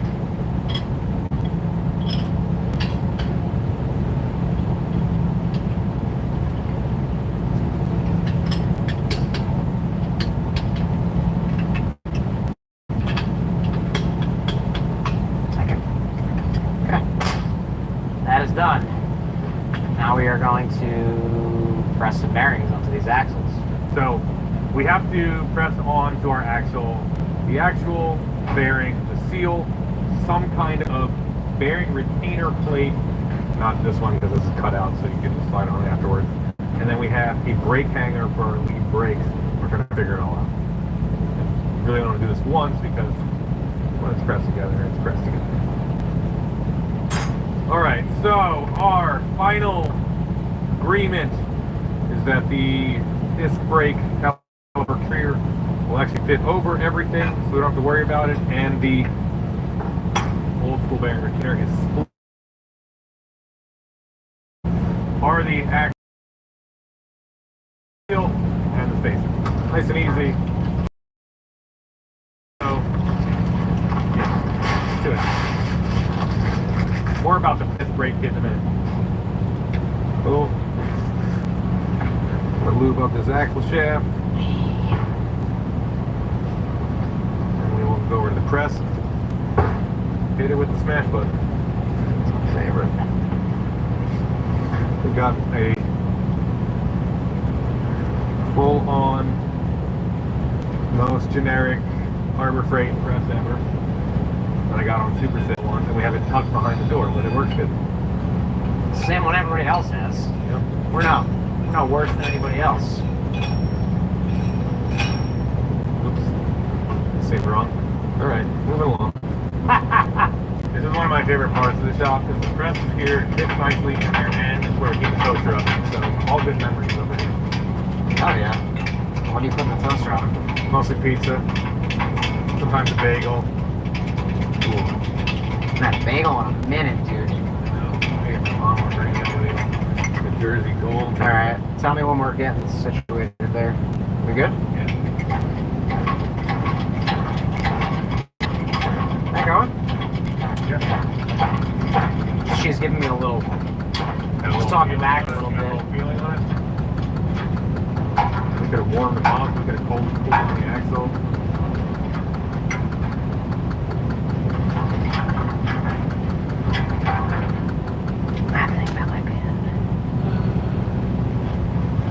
That's it. Yeah. The aluminum's bending now. Yeah, that's correct. Wow, I think we're under some pressure.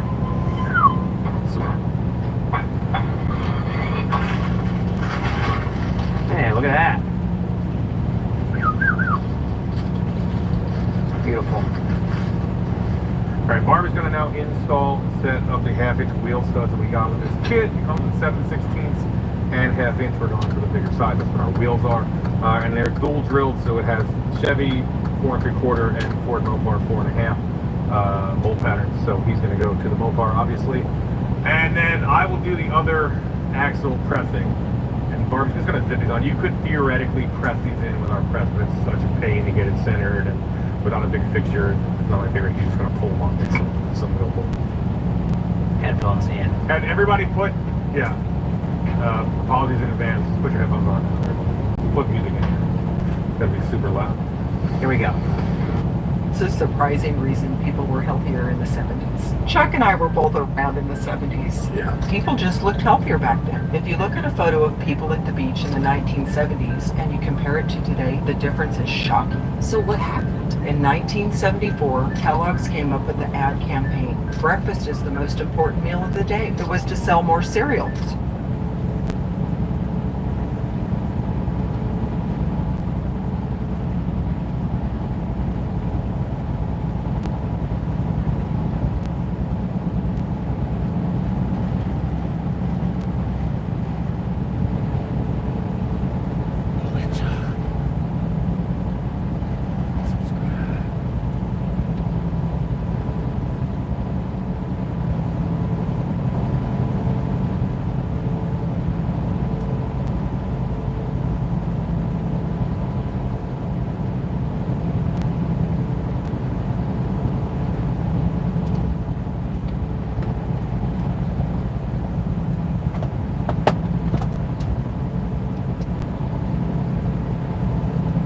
Super bright and cloudy at the same time.